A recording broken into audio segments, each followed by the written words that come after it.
Relive Season 1 of NASMARB as you get ready for all new action. Season 2 premieres July 27th.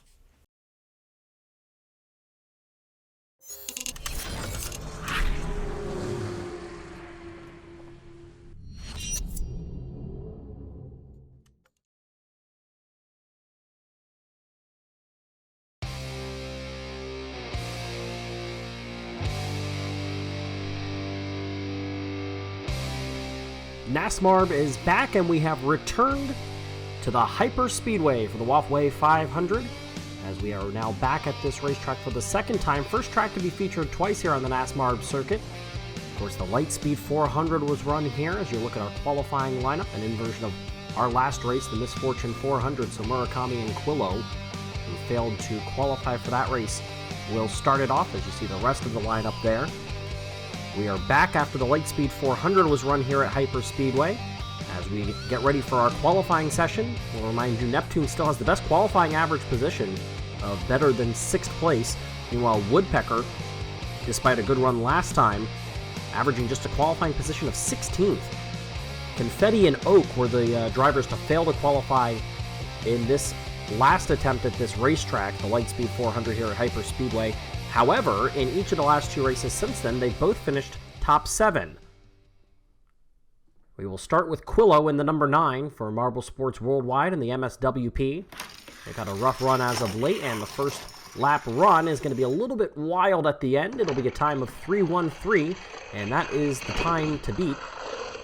And pacing the field early on is the number 9 of Quillo. And now Murakami for Bladestar Motorsports. Currently 20th in the standings. Has been a rough run for the 4-car spins, and will come across the line backwards, I believe. A time 3:29 as we have a look at the replay. Unless my eyes deceive me there. Yep, across the line backwards is the 4-car. And about a 10th and a half slower than the 9. Here's Jack Tato, 17th in the standings. Coming in that green and blue looking marble. The black and blue car, and across the line again backwards. That's a time of 3:06, and fastest so far belongs to the 12 of Jack Tato. That'll bring up Spitzer in the 25, driving for Woff's Bowling Alley. Spitzer qualified 13th here. Worst of the season at this racetrack for the 25, and it looks like a pretty good run. A little sideways at the end, but a good time. It's sub 3 seconds, a 2.97 for the 25. Spitzer, of course, our first ever pole winner. And now the number 2 of Sal. 18th in the standings and having a rough season.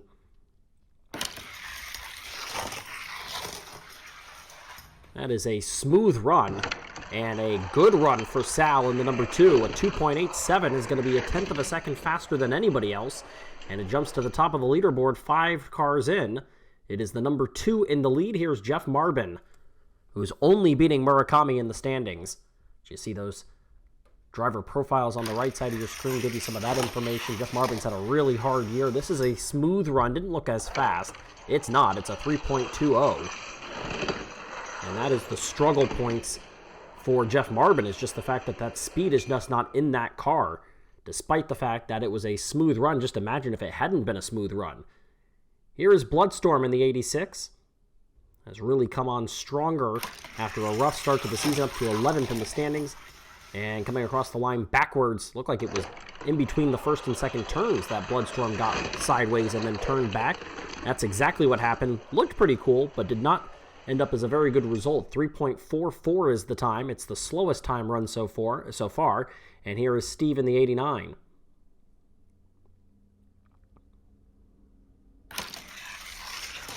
That Malbow machine has had problems with speed at certain points, but not there.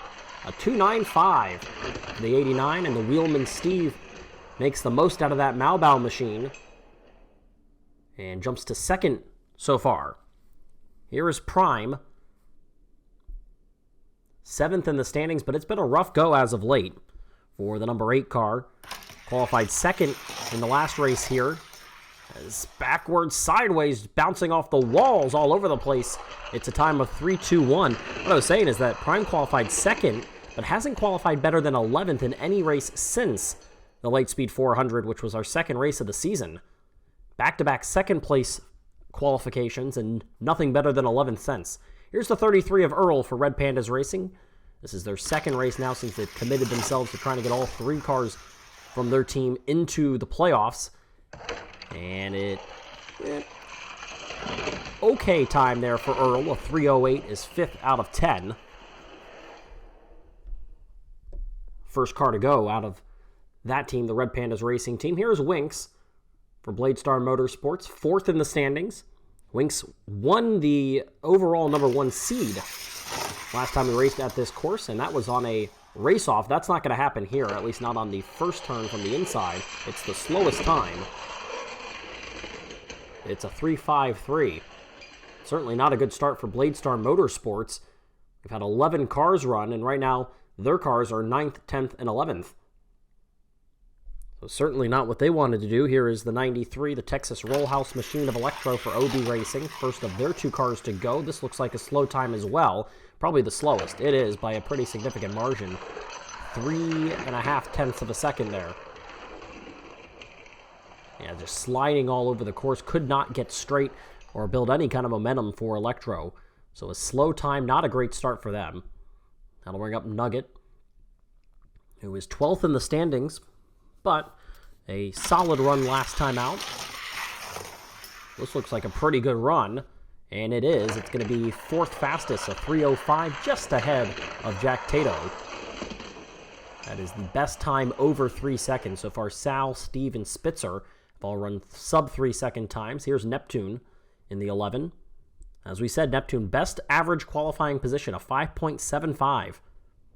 Let's see what they can do on this first lap from the inside line. Gets a little bit wild at the end, bounces off the walls a few times, and it'll be a 3.10. Good enough for 7th out of 14 right now. So middle of the pack right now for Neptune, who has struggled a little bit the last couple of races with the qualifying positions.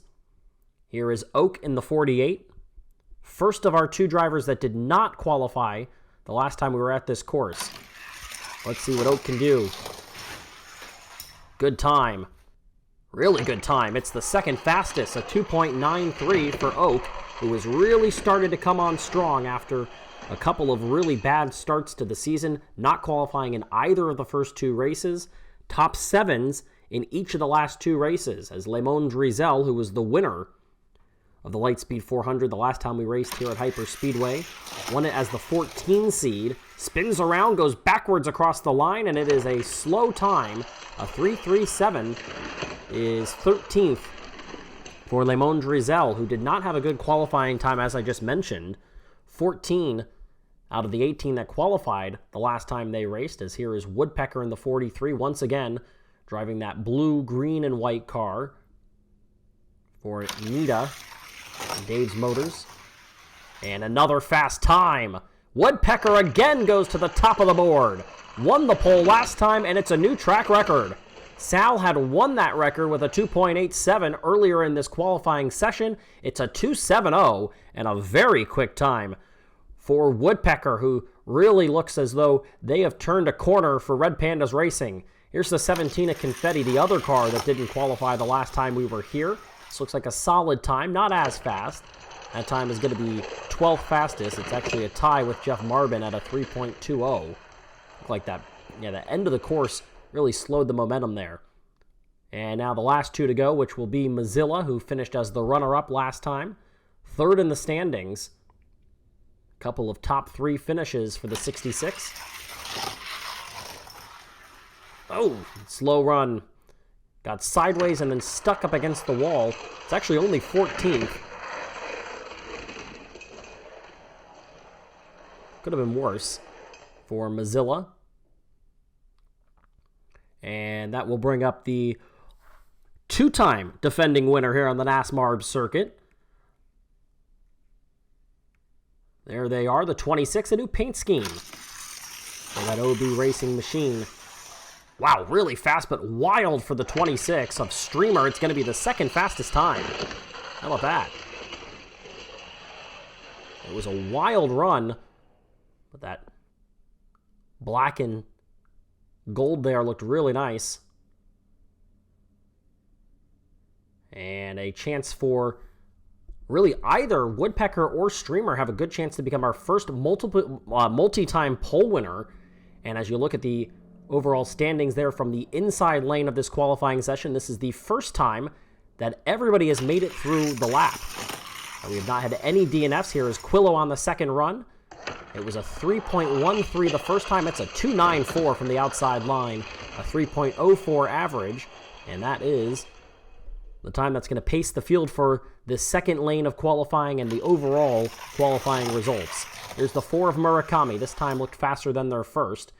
It will be by a little bit, a 3.23, average time of 3.26. Over 0.2 of a second slower than Quillo, though, who looks to redeem themselves after a failed qualifying attempt last race. Here's Jack Tato in the 12, flipping upside down, cannot get across the line. And it's a DNF for Jack Tato, and a big problem for the 12 car. That can cause a lot of issues, especially when nobody failed to qualify the first time. Now you have to hope that at least 2 other cars are going to fail to qualify, otherwise you're not going to make the race. So a huge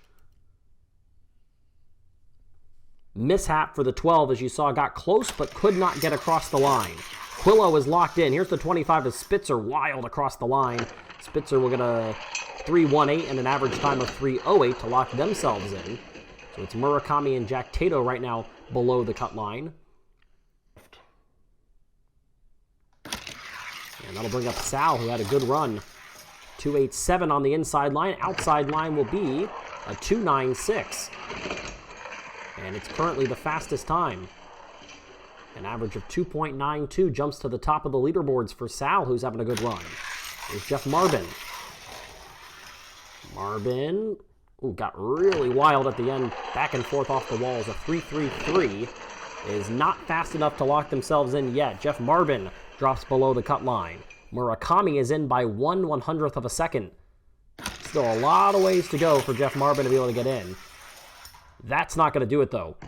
Bloodstorm is in with a 2.91. Moves into 4th place. And it remains Jeff Marbin and Jack Tato, who are below the cut line. Jack Tato's in a lot of trouble right now. Let's see what Steve can do. Around a 2.95 from the inside line, and is going to lock himself in a 2.94 from the outside line. Very consistent for Steve. That's second fastest. 0.03 of a second slower on the average time than Sal. Now let's see what Prime can do. Has not qualified better than 11th since the last time we raced here. That was helicoptering through the back end of this course. Let's have one more look at it. Able to even it back out, get across the line. An average time of 3.22 is 6th fastest out of the 9 we've run, but it's good enough to get in. Here is Earl, who slows but still gets across the line and is in with an average time of 3.25. And a good first run is the saving grace for Earl after a rocky run there from the outside line. Here is Winks, the defending pole winner from this course. Will get across the line there. And Winks runs a 3.45 average time. It is not fast enough to beat Jeff Marbin. So Marbin is in. Winks and Jack Tato now drop below the cut line. There's the 93 of Electro, who did not have a good run, had the slowest time, and is going to not be able to get out of the corner. Problems for Electro. In a lot of trouble now. Electro had already the slowest time, and Electro's going to be eliminated. There's no chance that the 93 can beat anybody out. Winks is locked in now, and now Jack Tato has a little bit of hope. Coming across the line, wild is the 16 of Nugget, able to get in with an average time of 3.35. That's 10th out of 13. Electro is out, average time of 4.67. If you run the fastest or the slowest time from one lane and then don't qualify from the other, there's no chance. And now Neptune cannot get through. The best average qualifier is not going to get through this course, and they are below the cut line. Jack Tato is able to get enough of the other cars not to be able to finish that they are in. Wow. And we have a look at what we saw. This is a flashback to the Lightspeed 400. And the qualifying session there, a wild, terrible ride run by the 48 of Oak, who will now try to redeem that. It was a rough start to the season. Oak in the 48 has a solid run and will get across the line and into this race. Oak will run the third fastest average time, 1/100th slower than Steve. They're now the 3 seed. As you look at that replay there, and here is Lemon Drizel. Won this race as a 14 seed the last time we were here. They are across the line and in with an average time of 3:23. We'll jump up the leaderboard there.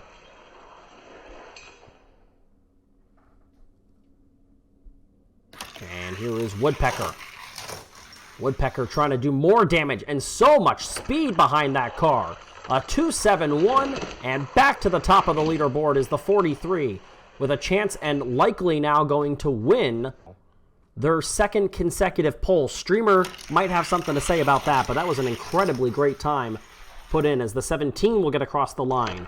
And Confetti is also going to make this race. Ran both laps, a 3.20 from both the inside and outside line. They're in right ahead of Prime and behind Bloodstorm. Here is Mozilla.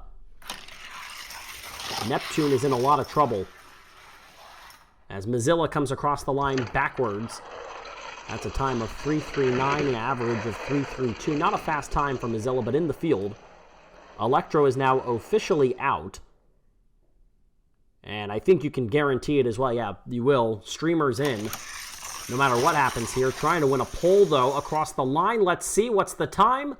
It's a 2.82 and an average time of 2.83. Incredibly accurate times by both Woodpecker and Streamer. They ran just 1/100th of a second different from their inside and outside lines. So Woodpecker wins a second consecutive pole. Streamer ends up second. Sal, Steve, and Oak are the top 5. Quillo with a redemption from last time qualifies in 6th. Spitzer, Bloodstorm, and Confetti, then Prime, Lemon Drizel, Earl, Murakami, Jeff Marbin, Mozilla, Nugget, Winks, and Jack Tato are in. Neptune and Electro out. Neptune runs a 3.10 from the inside, did not finish on the outside line. 3.88 was the slowest time run for Electro from the inside line, and then failed to qualify by being unable to finish that last lap. Fastest laps, holy cow, let's give a bunch of points to the 43. Fastest outside line, fastest inside line, which was the fastest overall time, and the pole position add 5 championship points to Woodpecker's total, as they have gone full in with an attempt to move Woodpecker into the playoffs. As you have a look at our groupings, Group 1 is going to be Woodpecker, Confetti, and Jack Tato. Group 2, Streamer, Prime, and Winks. Group 3 is Sal, Bloodstorm, and Nugget. Group 4 is Steve, Lemon Drizel, and Mozilla, which, by the way, is the exact same grouping as we had last time, which was Group 5 last week. Now they're Group 4. Oak, Earl, and Jeff Marbin are in Group 5. Group 6 is Quillo, Spitzer, and Murakami. Bloodstorm as the 8 seed and Nugget as the 16 seed will qualify in the same positions as they did at the Lightspeed 400. So they're in the same group that they were the last time that we were at this track. Definitely some of the previous examples of what we've seen here are now coming true, as they will run the same positions as they did last time. So they will face each other again in Group 3, and they will also get Sal this time as the 3 seed. Woodpecker making its statement for the second week in a row. They have come to play. And so we hope that you join us for the Waffway 500 here at Hyper Speedway. Until next time, I'm Ricochet, and you've been watching MSPN's coverage of NASMARB.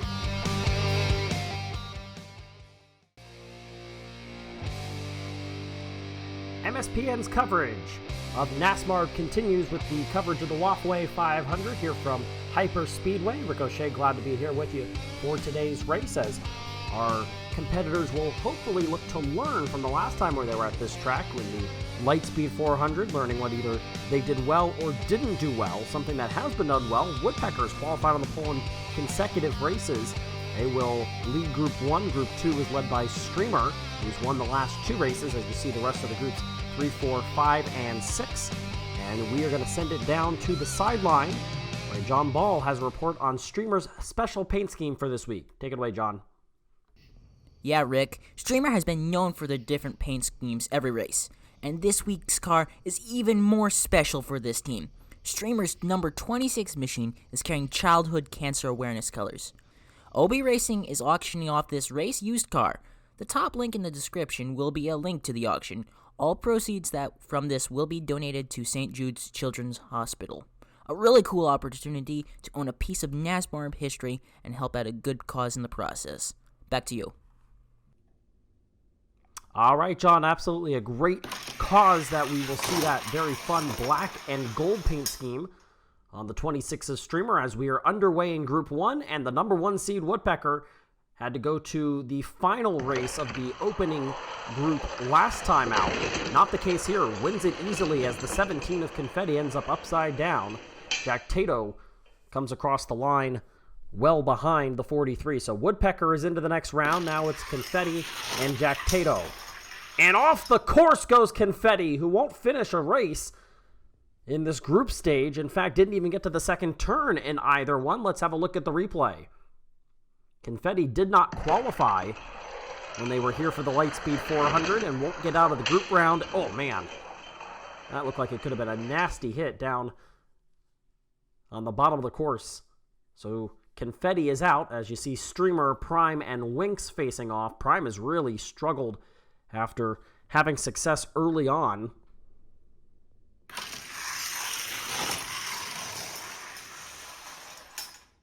And coming across the line sideways, it's going to be an advancement for Streamer. Strange start there. Nobody really looked awfully comfortable. The Streamer got turned, and then a lot of movement back and forth, and yeah, literally sideways across the line. Will advance Streamer into the next round. Streamer looking for a third straight Final 3, which would be a NASMARB record. And meanwhile, Prime is not going to advance. Winx is going to advance. Boy, Prime has finished 12th, 13th, and 12th in the last 3 races coming in after winning in the first race of the season. And that will get even worse here today as they are out in the group stage. Sal, Bloodstorm, and Nugget here in Group 3. See that flare car in the middle there. Coming across the line, they were close for a moment. It's going to be Sal to advance. Nugget, very late, gets across the finish line. And the number 2 moving on.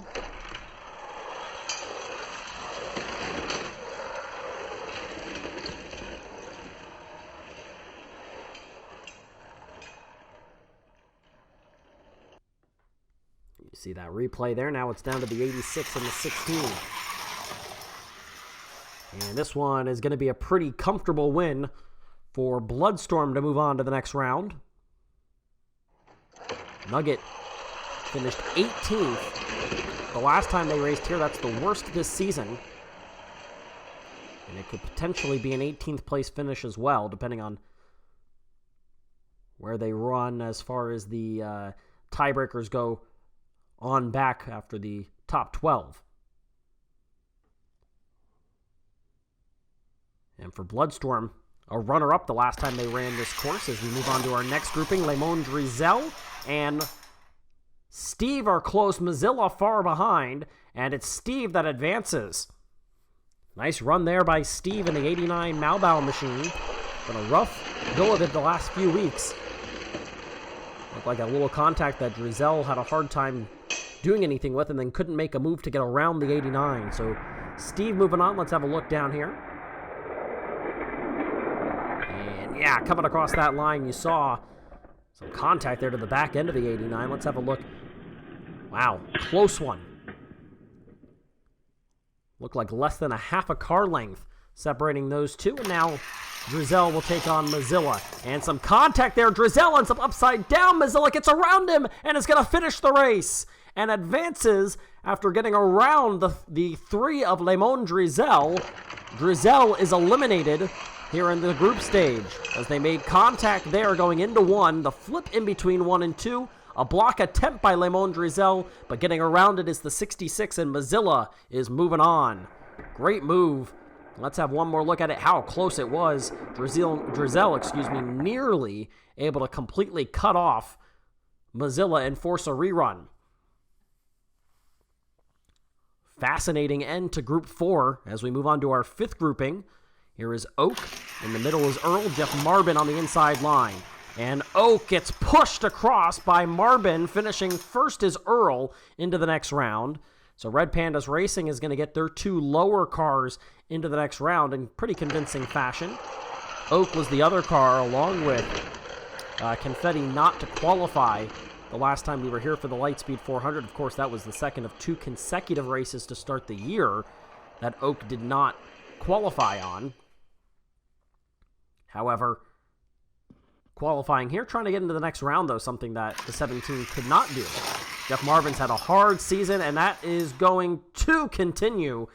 As you can see on the backstretch, Marbin trying every which way to find a way around the 48. It doesn't happen, and Oak is moving on.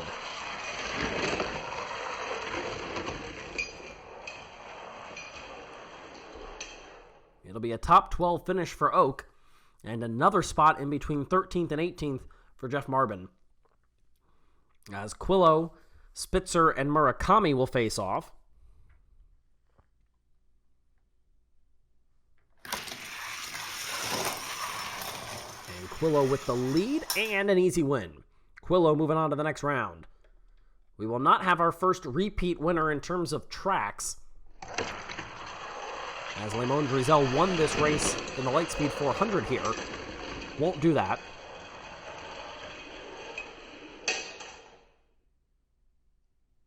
Of course, Quillo finished 10th. They're into the next round now, so guarantee the top 12 finish here. And Spitzer's going to get across the line first, and the struggles continue for Bladestar Motorsports. They have really not run that well as of late.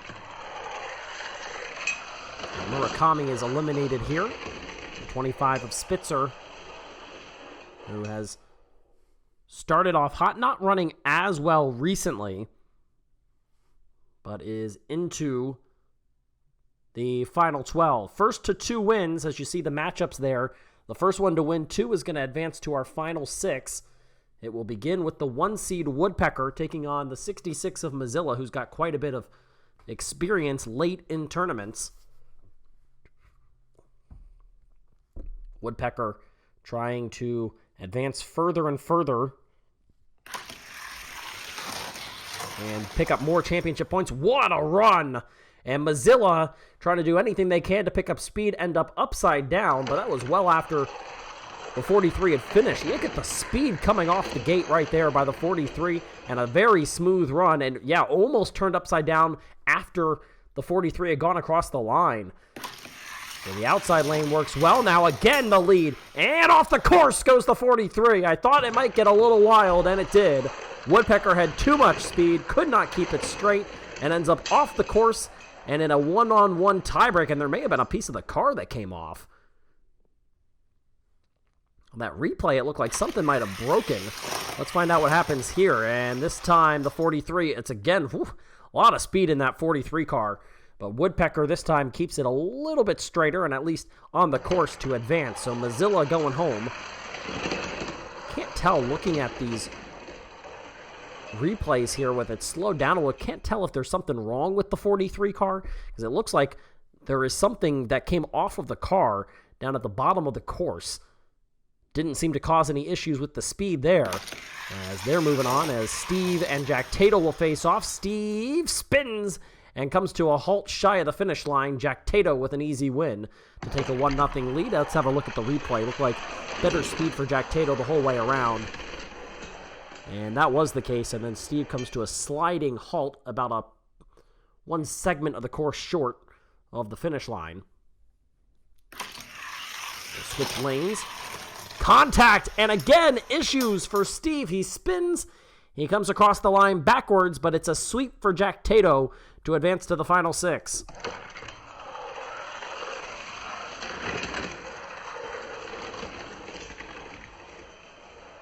Great job by Jack Tato. He has run well at this course before, finished 3rd the last time they raced here. Let's have a look at Streamer and Earl. In this Stage 2 matchup, looking to join the 43 of Woodpecker and the 12 of Jack Tato. You mentioned the special paint scheme. Do we get to see more of it? Streamer wants the answer to be yes, and takes the first portion of this heat. Some contact there between the 33 and the 26, spinning both cars around. And just a better job by Streamer there to straighten the car back out and pick up more speed. As John Ball mentioned, that black and gold car is going to get across the line first in honor of the Childhood Cancer Awareness colors for Childhood Cancer Awareness Month. And a good start to today for the 26. Streamer has been the class of the NASMARB field so far and will sweep away Earl to advance to the final 6. And here is Oak and Winks. Contact is made, and Winks is going to come across the line first. Some extra contact at the end. Right there into turn 1. Looked like the 13 just turned the side of the 48 up into the top of the wall, which is then really hard to gain any kind of momentum off of, so not a great start for Oak. But now Oak does the same flips, though, and across the line! Winks does it just like Mozilla did. To knock out Lemon Drizel, Winks is going to knock out the 48 of Oak. They have been consecutive. Wow, look at that. Barely able to stay on the course, and then a great job by Winks to get around that spinning 48 car, spinning like a top on his hood there. Wow, great move by the 13. The final Bladestar Motorsports car in there after struggling in this race. That team has, but they've got somebody in the final 6. Sal and Spitzer now face off. Sal gets out to the lead. They are side by side, back to back. On his tail was Spitzer, but Sal stays straight and takes the heat win. Look at this. That's some impressive driving by both guys. You could see Spitzer was waiting to make a move, waiting for a mistake by Sal, and that mistake didn't happen. And by the time that Spitzer was able to get around to the side, it was too late. Sal had already built enough of a lead and now forces the 25 off the course. Oh boy, that one might have looked a little dirty off the course and out of the car. Holy cow, where is Spitzer? Oh, that was a disaster for the 25. Let's have one more look at it. Was it intentional? Well, it didn't look good. Wow. That is a very aggressive decision made there by the 2 of Sal. Gets it done, though. And into the final 6, and now off the course comes Quillo. Again, aggression. This time Quillo at least stays together. The car doesn't break apart there. That one didn't look as obvious, but from the 86 of Bloodstorm. You saw Sal, it kind of looked like he was trying to get him off the course. That looked like some contact there that just kind of slid the 9 of Quillo right off the course. They'll switch again. Now Bloodstorm comes off the course, and all of a sudden, this has become a wreck fest here in this second round. Wow, I mean, Bloodstorm was almost off the course before you got into the first turn. No contact forced that one. That's just a mistake. And driver error by the 86, a shocking mistake there from Bloodstorm's going to force a third heat. I don't know if you want to be there if you're Quillo. Quillo stays alive and makes a pass and gets the win. Quillo with a nice move and a come-from-behind win to take out the 86. Did a great job to stay on course and then just made that pass in the turn to take the win and the final 6 spots. As we move on to stage 3, and Woodpecker again. More trouble with the speed being too much. Woodpecker comes out of the course and apart down at the bottom.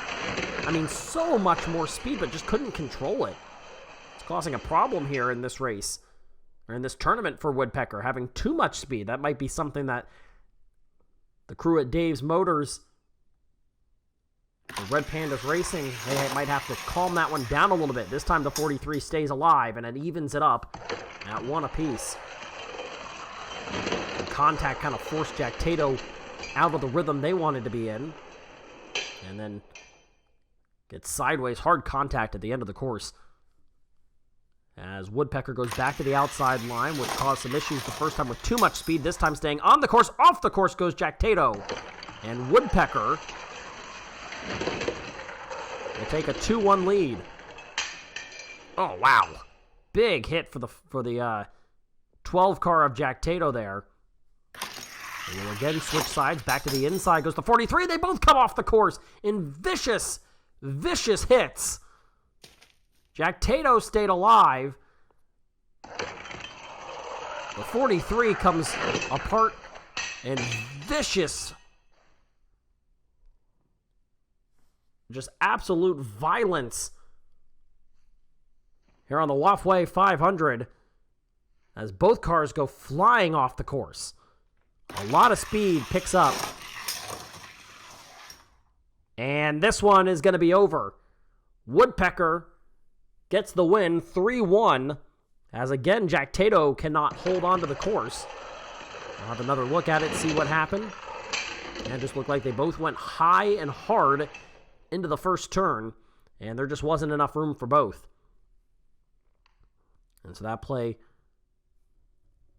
works out to the way of the pole sitter, and now Streamer, the 2 seed, will take on Winks. 26 goes from the outside. Both cars stay in it, and an easy win for Streamer. It's almost become a part of the action here, whether or not you can get through the first turn and still be on the course going into turn 2. It's caused some issues for these drivers in this round. And last round, it's going to cause a lot of issues. Whoa! Big problems for the 26 of Streamer. Let's have a look and see how bad it was. Oh, man. And you can see Streamer all the way down on the back stretch of the course is where the marble ends up. As we even up at 1 apiece, Streamer this time gets it done with a lot of speed. And you can tell this is the same thing we saw with the 43 of Woodpecker. They are the top 2 seeds, and they are blowing people away when they can stay on the course. That's been the problem. Winks moves back to the outside. Streamer to the inside. They're both on the course, and it's going to be Streamer with the win. He'll win it 3-1 and advance to the final 3. So again, Streamer and Woodpecker continue to be the top of the class here at the Wafway 500. Here is Quillo and Sal. And they will face off for the final spot in the final 3. Quillo has struggled in recent weeks. Contact with Sal. The pass is made by Quillo to take a 1-0 advantage. In this best of 5, which has gone 4 for each of the first 2 matchups.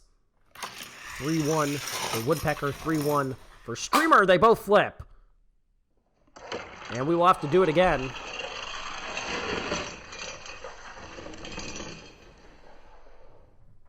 As neither is able to get through the backstretch there after the contact was made. Both flip. We'll go again. And again flipping is Quillo. Meanwhile, Sal gets across the line to even it up. Stayed on the course, but unable to keep the speed, 1, and 2, keep the wheels on the racetrack there. Quillo spins, and now upside down goes Sal, and it's 2-1 Quillo.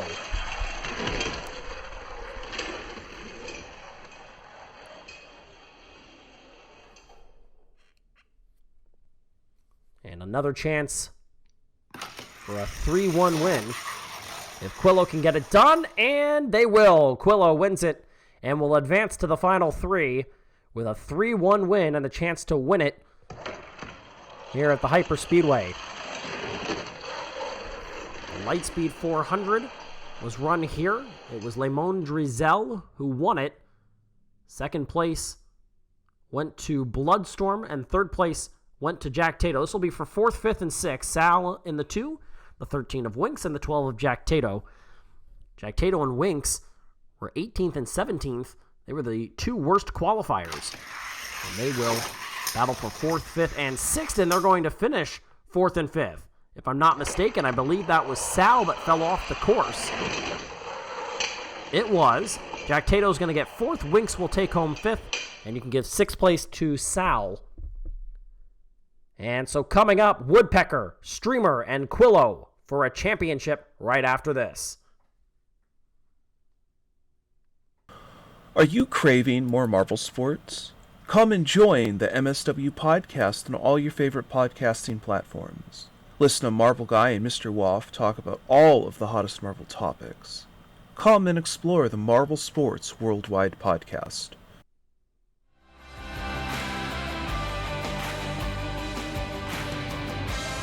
The Waffway 500 going to come down to a battle between Woodpecker, the 1 seed, the 2 seed Streamer, and the 6 seed, the number 9 of Quillo. It's the first to 4 wins to take home this week's trophy and be the winner here of the Waffway 500. I'm sure our friends there from MSWP, the Marvel Sports Worldwide podcast, happy to see Quillo in the final 3 yet again.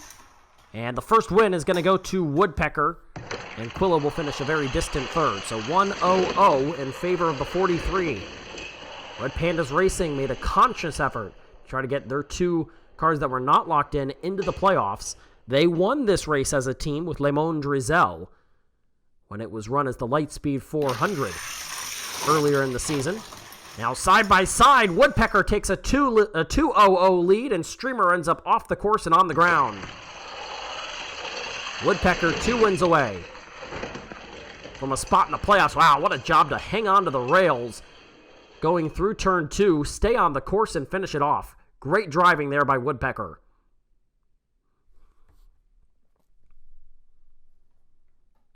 Woodpecker all the way to the inside, has the advantage, flips though, and coming across the line is Quillo to pick up a win. Boy, that was close. Almost across the line, upside down was the 43. In fact, they did come across the line upside down, but at the line, Quillo got the win. To get into the action, Streamer has not won a race yet. Now Streamer's in the lead, and Streamer flips, and I think Woodpecker got him. They did. They take a 3-1-0 lead. And 1 win away from the playoffs now. Oh, that must have been close at the line. It looked close from here. Let's have another look. Nice move made by Woodpecker, and now 1 win away. Here we go, Streamer in the lead. Streamer is going to get the win to stay alive and put himself right now in what would be a tie-break position for second. As a flip from Woodpecker. Came across the line second, though, ahead of Quillo. They made contact there, and Quillo kind of pushed him across the line. From the middle now, a chance for Woodpecker to win it. Woodpecker has the advantage. Flips, though, off the course as he's pushed by Streamer, who gets a second win. Ooh, that one looked very interesting. Let's have another look at it. Upside down, right backside. I don't know about that one, folks. Looked like a helping hand there to get the 43 off the course for good. 3-2-1, Woodpecker, Streamer, Quillo. Here we go. Woodpecker across the line, gonna get it done for the win at the Waffway 500.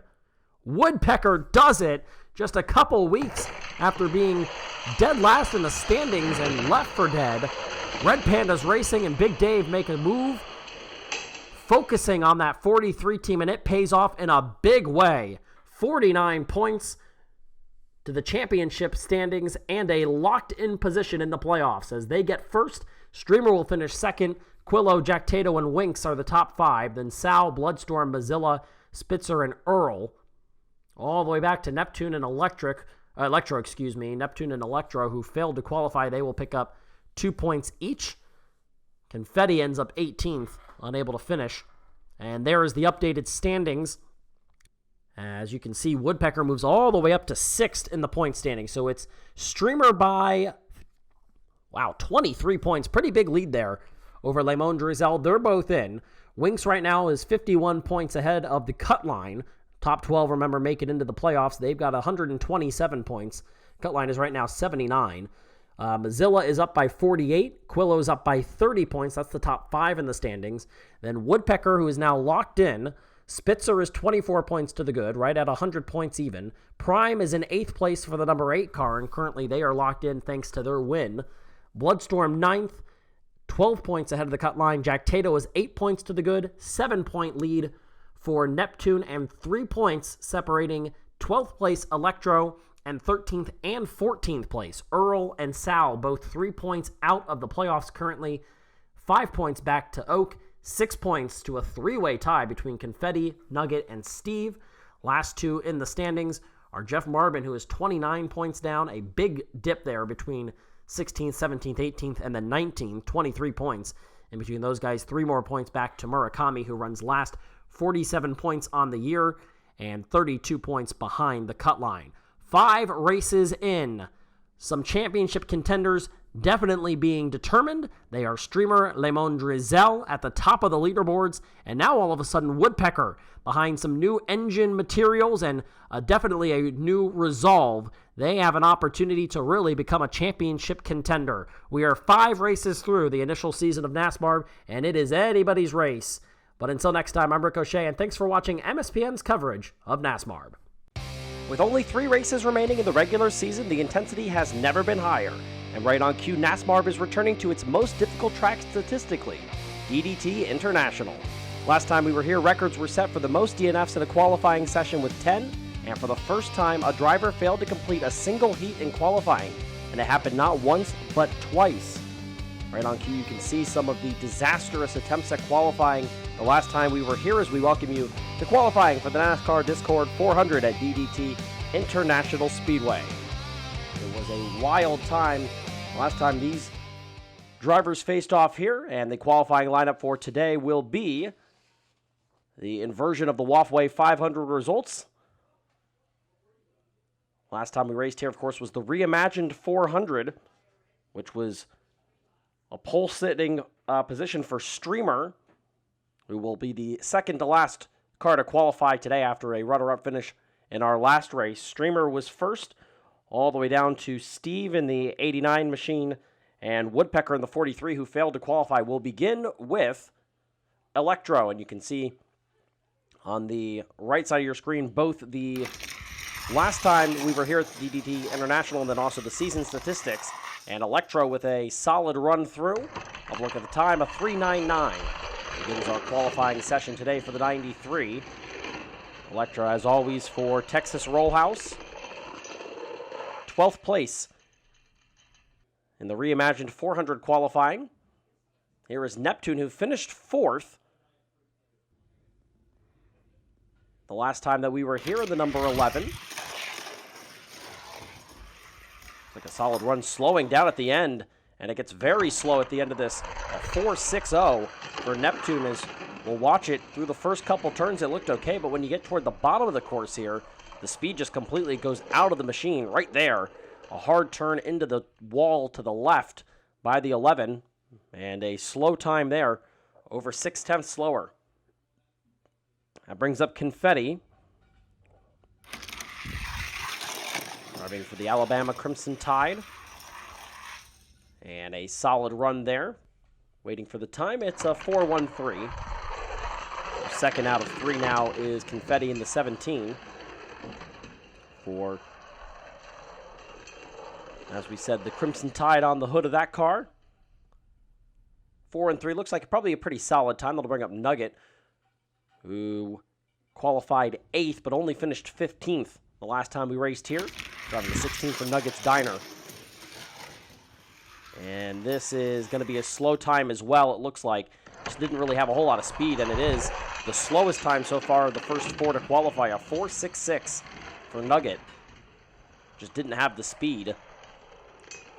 Not necessarily a bad run in terms of a mistake made like you saw with Neptune, who went completely into the wall toward the end, but instead just no speed in the car.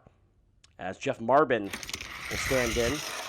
Jeff's had a really tough season, and that looks like it's going to continue here. Another slow time, a 4.74 for the 24. One of the more classic paint schemes out of any of the drivers in this field, the NASMARB Rainbow Machine. But certainly not a lot of speed for Jeff Marbin here this season, but a disappointing run for him as he's slowest so far. That'll bring up Murakami in the 4. Murakami was 17th in qualifying. So the second slowest to make the field the last time we raced here at DDT International. Not as bad here, a 4.54. The first couple times Electro ran a really nice 3.99. Fast so far compared to everybody else. Murakami settles into third out of 6, which means for sure in the field. That'll bring up Prime. Prime has really struggled after a win to start the season and back-to-back second-place qualifyings to start the year. It has been downhill since then. And Prime spins, gets back, and is going to finish the race across the lap, a time of 5:36. So certainly not a good time, as you can see there, in between turns 1 and 2. I didn't think he was going to get out of turn 2 and be able to finish off the lap.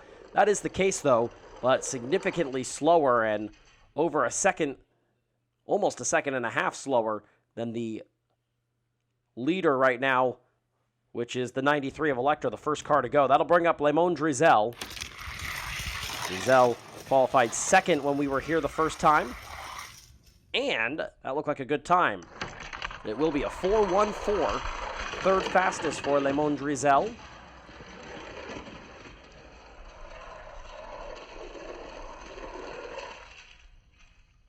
And so Drizel setting up in a good spot, and now Steve in the 89. This is the pink Maobao machine. So a new look on that car. Got the blue bottoms of the design there, but mostly pink and white for this machine here for Steve today. Steve did not qualify last time we were here. And a good start, a 4.46 will be fourth fastest for Steve.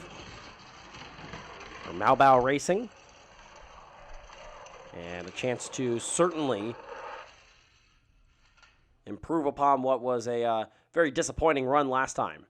Here's the 48 of Oak. ML Facts and Marbles for Autism sponsoring this car as always. It's really been a turnaround season for Oak, and that looked like a good run. It is. It's the fastest time, actually. It'll skyrocket Oak to the top of the leaderboard. A 3.88 will give Oak the fastest time for the moment. And did it by a little over a tenth of a second. Here is Earl in the 33. Red Pandas Racing, we've talked about extensively their attempts to get all their cars in the playoffs. And Earl's going to run the third fastest time so far, a 4.10. It'll beat out Lemon Drizel, who's the other teammate to go so far. We'll still get to see Woodpecker, who will be the last to qualify. Here's the 25 of Spitzer. Spitzer qualified fourth, finished third in the reimagined 400. He's the Wasp Bowling Alley. And this time, probably going to be in the middle, and it will. 4.27 for Spitzer, 6 out of 12. So exactly in the middle so far. Solid time, but nothing spectacular. Certainly something that will have to be worked on if the 25 wants to compete for one of those top wins or top finishing positions like they had the first time we raced here. Murakami, or excuse me, this is actually the 66 of Mozilla.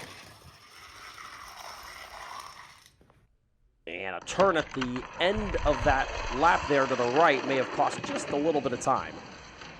Ninth fastest to 4.55, and it actually may have cost a spot to Murakami, who finished at a 4.54 right there. May have caused an issue with the 66. Hopefully that's not something that's going to continue into the next qualifying lap and then into the tournament.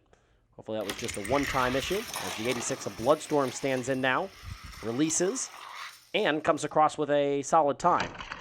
Pretty good time, in fact. A 4.10 will tie with Earl for the third fastest on this initial run of qualifying times. So far, a pretty good job. 14 are through. All of them have qualified. As we mentioned, 10 cars failed to qualify at least once, including 2 that didn't qualify on either of their laps the last time we were here. So far, 14 for 14.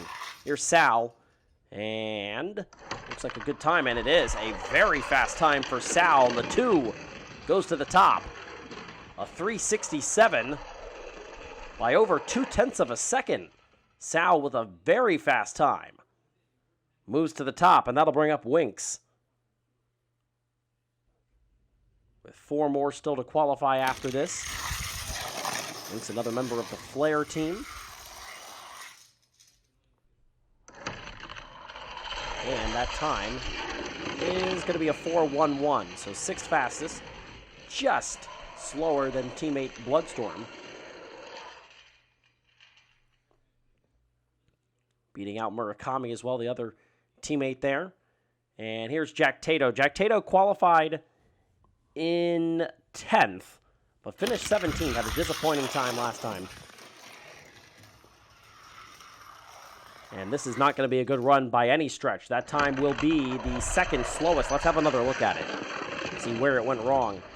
Right there, out of the exit of turn 1, along that first small straightaway, and then couldn't really regain the speed. It'll be the 2nd slowest time. Jack Tato with a 5.22. That'll bring up Quillo. Quillo, who won a couple heats, won 18 heat wins so far for Quillo. No wins, though, overall for the tournament.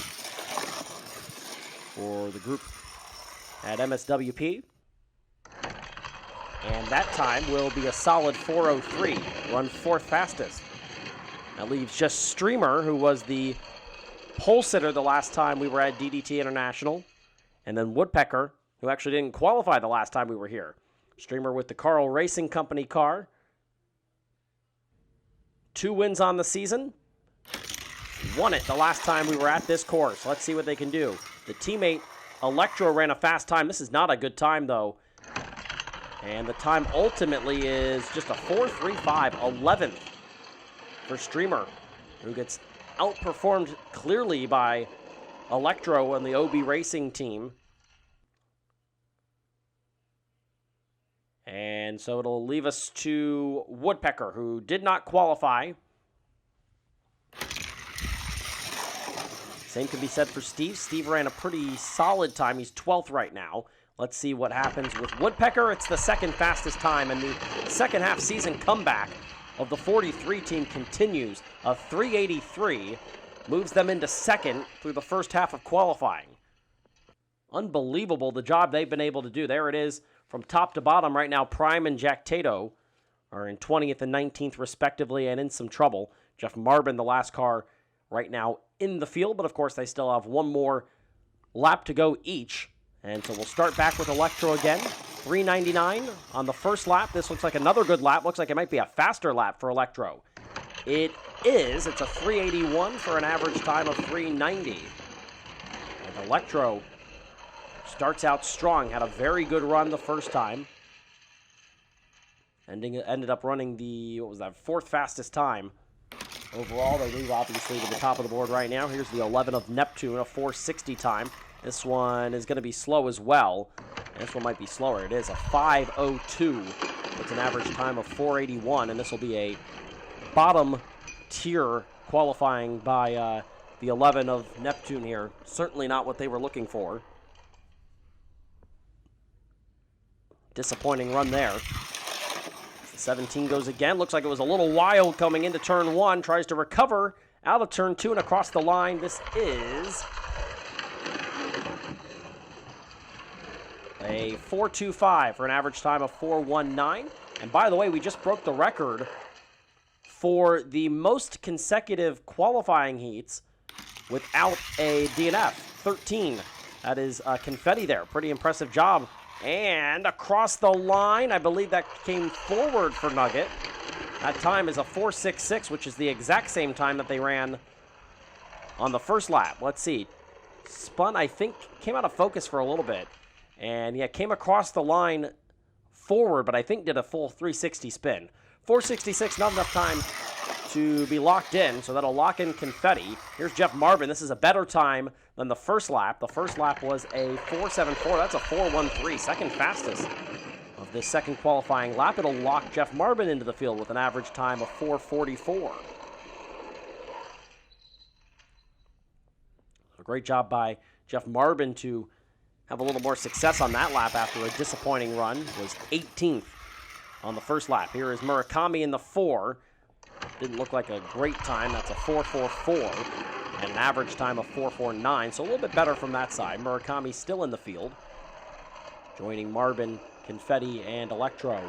Nugget and Neptune, the 16 and the 11 right now, not in. But that Tato and Prime still have to go. And speaking of, here is Prime, and Prime struggling to get across the line. That's a time of 4.71, an average time now of 5.04. Will put Prime at the bottom of the board. It'll lock Nugget in at that time of 4.66, consistent at least for Nugget. And Prime now 7th out of 7 and in some significant trouble, especially if we don't have any DNFs, as this is Lemon Drizel, and Drizel comes across the line. That time is a 3.89 and jumps to an average time of 4.02. That'll be second best out of those to go so far. 3.89 is the second best time we've seen from this outside lane as well. After Electro, Sal had the fastest time from the inside line. Here's Steve in the 89. Failed to qualify last time we were at this track. That won't be the case here, as Steve will average out the time of 4.37, move into 4th place, and lock himself into the show.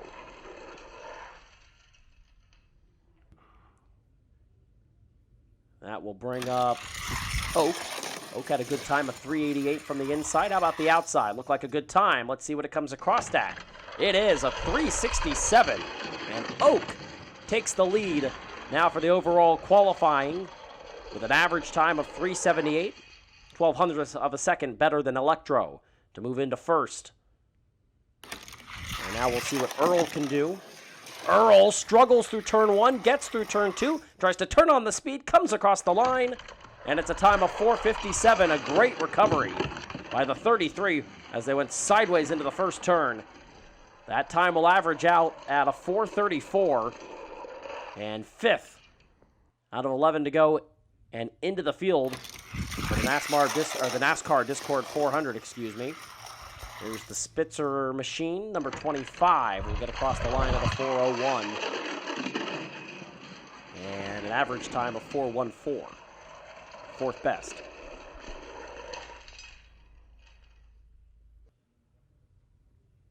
And now again we see Mozilla in the 66 for Sutramimis. Slowed down at the end again. That was the same thing we saw in that first qualifying lap.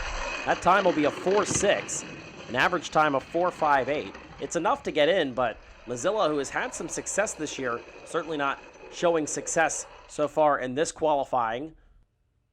Going to have to make some adjustments before the tournament begins, as that'll bring up Bloodstorm. Bloodstorm ran a 4.10 on the first lap, and this will be better than that. Actually, it won't be a 4.12. Looked like it was a little faster, not the case. Make that obviously then an average time of 4.11, and still 4th fastest. Good time for Bloodstorm.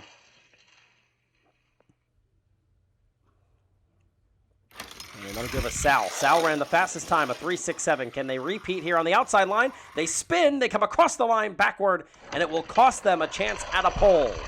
A 4.31 makes the average time a 3.99. And it will put Sal into 3rd place for the moment, but certainly a disappointing second run, eliminating an opportunity for Sal to win a pole.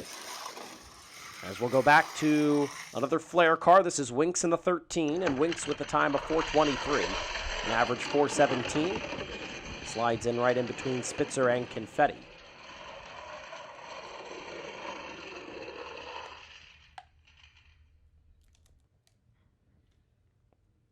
And let's see what Jack Tato can do.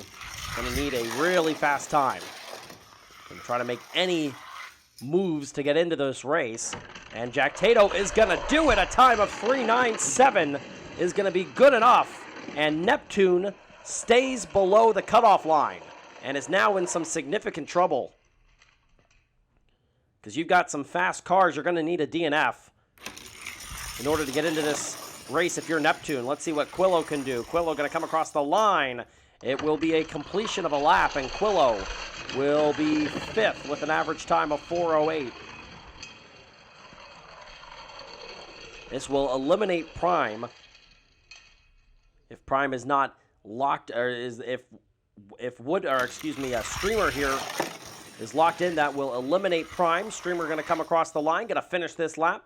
Not a great time for Streamer. This one was pretty good, a 3:91. The average time is just 7th, which is lower than what we've been expecting from this championship contender. A 4:13, the average time. That will eliminate Prime, so Prime will not qualify for this race. And Woodpecker with an opportunity to do something big here. Going to make a little bit of a mistake, come across the line backward, and so they'll slide into 5th place. The 4:06 average time, that eliminates Neptune.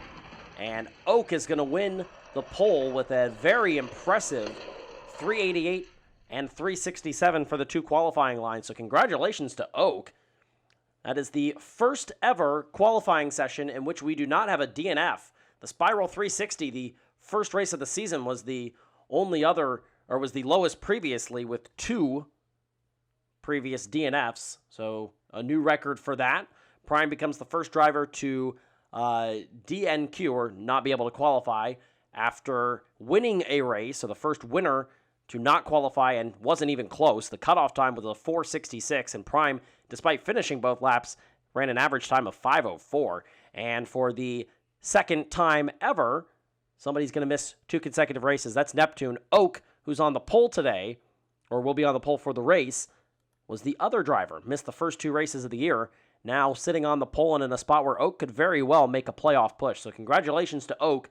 Better luck next time for Neptune and Prime, and everybody else going to try to get closer to the speed, over a 1/10 of a second faster for Oak. So there you see, failing to qualify, Neptune a 4:60 from the inside, a 5:02 from the outside. Prime was never close. Ran a 5:36 from the inside and a 4:71 from the outside. Fastest laps. The pole position, you can add 3 championship points to Oak. The fastest inside lap was Woodpecker. Fastest outside lap was Oak as well. Excuse me, that was Sal, actually, with the fastest inside lap. There's a look at the groups. Group 1 will be Oak, Spitzer, and Nugget. Group 2 is Electro, Winx, and Jack Tato. Group 3, Sal, Streamer, and Mozilla. What a group that'll be, as Sal's going to have to go up against the heavyweight, and Mozilla, no slouch in their own right. Lemon Drizel takes on Confetti and Murakami in Group 4. Group 5 is Woodpecker, Earl, and Jeff Marbin. So we'll see a couple of the Red Pandas Racing teammates there. And then Group 6 is Quillo, Bloodstorm, and Steve. Set up to be, yet again, another fascinating race. We've got just 3 races left in the regular season before we hit the NASMARB playoffs. So until next time, I'm Ricochet, and you've been watching MSPN's coverage of NASMARB.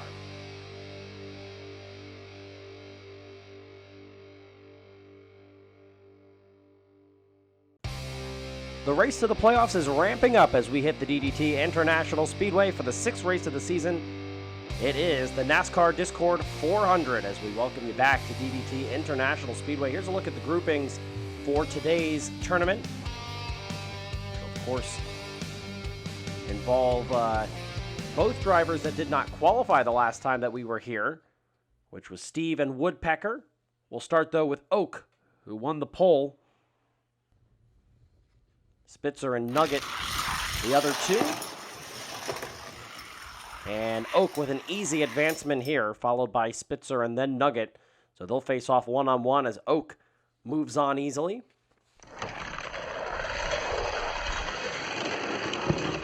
This track has been the most dangerous to be a part of so far.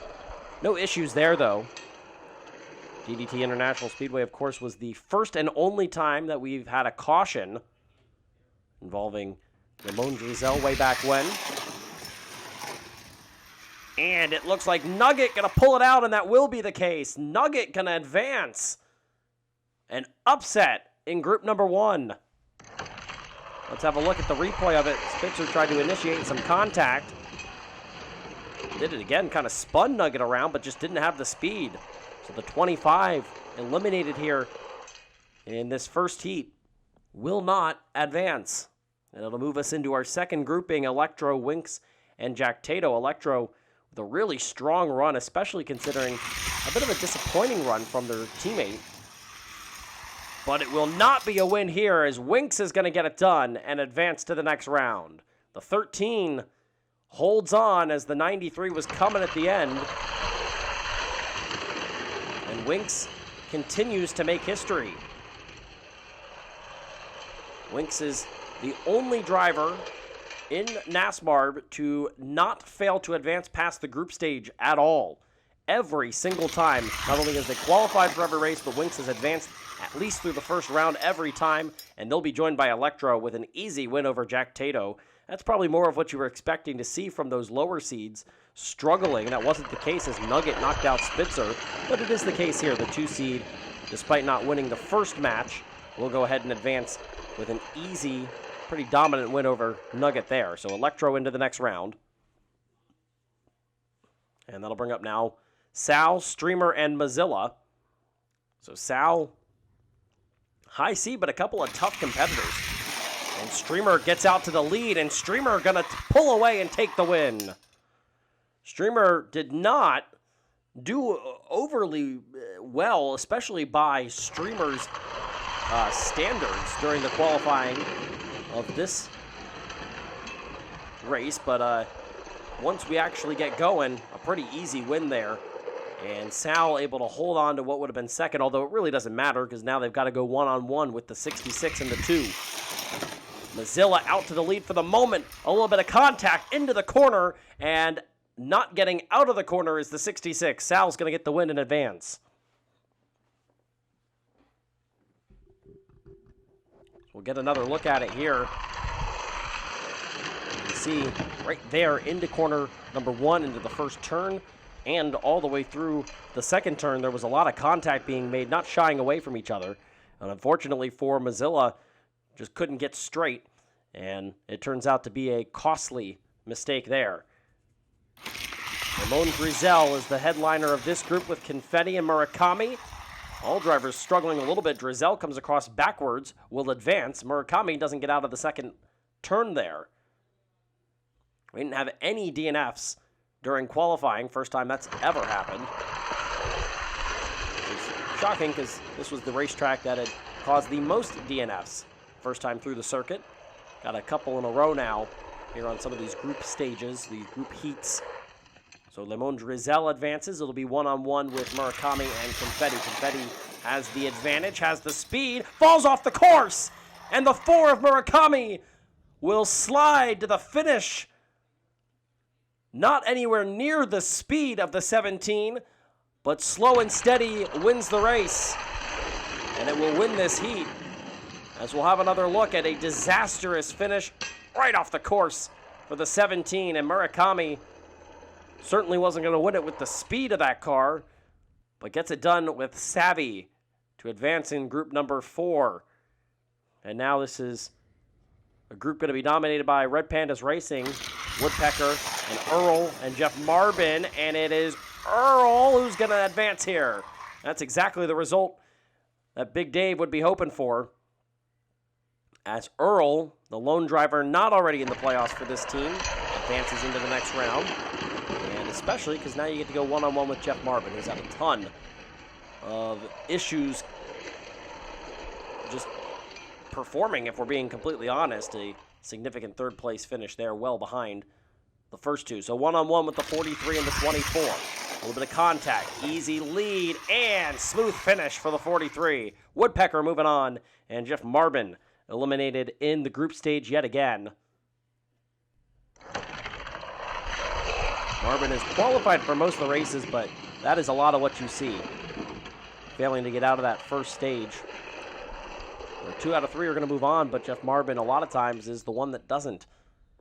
A very rough year will continue for him as we get you to the final group here. The 9, the 86, and the 89. And a lot of contact going on. Bloodstorm is going to be the only car to finish. And, well, actually, here comes Quillo at the very end. Pretty significantly far behind, not really in that one. And Steve is in the middle of turn 2.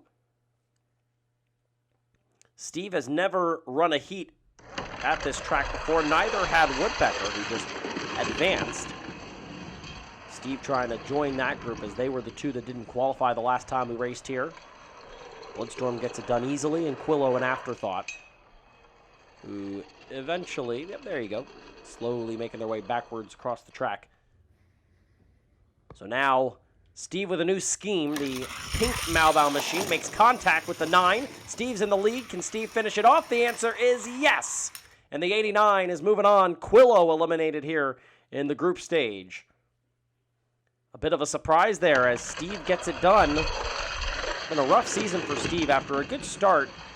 Really had a hard time continuing the momentum. But both of the drivers that didn't qualify for this race the last time we were here at this track, they both will advance into this next stage. It'll be 1-on-1, first to 2. Will advance into the final 6 and continue their quest for a win here. The NASCAR Discord 400. We've got Oak and Murakami that'll start it. The number 6 seed was the only seed not to advance out of the top 6. And that happened just a moment ago. Just saw it as Oak and Murakami will face off. Highest qualifier against lowest qualifier. We'll see what happens. And the first race does exactly what you would think, as Murakami actually fell off the course. I'll have another look, and there wasn't really much to look at. Pretty significant win, and couldn't quite see it on the frame there of what happened to Murakami, but a pretty easy win for Oak to take a 1-0 advantage and try to win it from the other lane. A lot of contact here. Side by side they go, but Oak is going to pull it out at the end. They came out of turn 2. Momentum went to the 48, who will sweep away Murakami, although you got to say a pretty good job by Murakami to advance past that group stage being the lowest qualifier, but Oak is into the final 6 for the 3rd time this year. Pretty impressive considering we've run 6 races. They've been in the final 6 3 times. They didn't qualify for 2 races. That only leaves 1 of really being in the middle there. Oak, by the way, finished 5th last time we were at this course. They're in the final 6 there. Here's Nugget and Lemon Drizel, and Nugget going to pull out a win. An upset in the first heat of this group. Looked like it was actually with an assist from Lemon Drizel, who had some issues and actually kind of punted the 16 forward. Coming across the line backwards is the 17 seed from this qualifying session for today's race. Trying to sweep away Lemon Drizel. Drizel and both cars are going to fall. Well, Lemon Drizel's going to stay where he is. The 16 ends up on the ground and out of the car as the base of the car comes through. Big contact there, and a summer that looked like a kind of like a windmill move there from the 16. They'll have to redo it as Lemon Drizel got stuck in the first turn. Drizel's got an issue, but Drizel going to pull out a move here and get a win to tie it up and send us to a winner-take-all heat number 3. Let's have a look at it and see how it happened, because Drizel didn't have the speed. You know what exactly what happened was that Nugget just ran up the course in turn number 1, gave Drizel the bottom line, and made it an easy advancement there to get this one to a final winner-take-all. Let's see what happens. Drizel pulls out the lead, and Drizel going to win this one comfortably. And Nugget, after getting that first win, and it looked like Lemon Drizel was having a problem, the momentum goes to the 3 after Nugget falls off the course and then runs too high up the racetrack. And when they get back to that final 3rd heat, where you would think that Lemon Drizel would have the advantage due to which line he's on, he pulls it out, and Nugget's going home. Now Electro against Earl.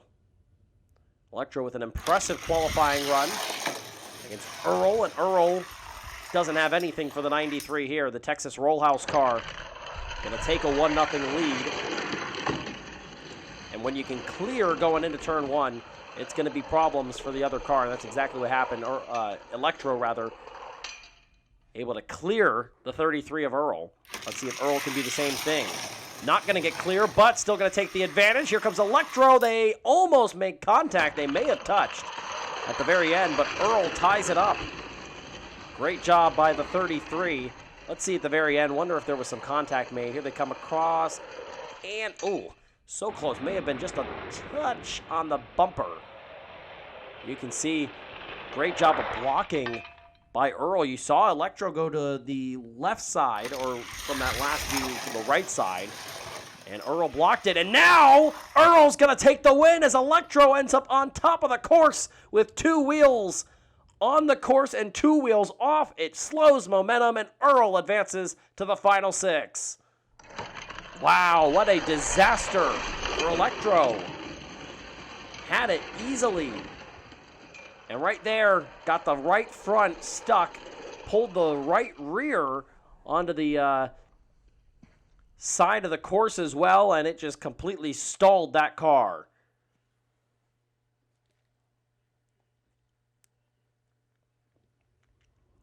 Woodpecker and Winks face off.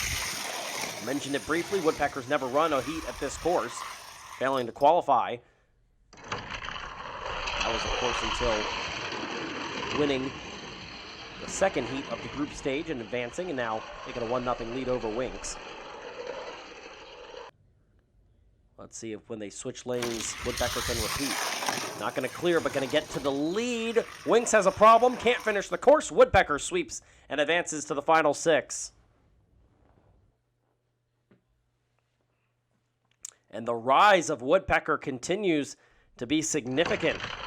3rd consecutive final 6 appearance for Woodpecker. A laughing stock of the league not long ago, now a formidable championship contender. Next up, Bloodstorm will take on the championship favorite at this point, Streamer in the 26. White and black today. Really the only car to feature multiple paint schemes regularly, and they'll take a 1-0 lead here. See a couple different cars run different paint schemes, including Woodpecker just a moment ago, and of course Steve has the pink Maobao machine today, but that's mostly something that's reserved for the 26. Let's see if he can sweep it. The answer is going to be yes, and a pretty easy sweep. I'll tell you what, I mentioned it, Streamer did not have a lot of success in the qualifying session for today's race. However, as soon as we got into the actual racing, that group stage won the first one and won it easily. And a pretty easy sweep here of Bloodstorm to get into the final 6, and that's the last thing that anybody wanted to see. Red Pandas Racing, by the way, has just become the first team ever to have 3 drivers in the final 6. And oh, by the way, they are all, they're going to be guaranteed somebody in the final 3 because Lemon Drizel and Woodpecker are facing off. But first, it's the 1 seed Oak against Earl in the 33. Oak has had a great comeback. We've said that a lot. But here, Oak flips, and Earl takes a 1-0 advantage. Oak finished 5th last time that we were at this course, making it to the final 6. Trying to avoid that same fate here as the 1 seed of today's race. But Earl takes a 1-0 lead. And now, Earl gets a little bit of a turn from the 48. Oak takes the lead and will hold on as Oak evens us at 1 apiece. You got to win 3 to get to the final 3. Pretty simple concept. Win 1, then win 2, then win 3, and if you make it to the final, you got to win 4. Who takes the very important 2-1 lead? The answer is going to be Earl, who will again block to the death. Great job by the 33, and we'll see it again here, right there. And then again, Oak tried to make a move, but couldn't get clear. And it's Earl 1 away from a final 3 appearance. And it's going to happen right here. Earl wins it easily, and the number 1 seed is out of this tournament. Oak will again be relegated to somewhere between 4th and 6th. As another disappointing finish. Again, you can't overstate how well Oak has done after a terrible start to the year. But it is a disappointing finish that, for a second straight time, making the final 6 at this course and not able to do better than 4th at the best here today. Sal in the 2, Streamer in the 26. Streamer is perfect so far today. That will end right here. Sal, oh, it got close at the end, but Sal going to hold on and win it. Let's see how close it got. Tried to move me to freezing cold takes right there. As Streamer had a ton of speed at the end. Wow, what a job by the 26, and you'll see it right here. You can feel the speed as you watch it start to gain from that 26, but not enough. Sal takes a 1-0 lead. Now Streamer, a little bit of a spin, helicoptering off the course is the 2 of Sal, upside down. Streamer gets the win, and we're even at 1.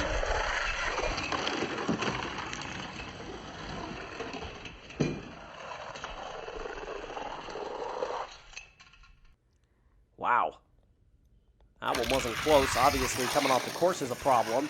And now Streamer is going to have another pretty significant win. And 1 away now from another Final 3. The 26 team is just so consistent and so good. Won it the last time we were here. Qualified first the last time we were here. It was the first career win for Streamer the last time that we were here. And Streamer is going to go back to the Final 3 yet again. And very slowly across the line is Sal, who will kind of leave this tournament with a whimper. And now a 4th consecutive Final 3 for Streamer. An unbelievable amount of just pure dominance by the 26. And you wonder if OB Racing turns to something that Red Pandas Racing did, where they tried to change their technical alliances to get all of their teams in. The 93 not locked in at this point. Speaking of Red Pandas Racing, it's a face-off right here, and off the course goes Woodpecker. Lemon Drizel takes a 1-0 lead. We'll have another look at it and see what happened for the 43. And it looks like, just got wild off the exit of turn 2, and that'll cost you. Easy win for Lemon Drizel. Drizel caused a caution in the final last time that we were here. Ended up finishing second in that race, and now we are even at 1 as Woodpecker ties it up. The final, by the way, was also the first to go the distance to a 10th round, the equivalent of a Game 7 in NASMARB. Drizel and Woodpecker, they're side by side. Woodpecker gets the advantage out of turn 2 and is now 1 away from a Final 3. Great job by Woodpecker, because that really could have gone either way. And now in this 4th race, getting in front, clearing. Drizel trying to make a move. It's not going to happen. Woodpecker into the Final 3. We'll have another look at it, and it all starts where you're able to just barely clear. As Woodpecker is into their 2nd consecutive Final 3, and Red Pandas Racing does as good as they could have. They'll become the first team ever to have 2 drivers in the Final 3. And now we'll run for 4th, 5th, and 6th. Oak, Sal, and Lemon Drizel, who were the 1, 3, and 4 seeds. We'll see where they finish. Winner will take 4th, 2nd will 5th, and last place will be 6th. Sal is in the advantage early. Here comes Oak. It will be Sal for 4th. Oak is 5th, and Lemon Drizel will settle into 6th.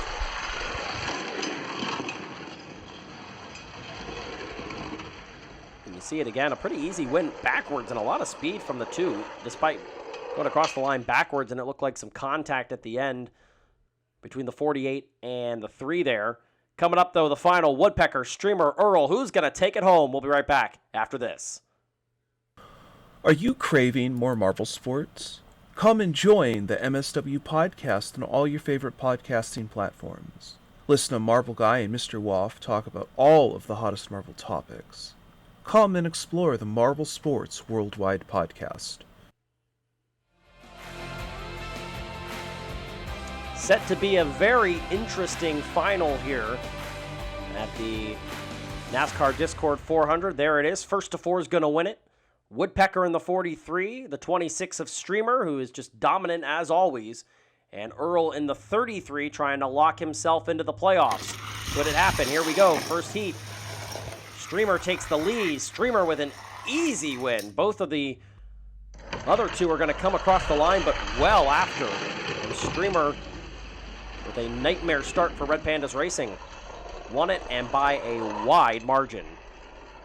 Again, you need 4, though, and the last time we were here, Streamer got the win, but it took all 10 heats in this final. You can go up to 10 with 4 wins for the winner, obviously, and then 3 for the 2 others. And now Woodpecker going to get this one. Closer margin, but still a pretty mild and easy win there. I'll look at it. Earl not really in this one either. Streamer looked like he was picking up a little bit of speed until he hit the wall there at the very end on the backstretch, and that cost any kind of momentum that may have been there. So Woodpecker evens it. Streamer well in front here. Streamer, though, gets turned. Here comes Earl trying to make a move. It's Streamer at the line. As Earl may have been the one to turn Streamer, in fact, and that's exactly what happened. Earl trying to make moves here. But Streamer able to get back in front and then had enough speed. And even though Earl found a lane, could not catch up to and pass Streamer, as you'll see it again here from the camera near the start-finish line. They went 3 wide, essentially. Just couldn't get all side by side, but a good run will put Streamer back in front. Maybe give Earl some momentum, as now this is Woodpecker. Woodpecker flips, and Streamer comes across the line first. As Woodpecker flips, and when the car went on the hood, it was a matter of who could find their way around the 43 first. The answer was the 26, as Earl got stuck. Picked the wrong side of the course to try to go to, and it put Streamer in a very favorable position. Up 3-1-0, and a chance to win yet again. You can see that's a great view right there, showing you exactly what happened. And now, from the inside line, is this the one that'll do it for Streamer? Doesn't look like it will be. Woodpecker's got the lead. Woodpecker's got the win. Earl will take second by less than a car length over Streamer, who really wasn't in that one to be able to have a chance to take it, running third the entire time. Woodpecker is now right back in this thing, needs 2 to win it. Earl still struggling. He's going to need to win 4 out of the next 5. If Earl wants to win it, can only allow Streamer to win 1 more time. Let's see if Earl has anything right now. Instead, Streamer starts out in the lead. Streamer coming across the line backward. Streamer's going to win it again. And for the second time here at DDT International, Streamer wins it here in the NASCAR Discord 400. And you look one more time, it wasn't really close. Earl tried to pick up speed, but really just didn't have it. Takes second place there, but will only finish in third overall. You can see right there a career-high finish for Earl, a career-high finish for Sal, a career-high points for Oak, tying it. And by the way, that happened right here at DDT last time, finishing in 5th last time. Oak will take 5th here as well. Going all the way down, Neptune and Prime struggling as they fail to qualify. It's really been a fall from grace for Prime after a great start to the season. That's not the case. Here's the overall standings now. And so with 2 races remaining in the regular season, Streamer has won their 3rd race. They're in. They are up by 40 points anyway. Lemon Drizel remains in 2nd. Woodpecker is 4th in the standings, but also locked in. As you can see, Winks up 41 on the cut line. Mozilla runs in 5th. Then Quillo, Spitzer, Earl is in the playoffs right now by 6 points. Sal is +5. Bloodstorm in 10th is +4. Right now it is 1 point separating Oak and Electro because the cut line moves up to 11th. Prime is in the playoffs. It doesn't matter how far he falls. He's all the way down to 15th in the standings. But with that win, that season opening win, Prime is in no matter what, which means now those 12 drivers, or in this case, really, you're looking at 8 drivers that are still competing currently because you've got 1, 2, 3, 4 that are locked in, but that cut line moves from 12th to 11th, which means that Oak is up by a point, and Electro, the other member of OB Racing, maybe that's something they talk about this week in preparation with just 2 races left, try to get Electro into the playoffs with 102 points, 1 point below the cut line. 8 points back is Jack Tato, Nugget is 10 points back, then you hit Prime. 16 points back is Steve, Neptune is down 18, drop it to 23 to Confetti, and it's just 1 point separating Murakami, who runs 19th in the standings and currently last place, Jeff Marvin. 2 races left. We are certain that was not the last drama. You'll see it should be a fascinating last couple weeks, and then finally we'll hit the NASMARB playoffs for the first ever time. Until next time, though, I'm Ricochet, and you've been watching MSPN's coverage of NASMARB.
With only 2 races remaining in the regular season, our drivers return to the track where it all began. Spiral Speedway was the site of the first ever NASMARB race, and now it will host one of the most pivotal races of the season, the Vortex 720. And with that, we welcome you to MSPN's coverage of NASMARB. I'm Ricochet, glad to have you here. Just 2 weeks now left in the regular season as we are ready for the Vortex 720. We'll begin with our qualifying and get the field set up for a pivotal race, the penultimate race of the regular season, and we'll have our qualifying lineup as always with the inversion of the previous race. So those are the results from the NASCAR Discord 400, which will continue on your screen there. Go all the way to where we see Streamer, who will be last to qualify. And before we get ready, let's go ahead and send it down to John Ball. Take it away, John. Thanks, Rick. Yeah, we've talked a lot about teams trying to get all their drivers into the playoff field, and unlike Red Pandas Racing, Bladestar Motorsports doesn't have the luxury of wins so far this season. No cars from the team are officially locked in, but they're confident that Winx will get in on points this race. With that in mind, they've taken measures to attempt to improve Murakami's chances at winning one of the next 2 races, which is the only way he'd qualify for the playoff tournament. On the other side of things, Obi Racing's star driver, Streamer, has won 3 races this season and has basically locked up the number 1 seed into the playoffs. They're now putting all their focus into Electro's number 93 machine as they try and get him into the playoffs. Should be interesting to see how these moves work out, Rick. Back to you. Thank you very much, John. And so we will start with Prime. You mentioned Winx and the Bladestar Motorsports crew. Winx is the highest running driver, plus 41 to the cut line. First, we'll start with Prime, locked into the playoffs, but really struggling this year. And from that first run, sets the time at a 3.69. Prime won the last time we were here, and really everything has gone downhill from there. As a serious just falling off from the standpoint of the performance from Prime, but sets that time, as we said, at 3.69. Here's Nugget in the 11, and we'll see what they can do. Makes it through turns 1 and 2 across the line. Looked like a little slower, and it was a time of 3.93 on that first line there. Just kind of looked like didn't gain a whole lot of speed at the end of the course to try to gain momentum for Nugget, who is currently not in the playoffs. And here is Quillo.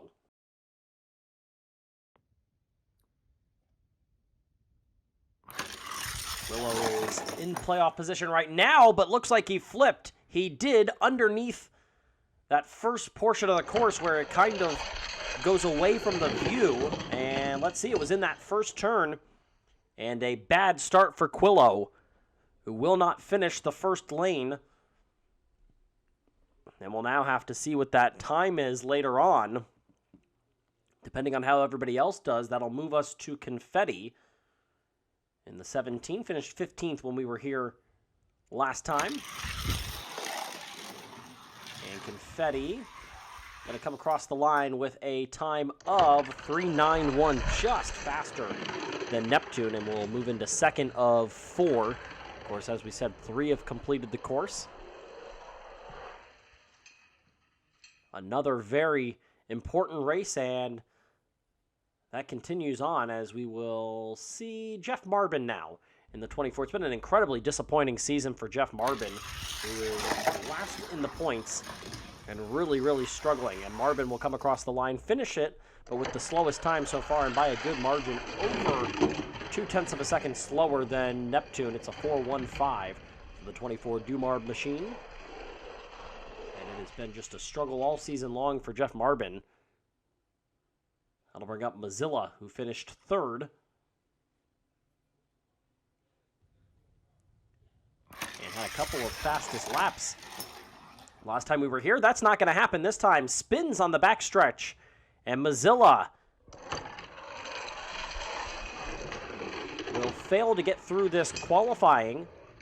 That's the second out of the first 6 to go. We're going to have 40 runs, 20 from each lane. As Spitzer is up. We only had 2 DNFs the last time we were here, and we have 2 out of the first 6 that have failed to qualify. Let's see what Spitzer can do. Spitzer spins, turns around, and will not get through.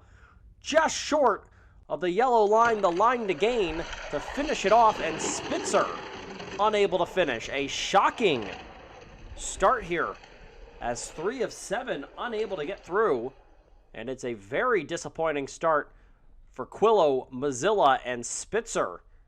Meanwhile, Jeff Marbin loves what he's seeing as Jack Tato will come up. Jack Tato was the final car to get in. The last time we were here, qualified 18th. You can see all the markups on that machine. Been in some tough battles as Jack Tato gets across the line. This is the slowest time with a 4:36. That'll allow Marbin to continue to move up. Right now, Jeff Marbin's just in it for pride, and you can say that a lot of those at the bottom. Confetti is included in that group. Confetti is 21 points behind. Murakami is 47 points behind. And in need of a win. We mentioned how Bladestar Motorsports going to try to put all the effort into this 4 machine. Let's see what happens on this run. Look like a fast time. It is. It's the fastest so far, a 3:5. Will, for the moment, move Murakami into the lead. And again, being part of a big team has really paid off for some of these drivers like Winks, Bloodstorm, as Steve will come in now, and then, of course, all the teams from the Red Pandas Racing booth. And Steve flips in the first turn. Won't get out. It's 4 that have failed to qualify now. Just 60% of the cars have finished so far, ranging from a time of 3:5 to 4:36. And that'll bring up Winks, who finished 8th here, averaging a 7.17 finish.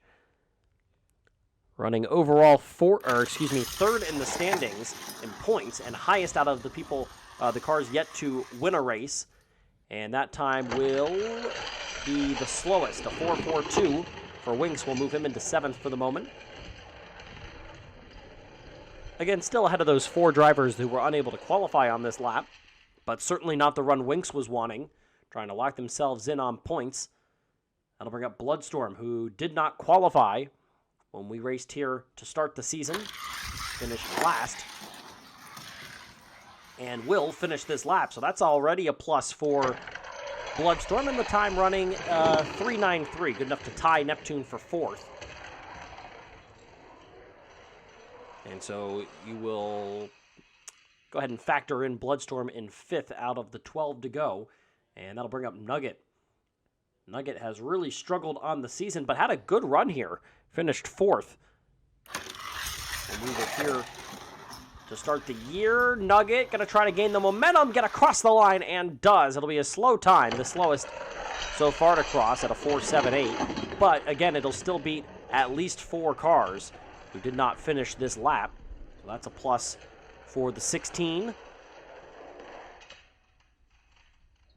Nugget, who is still in competition here, 13 points back, as that'll bring up Electro. We mentioned Electro. Going to get a lot more focus from OB Racing. They have fast cars. You've seen it all season long with the 26. Let's see what the 93 can put forward. Strong car comes across the line and will take the lead. And to the top of the boards goes the 93 of Electro in the Texas Rollhouse car with a time of 3:44. 600ths better than Murakami. And into the lead, here is Lemon Drizel, who did not do well.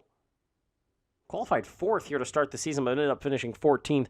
Drizel is 40 points back of Streamer for the points lead in the regular season championship, but still second in the standings, and will come across the line here with a 4:02 time. That's 7th best. So middle of the pack for Lemon Drizel here from this first line, which is the inside line, and we'll on the outside next. Here is Oak, who was the other car not to qualify when we raced here, in the season opener, but has really come on strong as of late in the playoffs right now. +5 on that cut line, gets across the line despite a little bit of a bobble at the bottom of the course. But that time for Oak, wow, how about that? Even with a little mistake from the 48, Oak to the top of the board, a 3:43. Fastest time run so far. How about that? Very impressive. And that will bring up the 2 of Sal. And Sal's going to spin and go off the course. And will become our 5th driver not to qualify. Big contact there, as you'll see it on the replay.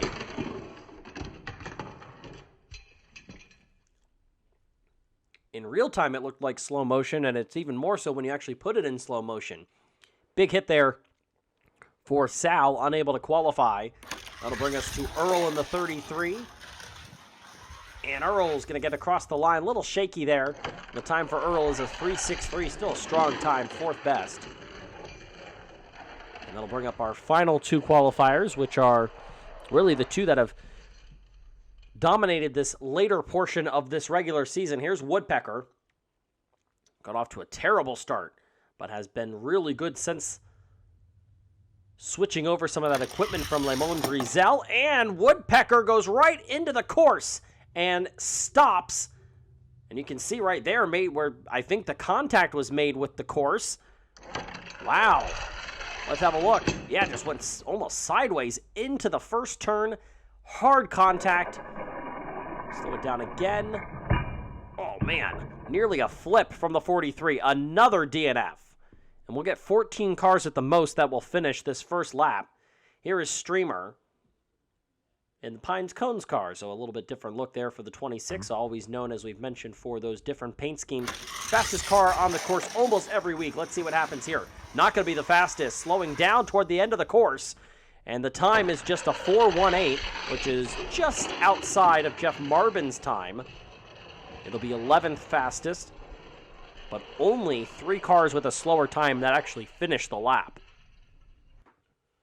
Wow, how about that first round of qualifying? Quillo, Mozilla, Spitzer, Steve, Sal, and Woodpecker all fail to finish. It's a top 10 first run for Jeff Marbin, and it's the top of the leaderboard for Oak.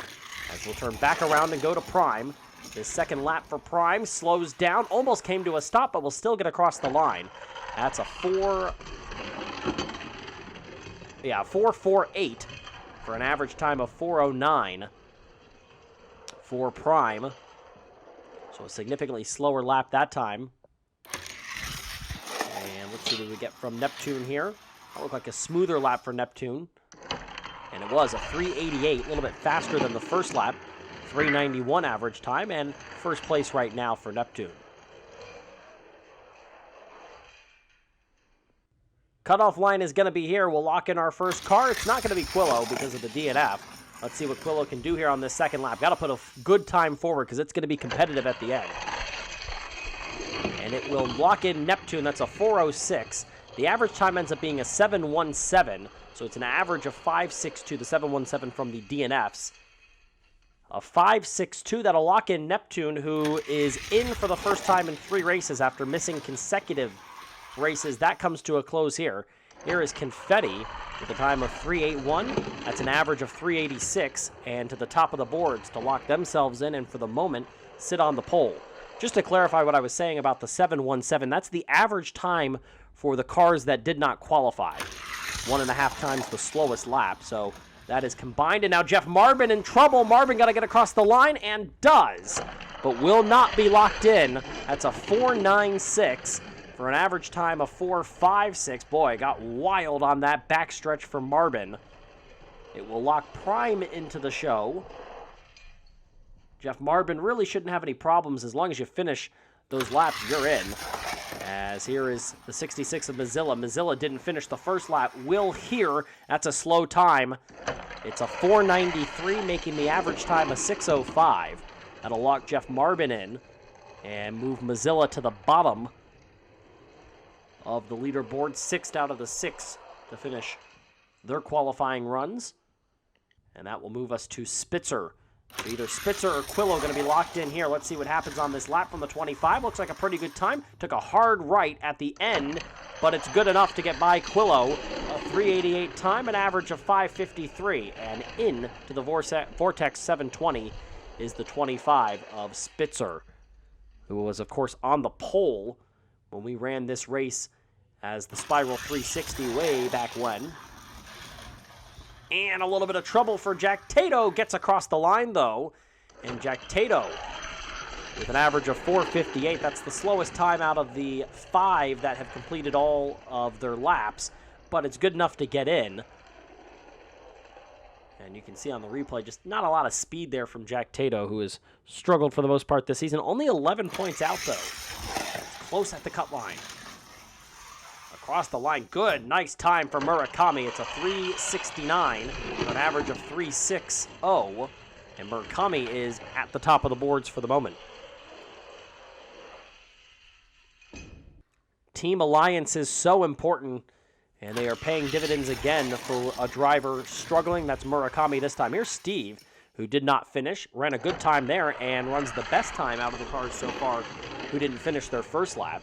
A 3.54 will put him in. It's still Quillo and Mozilla, who are the bottom 2 halfway through this second qualifying run. Sal and Woodpecker yet to go. Those are the 2 who didn't qualify from the first lap. Everybody else, if you finish your second lap, you're in. So that's the case right there with the 13 of Winks. Moving up to 5th ahead of Jeff Marbin. And by a pretty good margin, there's a large gap there in between Prime and then 0.2 of a second back is Winks. And then nearly 0.3 of a second back from there is Jeff Marbin. Here's Bloodstorm in the 86. 3.93 first lap across the line, and a pretty good time. A 4.02 will average it out at 3.98, 4th fastest. And as you go further and further down, more and more drama for Mozilla, 31 points to the good. And for Quillo, 10 points above the playoff cut line right now. They need to make these races. As this is Nugget with a time of 3.93, an average of 4.36, 7th best. Right in between where Winks and Jeff Marbin are. Marbin with just a little bit of an advantage over Jack Tato. Here is the 93 of Electro, ran the 2nd fastest first lap. And on this second lap, spins, comes across backwards, still look like a fast time. It's a 3.56, make the average time a 3.5 flat.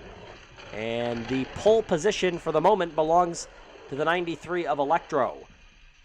And once again, I will tell you how important team alliances are. Right now, the 2 struggling guys that have teams who can help them, they're at the top of the boards. Here's Lemon Drizel. This will be a slow lap. Looked like Lemon Drizel was trying to just take a nice stroll around the course.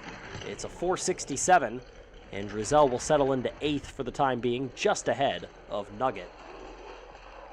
With 5 drivers left, Oak, Earl, Streamer, Sal, and Woodpecker. Here is Oak, ran the fastest time. Could have a pole, let's see what happens. Didn't qualify the last time we were here. Oak runs a time of 3.78 that time, and will settle into 3rd, 1/100th slower than Murakami. That is big right there. That is Going to make it very difficult for somebody to pass Electro for the pole. Here is Sal, didn't qualify. It's Sal and Quillo who gets in. Let's find out. And I think the answer is going to be Sal. Look like a faster time. It is. A 3:75 will lock Sal in. And Quillo still in trouble. In fact, Earl here is going to be in no matter what, as we'll see this lap. And it wasn't a very good one. Backwards and slow for Earl. Going to hurt some of the timing there and some of the seating. It's a 4.48 to make it a 4.09 average. Excuse me, a 4.10 average, and it was a 4.56 for Earl. Beg your pardon there. Here is Woodpecker, didn't finish. Looks like a fast time. Woodpecker does have it, spins at the end. Locked into the show, a 3:41. Mozilla is now officially out and will not qualify for this race after finishing third the last time at this track. If Streamer finishes the lap, they're in and Quillo's out. Let's see what happens. And Streamer not going to do it. Wait, hold on. Nope, that's it. Streamer is not going to qualify for this race. Unbelievable. Wow. The points leader, the championship favorite, the three-time winner, will not be in the Vortex 720. Quillo gets in. And you see there, wow, a shocking finish as it's jubilation and then also disappointment from OB Racing. Electro in the 93 takes the pole, but Streamer, the 26, fails to qualify. Quillo just barely gets in, thanks to the qualifying failure by Streamer. Failing to qualify, the 26 and the 66, who've had some pretty good times. Mozilla in good playoff position. As you see the fastest laps, 3 championship points to the pole position. Electro add a point for the fastest inside time, that was Oak. And add a point for the fastest outside time, that was Woodpecker, who also ran the fastest overall lap. As you look at the grouping, Group 1 will be Electro, Winks, and Quillo. Group 2 is Murakami, Lemon Drizel, and Spitzer. Group 3, Oak, Earl, and Sal. Group 4 is Confetti, Nugget, and Steve. That's a very interesting grouping right there. Group 5 is going to be Neptune, Jeff Marbin, and Woodpecker. And Group 6 is Bloodstorm, Prime, and Jack Tato. The scene is set. Just 2 races left. We'll see if somebody locks themselves in with a win into the NASMARB playoffs. And so the field is set for the Vortex 720. We will see you for the race, but until then, I'm Rick O'Shea, and you've been watching MSPN's coverage of NASMARB.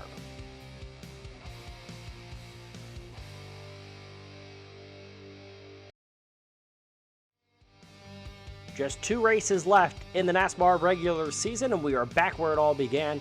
We had the qualifying earlier, and now it's time for the main event, the Vortex 720, right here on MSPN. I'm Rick O'Shea. Glad to have you here as NASMARB's penultimate race of the regular season takes us back to where we began the year. Here are our groupings on your screen. Electro, Winks, and Quillo will face off in Group 1. Group 2 is Murakami, Drizel, and Spitzer, then Oak, Earl, and Sal. Confetti, Nugget, Steve, Neptune, Jeff Marbin, Woodpecker, and then Bloodstorm, Prime, and Jack Tato in Group 6. As we will hopefully have some drivers lock their way into the playoffs, and the first driver that can do that by points is in this matchup right here. That's the 13 of Winks, taking on the 1 seed Electro, who right now is 4 points below the cut line coming into this race. But the 1 seed in this race trying to finish it off, and will to advance, and upside down in the first turn is the 9 of Quillo, who just barely made it in. And so Electro is through into the second round out of the group stage. Looked like for a second there may be a pass attempt from Winks, but couldn't gain enough momentum to make that happen. And so Winks will now go one-on-one with Quillo. Big one if Winks can get it done, but here is Quillo, and Quillo's going to do it.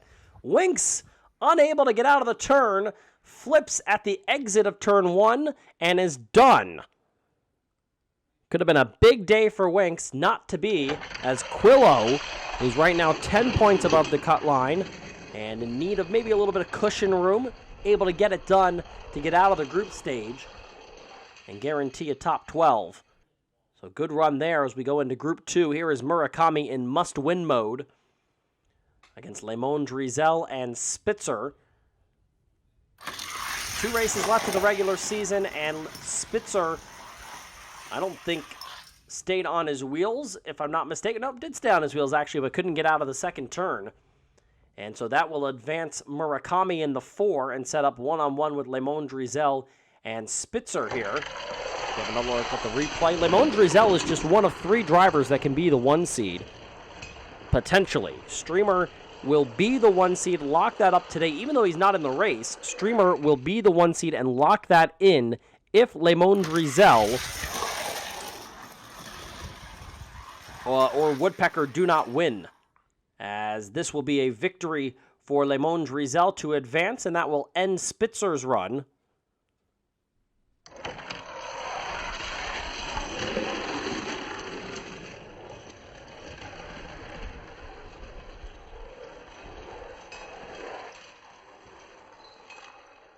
And you can see on the replay, nothing really close. Not a great run from Spitzer in that group stage. A pretty easy advancement for both of the other drivers.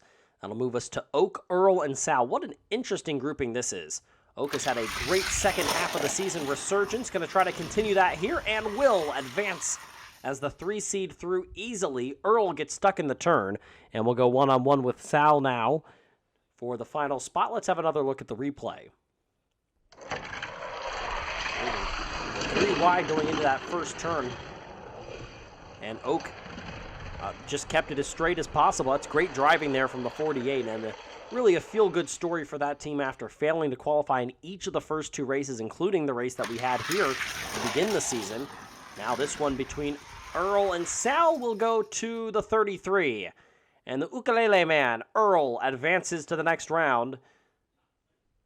Earl, who is right now 6 points above the cut line, as is Sal. That is a huge matchup there. And so Sal in a little bit of trouble now, and it's going to come down to that final race for the 2 team.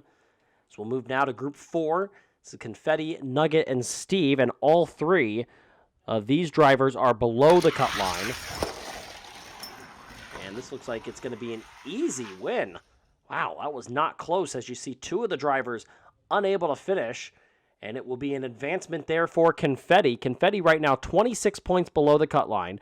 Nugget is 13 points below the cut line, and Steve is 19 points below the cut line. So they're all in some, at least some different version of desperation mode, and it looked like the 17 came to play here so far in the group stage as they go one-on-one with Steve and Nugget, and it will be, nope, it's going to be Nugget who will pull it out at the end. Steve looked like he was lining up for a pass, but Nugget advances. You can see, though, unless something drastic happens between this stage and the next, neither of these cars are going to compete for a win, at least today, in this championship matchup. That's just not going to happen unless something changes in those cars. They just didn't have the speed. As we move into the 5th group, Jeff Marbin is most certainly in win-now mode and must-win mode to make the playoffs, as Woodpecker is going to advance easily. Woodpecker, of course, right now 4th in the standings, some 59 points behind the points lead, but still 4th in the standings and could still potentially be the number 1 seed if he wins this race and also wins next week. There's a lot of work to do to catch up to Streamer, as this will now be Neptune and Marbin. Jeff Marbin flips, and Neptune advances into the next round. Neptune, who is 21 points below the cut line, in need of a couple of big weeks and likely a win, will advance into the final 12. Jeff Marbin's forgettable season continues with a flip here coming out of the first turn. Well, actually, not even out of, it was kind of into the middle of that first turn where Marbin flipped, couldn't even hold it together that long. It's been a very disappointing season for the 24, and that continues here at the Vortex 720 as we'll go to the last grouping. This is Bloodstorm in the 86. Right now the last car in the playoffs, needing a strong run and going to get it here in this group stage, winning it easily here as both the 12 and 8 fail to advance or even finish that lap there. And now they'll go one-on-one with each other as we have another look, and this one wasn't close. Looked like a little bit of contact between Prime and Jack Tato there, and staying out of the drama, if you will, was the 86 of Bloodstorm and took an easy win.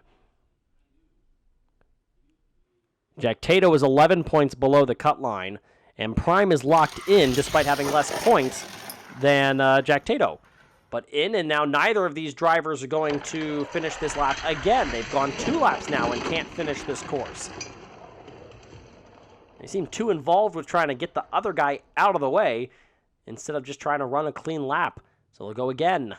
Second try at a winner-take-all. Prime's got the advantage. Does Prime have enough to finish the lap? The answer is yes, and Prime is into the next round, and this is the best run Prime has had in a long time. Into the final 12.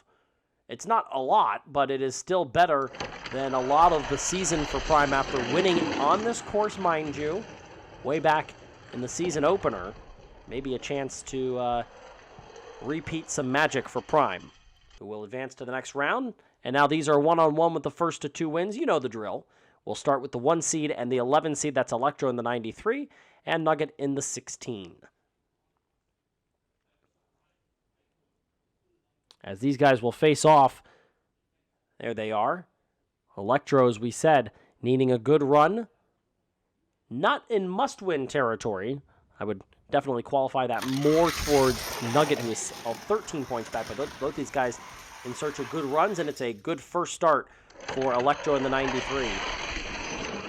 Like a little bit of contact there. Yeah, almost like a turn attempt by the 16. Didn't happen, whether that was on purpose or not. Did not come through.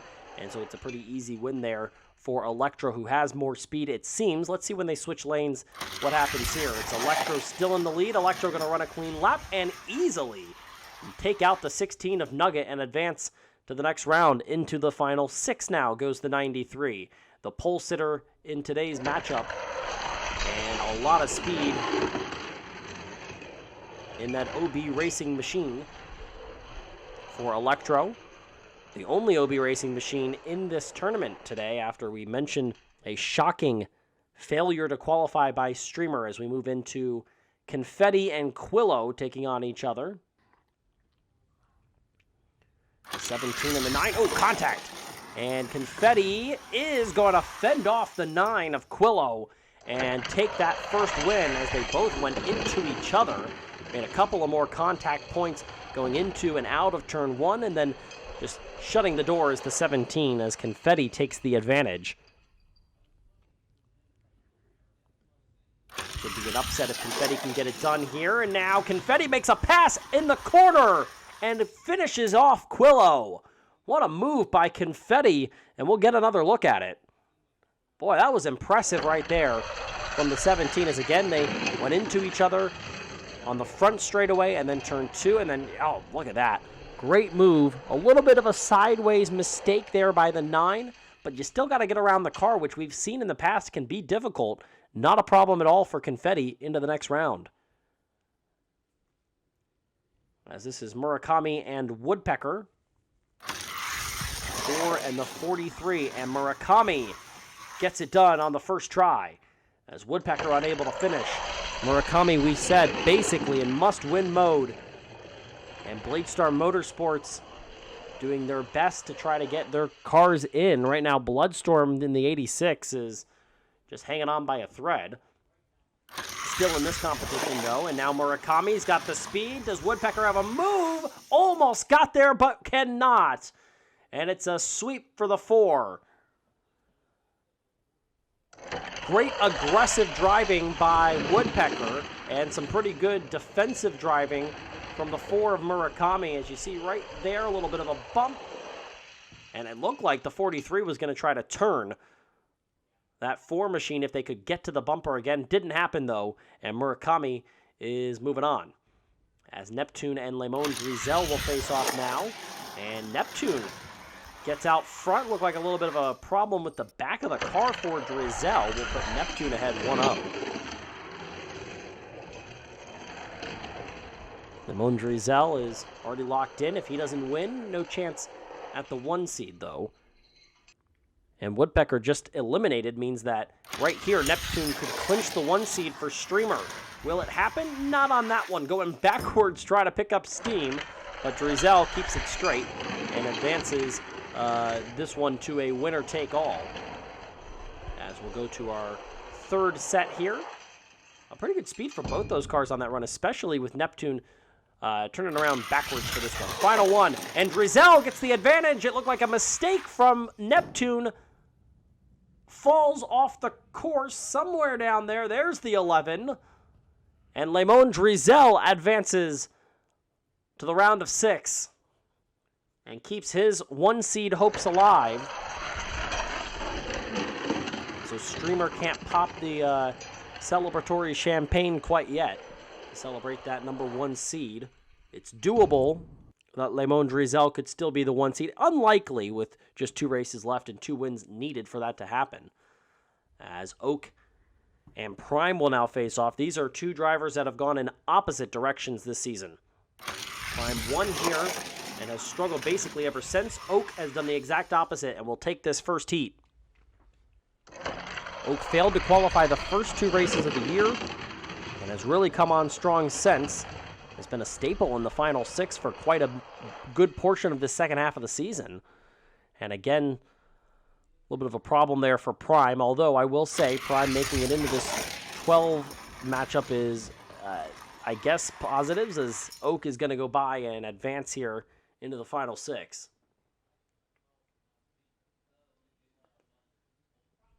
Another look at the replay here.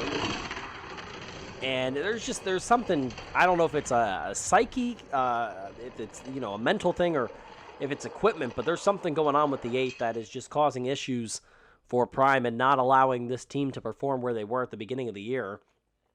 As Bloodstorm and Earl will now face off. Big matchup here. Both these drivers in the playoff hunt, and Bloodstorm going to take this first heat as Earl slows and will not finish. Going across backwards there. Earl's right in the mix, +6. Bloodstorm is +4. It's a big win for Bloodstorm if he can finish off this heat. Knock Earl down a bit and give himself a chance to make up some spots. With, you already see Sal, who is a little bit ahead of him in the points, out, as is Spitzer. Here we go again, and Bloodstorm's going to win this one by 1.5 miles. Not close, and neither time can Earl finish the course. Bloodstorm into the final 6. Does that one easily. Some contact forced there by the 33. Looked like he came off the course a little bit and never recovered from that. Almost seemed like that contact kind of sped up that 86 machine, and Bloodstorm able to put together a pretty good time to advance. There are the final 6. Electro and Lemon Drizel, Murakami and Bloodstorm. Those are teammates right there, by the way. And then Oak and Confetti, neither of which qualified for the race we were here last time. They will qualify or will compete for a spot in the final 3. First to 3 wins is going to get there. Electro and Lemon Drizel, and it's the 93 taking the first run. Doing it in convincing fashion. Nothing overly close so far in today's tournament.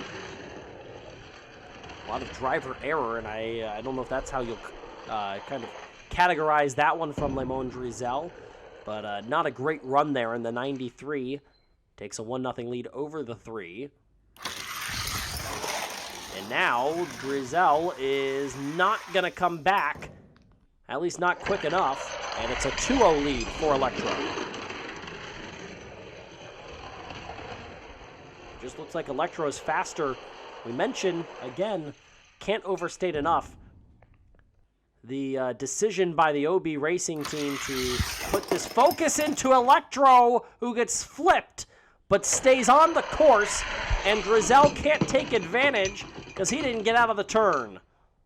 Wow, that is a huge missed opportunity for Lemon Drizel, down 2-0, and an opportunity where you automatically win if you finish the course. Instead, he's going to be swept away by Electro into the final 3. As Electro, with a 3-0, honestly pretty dominant run there of Lemon Drizel, and that will clinch the number 1 seed for Streamer. And so now OB Racing has a couple of reasons to celebrate. The 26 is in as the number 1 seed officially, and now their other driver, Electro in the 93, a great opportunity to make up points and potentially get into the playoffs. They're in the final 3 now as Murakami and Bloodstorm face off. Murakami trying to spoil the party as he's going to take that first one against Bloodstorm. And it is a disaster if Murakami wins, if you're those cut line teams. That would move Bloodstorm if we just had it happen right now. Not only would Electro still be below the line, but Bloodstorm would drop below the cut line.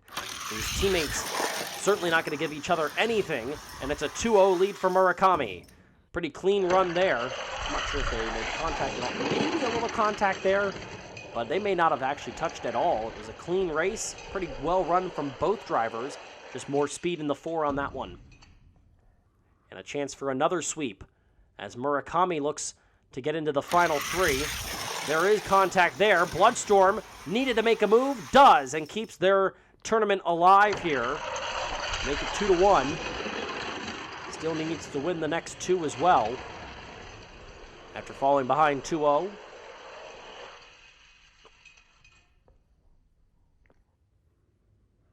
And here we go. Uh-oh, sliding trouble for Bloodstorm. Murakami needs to finish and will to advance to the final 3. Murakami is in. Knocking out Bloodstorm here, and you can see a full spin from the 86, which meant that unless Murakami had some significant issues, it was all but over, and it ultimately was over. And now the final matchup, it is Oak, it is Confetti. If Confetti advances, we'll have 3 drivers below the cut line in the finale. But it's Oak who takes the first one.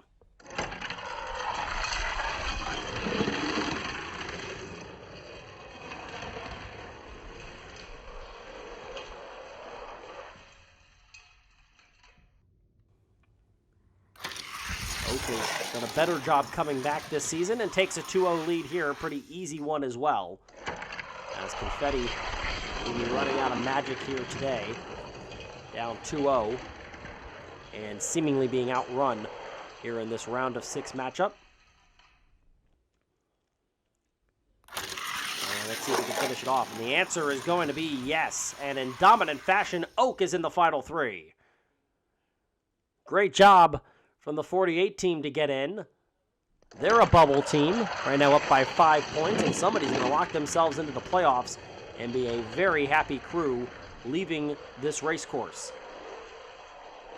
So we'll have our matchup for 4th, 5th, and 6th. Confetti, Le Monde Drizel, Bloodstorm will all face off. They were the 4, 6, and 10 seeds coming in, and they will finish 4, 5, and 6. Let's see what happens. And it is going to be a pass for Bloodstorm. He's going to take 4th. Drizel is not going to be able to get out of the last turn. And so it'll be a rerun for 5th and 6th. As Bloodstorm made the pass, he'll finish 4th. That's a big points day for Bloodstorm. Good run. As Le Monde Drizel unable to finish, which means that'll be a second chance for Confetti to get an extra point if he can pass Le Monde Drizel. And he's going to do just that. Confetti takes 5th, 6th place for Le Monde Drizel.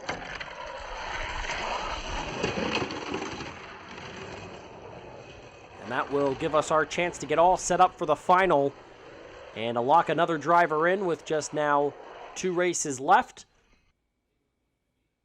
Things are about to get very interesting. Now, before we get to the final, I just want to let you know that NASMARB is presented by the Marble Sports Worldwide Podcast. If you love Marble Sports, then check out the podcast using the link in the description. Each week, Brendan and Mr. Woff discuss the most relevant news in the marble world, from NASMARB to JMR. It's a fascinating podcast, a great listen, and we are glad to have them as a partner here at NASMARB. So check them out, and we'll get ready for this final now.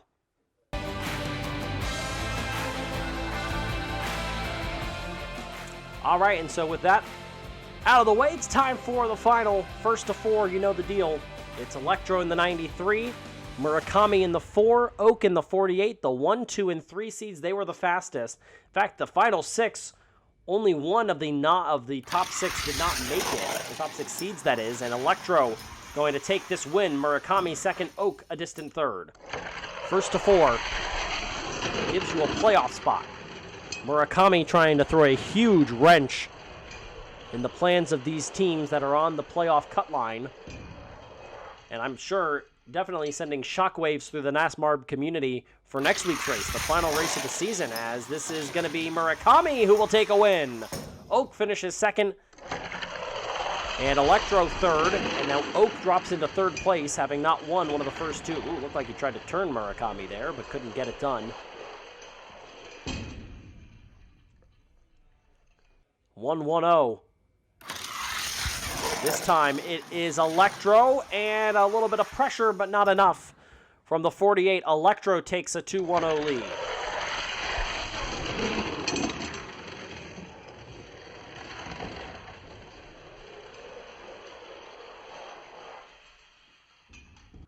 And so now Electro a chance to take a pretty commanding lead if he can get a win here. Murakami trying to change that. Murakami has the lead and the win. Oak unable to finish and kind of out of it at this point. It's a 2-2-0 score. And everybody's sweating bullets over this 4 team and what they are doing right now. 2 wins away from a very improbable playoff appearance. It is Oak in the lead, and Oak will get on the board now. 2-2-1 as Murakami finishes a distant second and an even more distant third for the 93. That one wasn't close, and it gives Oak some hope there and a chance to really get back in it. Right again, now it is Electro in the lead, and a pass for second will be given to Oak, but that's just a souvenir at this point, as Electro is going to get the win and take a 3-2-1 lead. And now one more will put Electro in the playoffs. Murakami looking for a miraculous playoff appearance.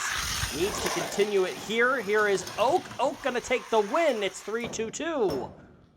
And, oh, wow, Electro gets a wheel up on the course, hoping that doesn't cause any kind of aerodynamical issues or anything moving forward for these last couple of runs. No issues with the car, we hope for them. But Oak is back in it. Murakami, now I would assume you want to work with Oak here, try to keep Electro out no matter what. That's not going to be the case unless there's a pass at the end. No, it's over. Electro gets the win. As you look at the replay, there was a turn. It was the 4 turning the 48 at the finish line, but it was over by then. A clean run that time, and you can see the pass. Oak had a chance, but the course would have had to been longer for Oak to actually be able to go. They're going to have to run here a one-on-one heat to figure out who finishes second, after they both scored 2 wins in the final. So our final race here is a one-on-one between Murakami and Oak, and it goes to Murakami. Oh, that was close, as Oak kept the pressure on the back bumper of the 4. Some smooth, calm racing there from Murakami will give him the second place finish. And you look at the points from today's race, Electro given 44 points with that win. Murakami, Oak, Bloodstorm, and Confetti, other big winners. Going all the way down to Streamer and Mozilla, who failed to qualify. Streamer, again, already locked in as the 1 seed. No real harm there. But a little bit of harm for Mozilla, who's in a less favorable position now going into that final race of the season. And now there is a look at our standings. And we have quite a bit to go through here, as we have Streamer leading by 16 points. As we mentioned, locked in the playoffs now. Lemon Drizel is still locked in. I should say Streamer's locked into the 1 seed. Lemon Drizel is still in as far as being in the playoffs, as is Woodpecker at 159 points. Electro is now in at 146 points. as is Prime, 16th overall in the standings, but locked into the field currently.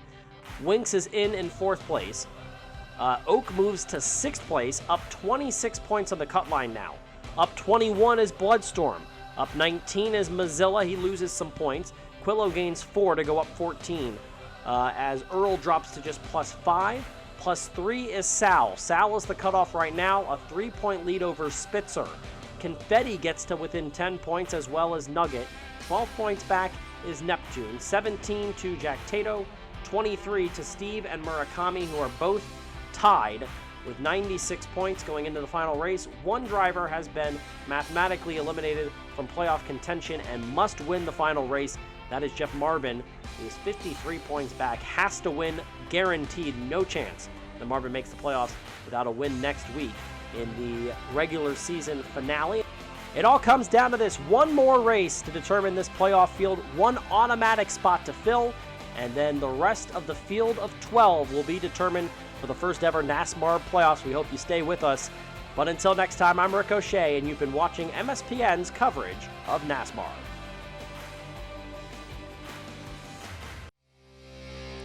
One last chance to lock yourself into the NASMARB playoff tournament, and where else would it be besides the track where anything can happen?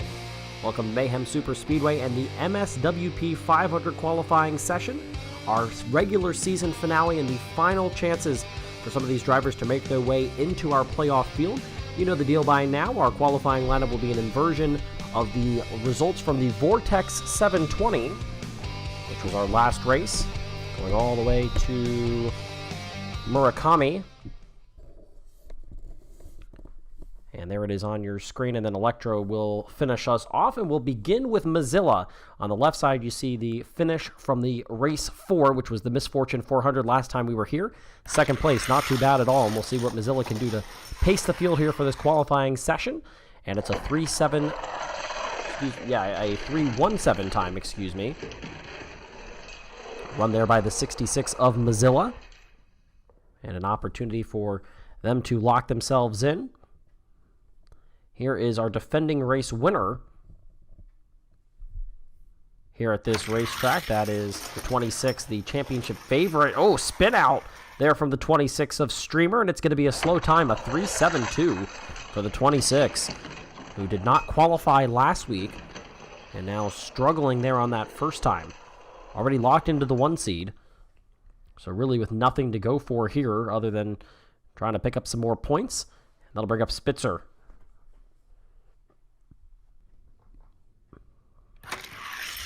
The 25. That's a bit of an uneven season. Looked like a pretty good run there, and it is. It's a 3:13 to move Spitzer to the top of the boards. Just a little faster than the 66, and it looked like it for a second there, a little bit of a fishtail going down the backstretch, as we'll bring up Jack Tato, who finished last out of the drivers that made it into the field for the Misfortune 400.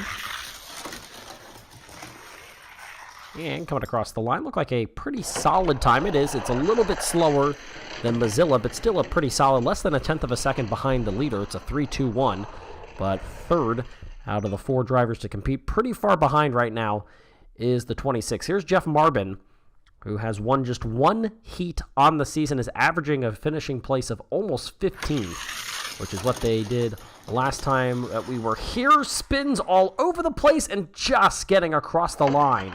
The time is a 4:56, but it's a lot better than it would have been if Marbin didn't make it across the finish line at all. That was a disastrous run in what has really been a disastrous season for Jeff Marbin, who it's been announced will not return next season. Not retiring, but for next year at least will not have a ride. Jeff Marbin out of the 24. Here's Steve in the 89.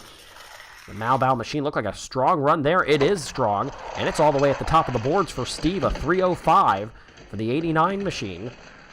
Very solid run there.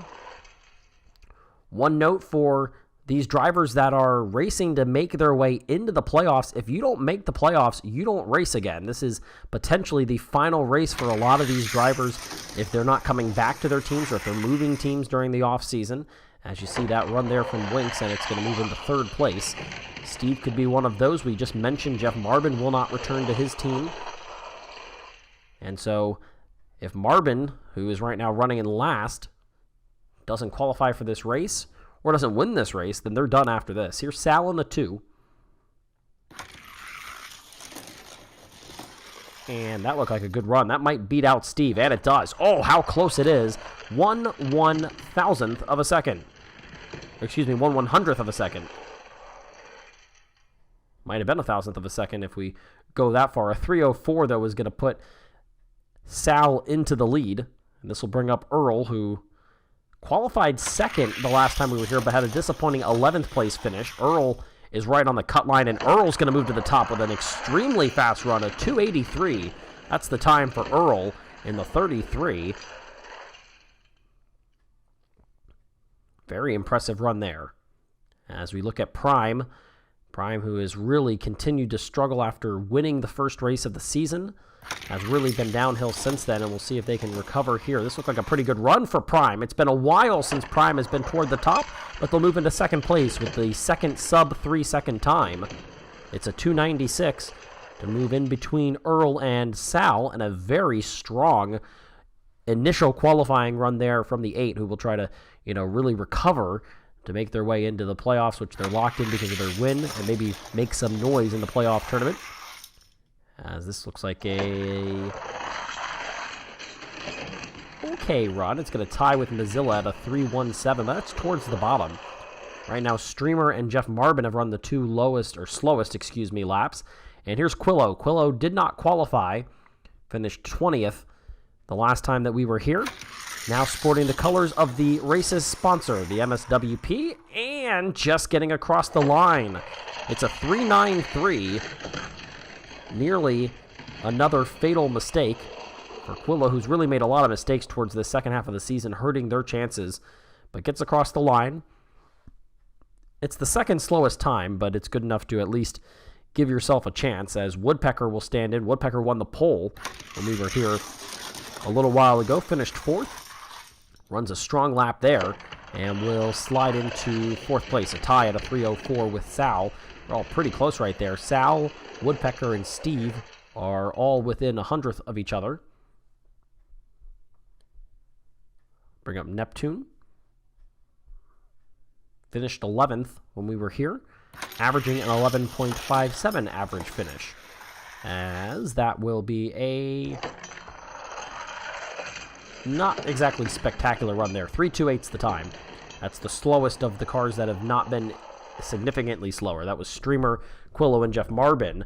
But then besides that, nobody else slower than the 11 there, as that'll bring up Lemon Drizel. Drizel, one of the championship contenders. Obviously, anything can happen, but Drizel is really one of the main competitors, a lot of people think, to Streamer. And Drizel will settle in right behind Steve, a 3:06. Obviously, you know by now, 2 qualifying laps, one from the inside line, one from the outside line. And their average time will determine where they are lined up for tonight's race. Oh, big spin there, but able to recover and a come across the line, and Confetti with a 3:33, even with this really big moment there in between turns 1 and 2. Confetti, a 3:33, honestly still in it, even though a big mistake made there. Pretty fast car, it seemed, as Bloodstorm in the 86 will come up. Those classic flare cars. And across the line, looks like a good time. In the middle of the pack, I guess, after it shows up on the screen. A 3:20, right behind Nugget and ahead of Jack Tato by a 100th of a second. And here is Oak in the 48, finished 6th, averaging an average finish of just under 10th. After a really bad start to the season, Oak has turned it on, has a lot of speed here, and is going to move into second place. A 2:86 for Oak. Will slide in behind Earl, and Oak has really started to turn some heads. I feel like I mention it every time that we have a race. The bad start and the incredible comeback, as Murakami in the 4 will stand in. Really turned some heads, but wasn't quite able to get it done. Almost pulled out an incredible underdog victory, as they will slide into 4th. A 2:99. Very impressive run from the 4. Murakami trying to make some waves here. As Electro, who won last week, locked themselves in, will make their way to the starting gate, and they're going to fall. They will not finish the 93. A disaster. Oh, man, and a lot of twists and turns there. Rolled over a few times. And Electro is in a lot of trouble here. It's a good thing that they locked themselves in last time. Just one car unable to finish. That is Electro. Last week's last week's winner, excuse me, as Mozilla will go again. A little bit of a bobble at the end. And ran the exact same time. A 3:17, which will obviously average to a 3:17 after running 2 of the exact same lap in terms of time.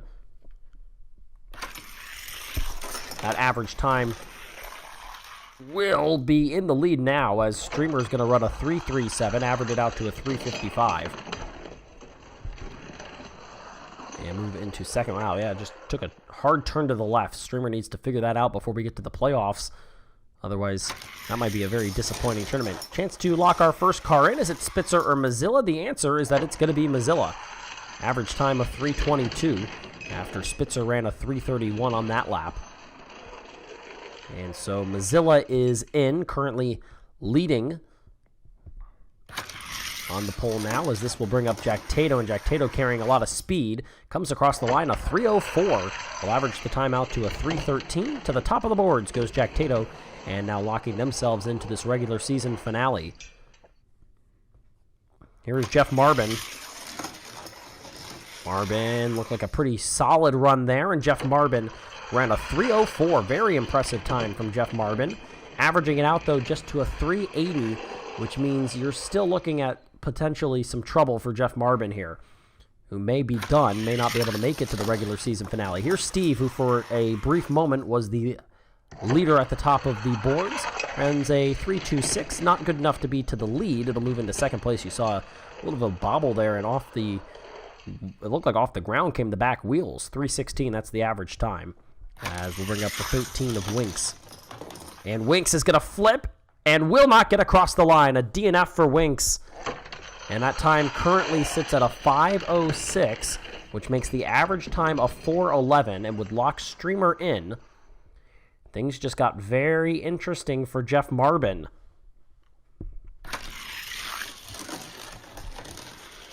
And Sal looks like a pretty solid run. Yeah, it's a 3:17, and it's going to move to the top of the boards. 3:11 is the average time, better by 0.02 of a second going backwards. Sal is able to move up the boards. They are in. And here is the 33. That looked like a good one, and it is. A 2:95 for Earl will average it out to a 2.89.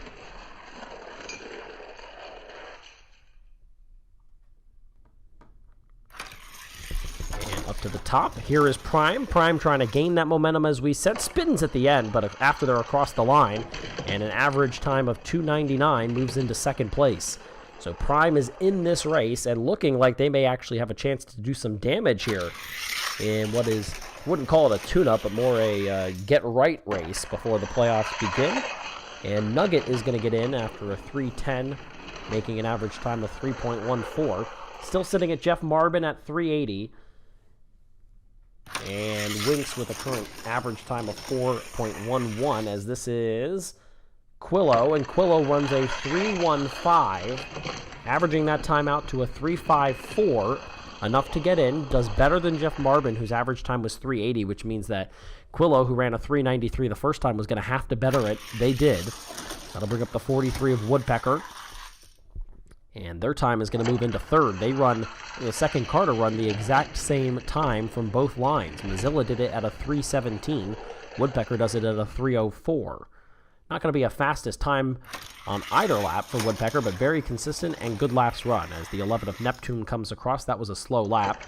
It runs at a 3:53. Still good enough to get in. As we work our way further and further down. The time for Winks has gotten a little bit slower as Lemon Drizel is going to flip. He's not going to make it across. And Lemon Drizel is now below the cut line. Jeff Marbin is in this regular season finale. Ooh, as you can see, Lemon Drizel almost flipped back onto the wheels, which could have maybe made a chance to actually get across the line. That didn't happen, and now he's below the cut line with Winks. As Confetti is going to come across, all you have to do really is make it across, and you're in at this point. If you are Confetti, that's the case. The time was a pretty good one, a 3:07. Settling in between Mozilla and Spitzer. And with 4 drivers left, we're going to move to Bloodstorm at a 3:20 on the first lap. This lap will be run at a 3:04, and up to 4th place goes Bloodstorm, averaging that time out at a 3:12. And here's Oak. Solid time for Oak, and Oak will move all the way up to a tie right now for first. We have a tie atop the pole with just 2 drivers left. Earl in the 33, Oak in the 48. They are both at a 2.89. Meanwhile, here's Murakami, and Murakami is right up there as well, runs a 2.98. A little bit faster by 0.02 of a second on that lap than their first. And that will bring us to Electro, who's going to be up against Lemon Drizel. One will be in, one will be out. The answer is going to be that it is Electro out of this race. And it ends up being a slower time than Winks. So Lemon Drizel, despite failing to qualify on that second lap, is still going to get in with an average time of 4.18. Winks in the 13 is out of this race. And Electro in the 93, after qualifying their way in, guaranteeing themselves a spot in the playoff tournament, will not qualify here. And we're going to have a race-off between Earl in the 33 and the 48 of Oak to decide who is going to be our pole sitter. As you see there are the 2 that failed to qualify. Winks in the 13 ran a slow time. Obviously didn't make it. The 5.3 is in red because that's a DNF. And Electro failing to qualify as well. We can give you an inside line and an outside line winner. That's going to be 1 championship point for Earl, who ran the fastest overall lap at a 2.83. And then Oak at a 2.93 ran the fastest other lap. Group 1 and Group 2, we don't know which one's going to be which. Earl will either be in Group 1 or 2. Oak will be obviously in the other. Whoever is the 1 seed is going to take on Nugget and Lemon Drizel. The 2 seed, the loser of that race-off that we'll have, is going to take on Steve and Jeff Marbin. Group 3 is going to be Murakami, Jack Tato, and Streamer. And then Prime, Mozilla, and Quillo in Group 4. Group 5 is Woodpecker, Neptune, and then Confetti as well. And then the final grouping is Sal, Bloodstorm, and Spitzer. So we will have a race-off for the pole before our race later on tonight. And then it all comes down to one final race, one last opportunity to prove that you are one of the best and make your way into the NASMARB playoffs. It should be a great one, should be fascinating, exciting, and definitely some drama to come later on tonight. So please stay tuned, and we hope that you enjoy that race coming up later on. But until next time, I'm Ricochet, and you've been watching NASMARB on MSPN.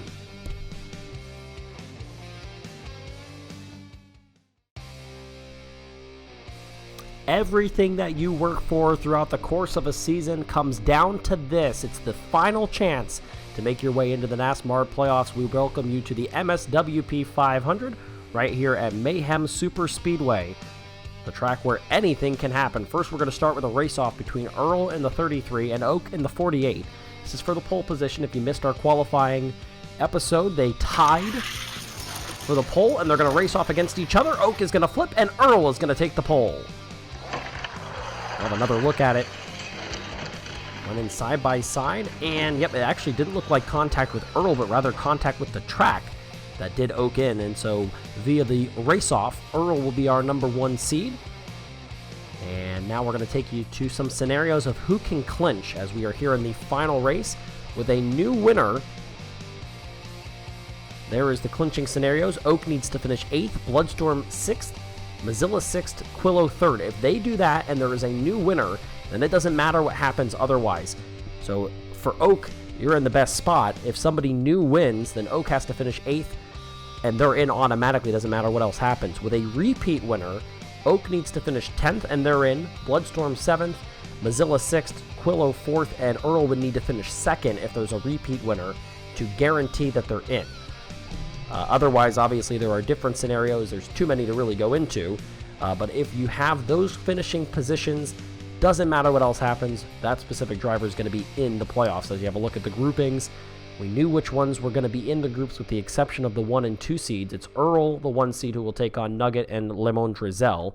And then Oak, who will settle into the 2, will have Steve and Jeff Marbin. We'll begin with Group 1, and the 1 seed Earl taking on Nugget and Lemon Drizel, who just barely made his way in. And it's going to be an easy win for Earl. And I think, yeah, there's a caution as Nugget comes across and comes out of the car here. Let's see what happened. Just looked like the car just honestly came apart there, as looked like a pretty easy win for Earl. But the body of the car and the frame are in 2 different places. They're going to have to go again. Earl won that heat, but it didn't matter because of the caution.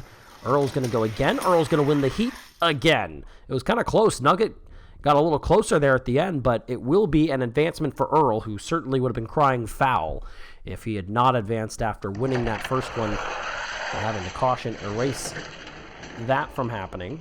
Not to be the case, though. The 33 is through, and now Nugget and Lemon Drizel will face off against each other with an opportunity to move on through this group stage. Lemon Drizel struggled for the most part, that they are going to pull off what I think might be an upset here from what we've seen so far this week. Lemon Drizel advances, Nugget is eliminated and has now been eliminated from playoff contention. Really needed a win, did Nugget, but they are officially done being eliminated here in this group stage. Nugget will not make the playoffs. We'll move into Group 2 with Oak, Steve, and Jeff Marbin.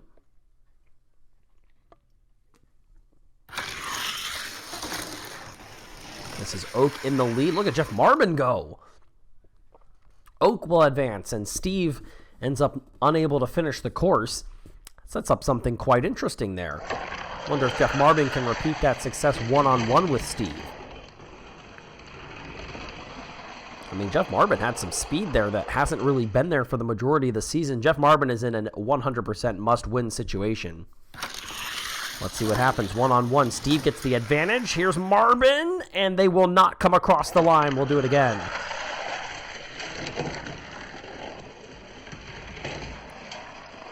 What a blocking job by Steve. Otherwise, Jeff Marbin would have gone right on by and through the group stage. Try it again. Jeff Marbin has the advantage. Now it's Steve who takes the lead. Steve's going to get the win.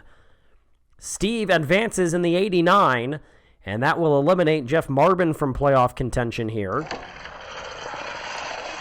And it will officially end the Jeff Marbin DoMarb 24 era. As we announced earlier that he will not be returning to that team, will not have a ride next season. So he is done, as we'll move on to the next group. Disappointing end to a disappointing season for Jeff Marbin, as this group led by Murakami, who is really trying to come on strong at the end of the year. Streamer cannot finish that, as Murakami is going to advance. Streamer really, I don't know if it's just the fact that they can play around with some things because they're in and they know where they're seated. They're the number 1 seed no matter what, but they have really struggled recently.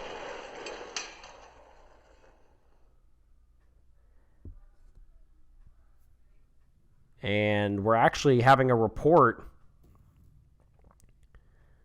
Wow, it is a broken axle, broken back axle for the 26. They're going to have to go again without that back axle, and it's not going to work. You can see the turn couldn't get across the line. When something happens, this is really, I think, the first time we've seen it, but when there's damage that happens in the middle of a race, it can't be fixed in the middle of a race. And so you can see the replay. There was just no chance for the 26 there, and as you watch him come across, the back just completely spins. A broken back axis is going to cost Streamer any shot. They're eliminated here. Obviously, they're the 1 seed, and so not much to race for there. Luckily for Streamer that they were already locked in as that seed. As we've got a flipped car, Mozilla's going to make a move. Going to go around and going to advance. Nice move by Mozilla to go around the flipped machine of the 8 of Prime. It looked like he just flipped himself, and you can see right there, just went right around it, something that Quillo couldn't, or at least didn't do fast enough.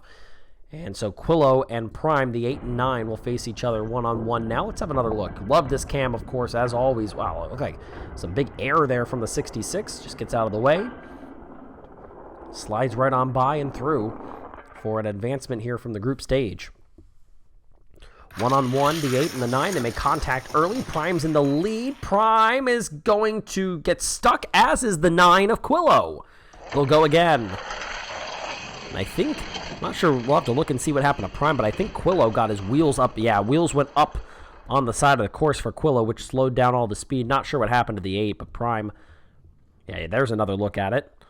The 2 right side wheels are up on the course. Prime is going to get it done, and Quillo is flipped and upside down. Huge, huge hit to the confidence and the chances for Quillo. And Quillo's going to need some help in order to be able to clinch a playoff spot after what seemed to be a very promising start to the season. Now in a race sponsored by his sponsor, Quillo is in some trouble. Can't get out of the group stage of the MSWP 500. So we'll move into the 5th group. This is Woodpecker, Confetti, and Neptune. Neptune didn't have a ton of speeds during qualifying. I don't know what you can expect here. I believe Confetti ended up on the bottom of the course. That's exactly what happened. Woodpecker's going to get the win pretty easily.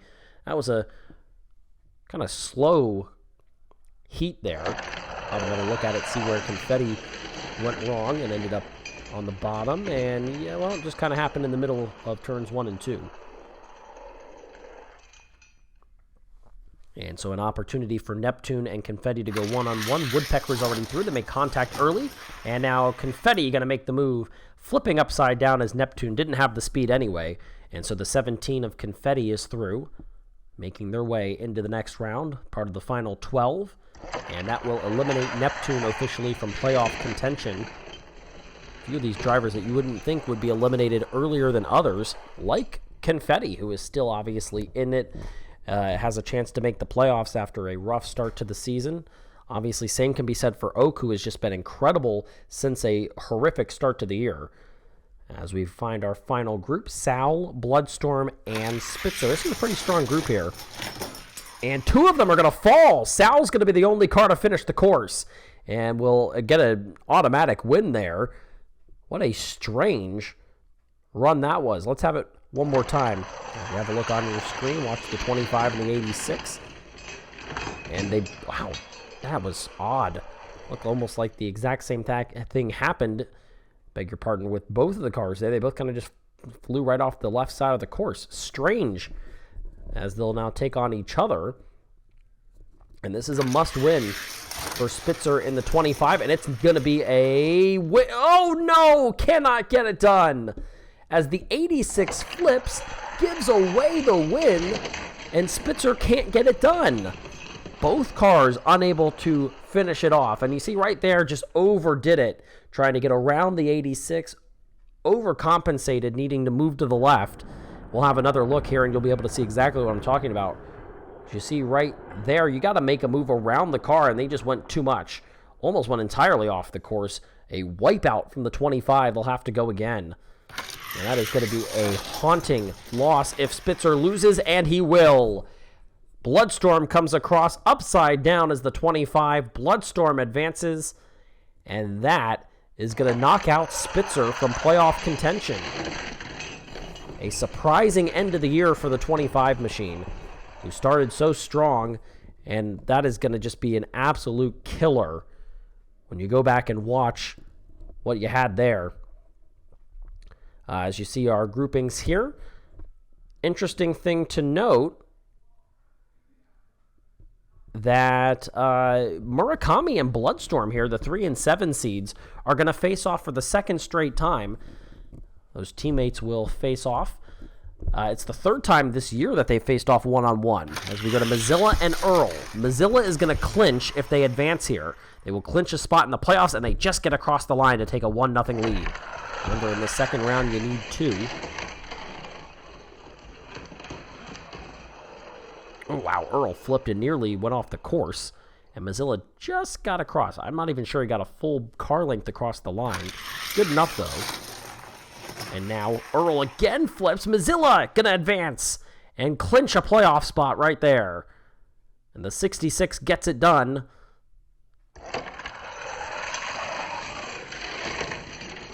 And Earl is eliminated here. And Earl, by the way, just became the first ever #1 seed to fail to make the final 6. That has never happened before, but it'll happen here as Mozilla is going to clinch a playoff spot after Earl, unable to get across the finish line either time, couldn't even stay on the wheels either time. And interesting there, you could see on that view, Mozilla kind of just bullied his way right through and right on past the 33. Disappointing end for Earl, as that will bring up Prime and Lemon Drizel. Another flip. Prime is going to come across and take a 1-0 lead. Lemon Drizel couldn't stay on his wheels.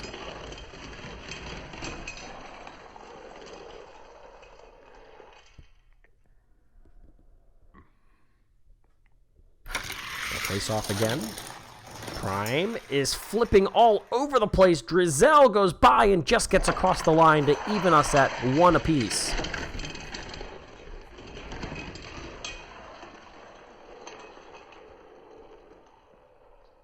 Wow, that was close.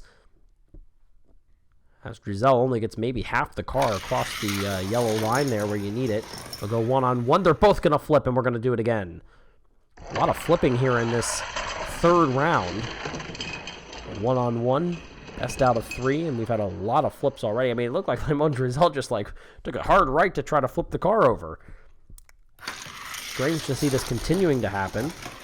They're both going to stay this time, and Prime is going to come across first and advance to the final 6. Been a while for Prime, but they are finally back. In fact, it's been so long that this is the first time that Prime is in the final 6 since the first race of the season, which they won, which is the only reason they're in the playoffs. So maybe a sign of things to come and good things to come for Prime in the 8.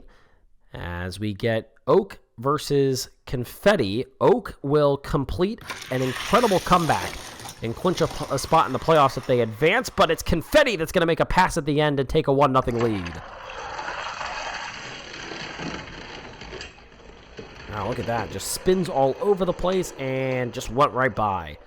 As Confetti able to get past the 48 there and take a 1-0 lead. They have an opportunity to get in a really good spot in the playoffs if they can get it done. Oak is off the course. Confetti's across the line and into the next round.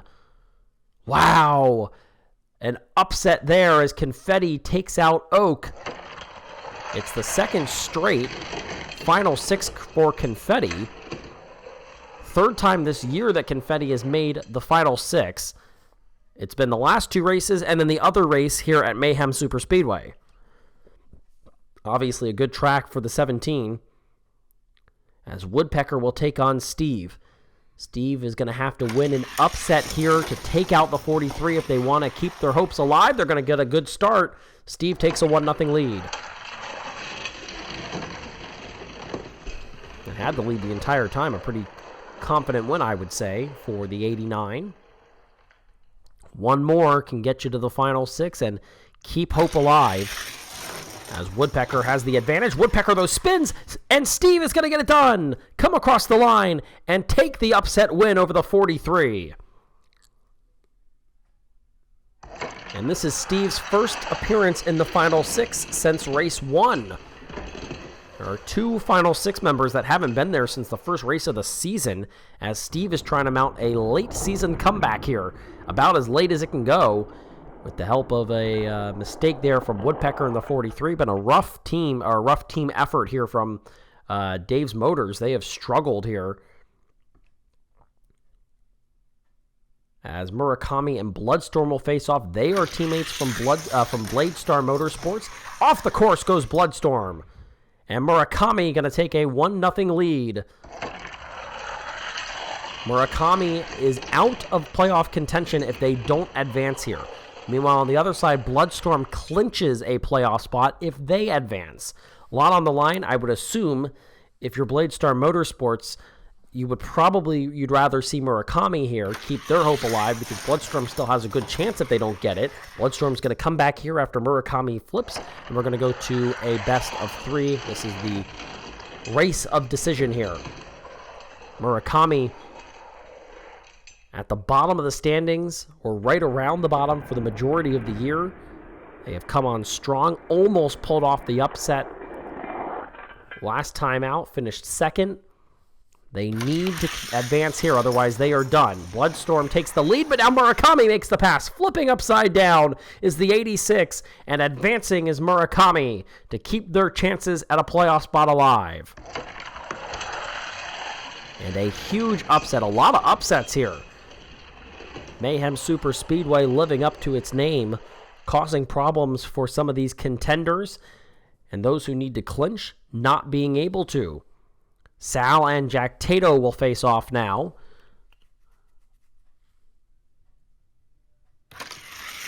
One versus one, and off the course goes Jack Tato. Can Sal finish? It's a wild run, and not one that you would want to put in your resume for Sal, but it's going to count as a point nonetheless. That was a less than graceful run from the two, but they're going to get the lead and take a 1-0 advantage over Jack Tato.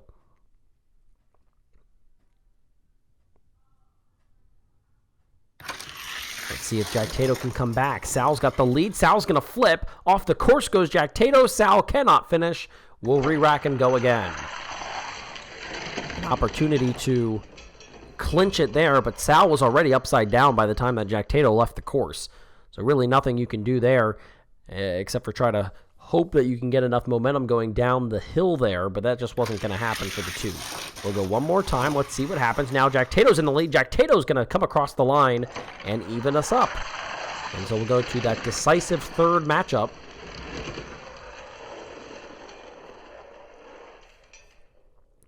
And coming across the line backwards, unable to get to the finish, was the two. Now let's see what happens. Jack Tato trying to pull off an upset. It's not going to happen. Sal's going to come across easily as Jack Tato flipped, struggled there, and Sal advances. And now for the third time in 4 races, Sal is in the final 6, really coming on strong as the season gets deeper and deeper.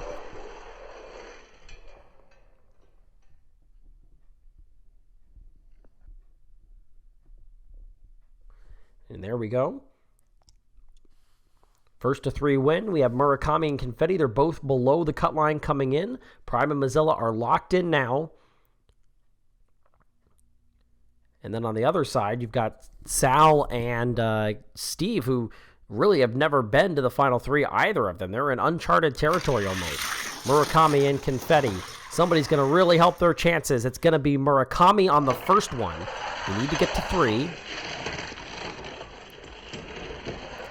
And a win for Murakami would really throw a wrench in the plans of those bubble teams, as we will see at the end of this race where the standings come out to be. Oh, both of them fall off the course here. Looked like Murakami had the lead at the time. It wasn't much of a lead. Either car could have won that one, but instead they both just came off the course. So we'll do it again. Murakami has the lead, gets flipped upside down. Confetti ties us at 1.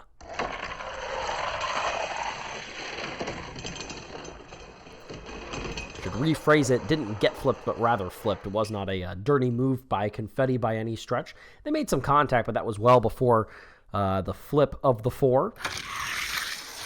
Now let's see who takes that advantage, and it's going to be Murakami after the 17 flipped and couldn't stay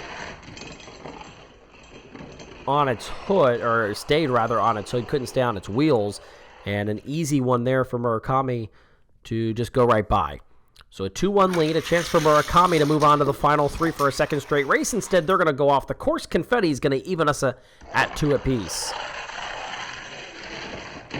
And it is now a winner-take-all matchup number 5 for a spot in the final 3. And an opportunity to get to within just 1 set win of the playoffs. And Murakami is just going to eke across the line. And the 4 of Murakami is into the final 3. And for the second straight time, Murakami makes it to the final 3. Finished in second in our last race, but looking for a first place and a very strong finish to the season.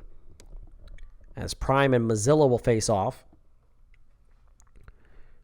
Remember, the losers of these matchups will face each other in a heat for 4th, 5th, and 6th. Make some contact. Mozilla's got the lead, and a smooth run for the 66 to take a 1-0 lead. Mozilla fresh off, advancing themselves through the last round, and with that advancement clinching a playoff spot. So congratulations to them. Meanwhile, here is Prime really trying to show something at the end of this regular season, and Prime is going to even us at 1 apiece.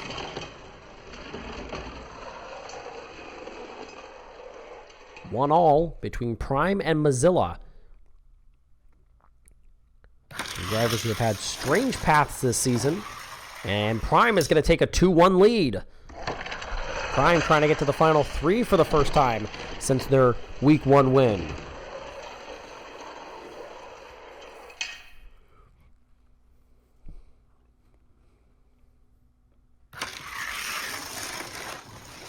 And Prime is going to get it done, and with a pretty easy margin of victory there. Prime is in the final 3 for the first time since Week 1. Congratulations, as Prime tries to gain momentum and ride that wave into the playoff tournament. Try to take away a championship, as Sal and Steve will face off here. Who's going to be the final member of this final 3? Murakami and Prime are the first 2. Sal takes a 1-0 lead as Steve can't get across the line.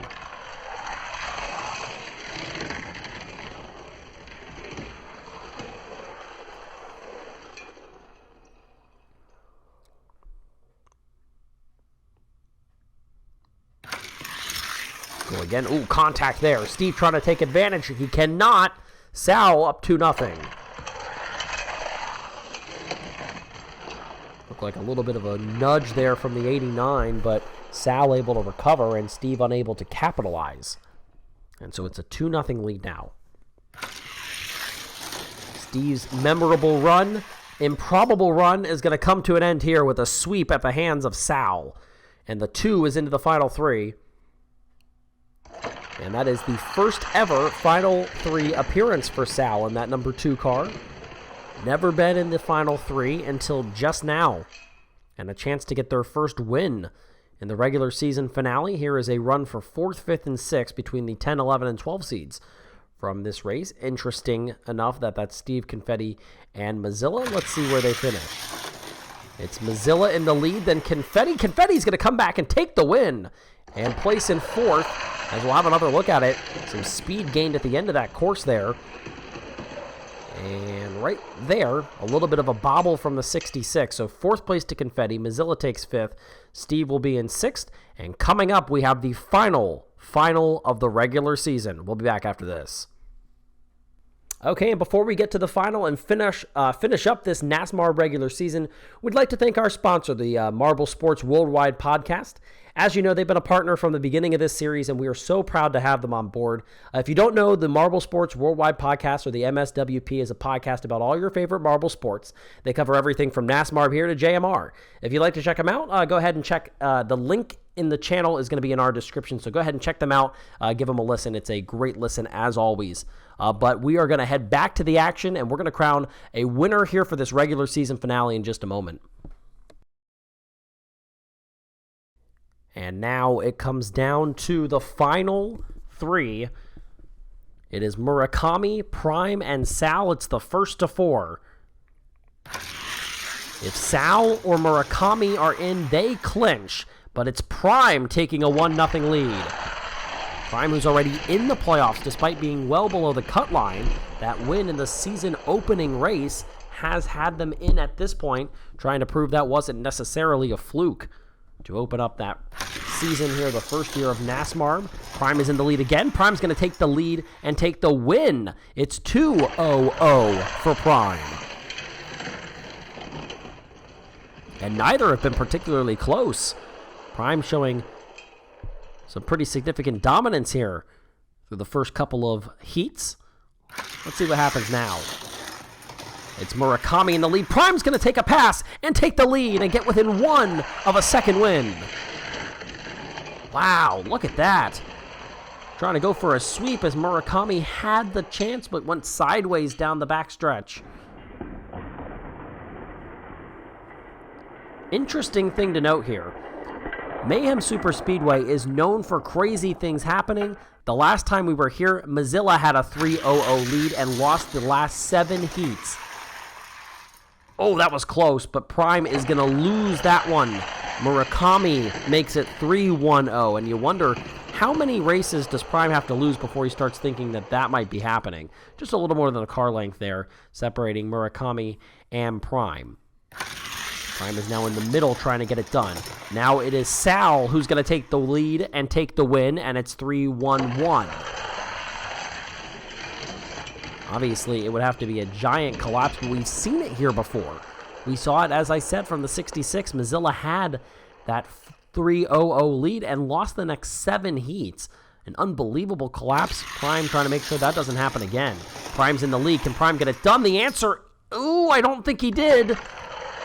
I think Murakami got it. Let's find out. Boy, that was close. At the line, it is Murakami, I think.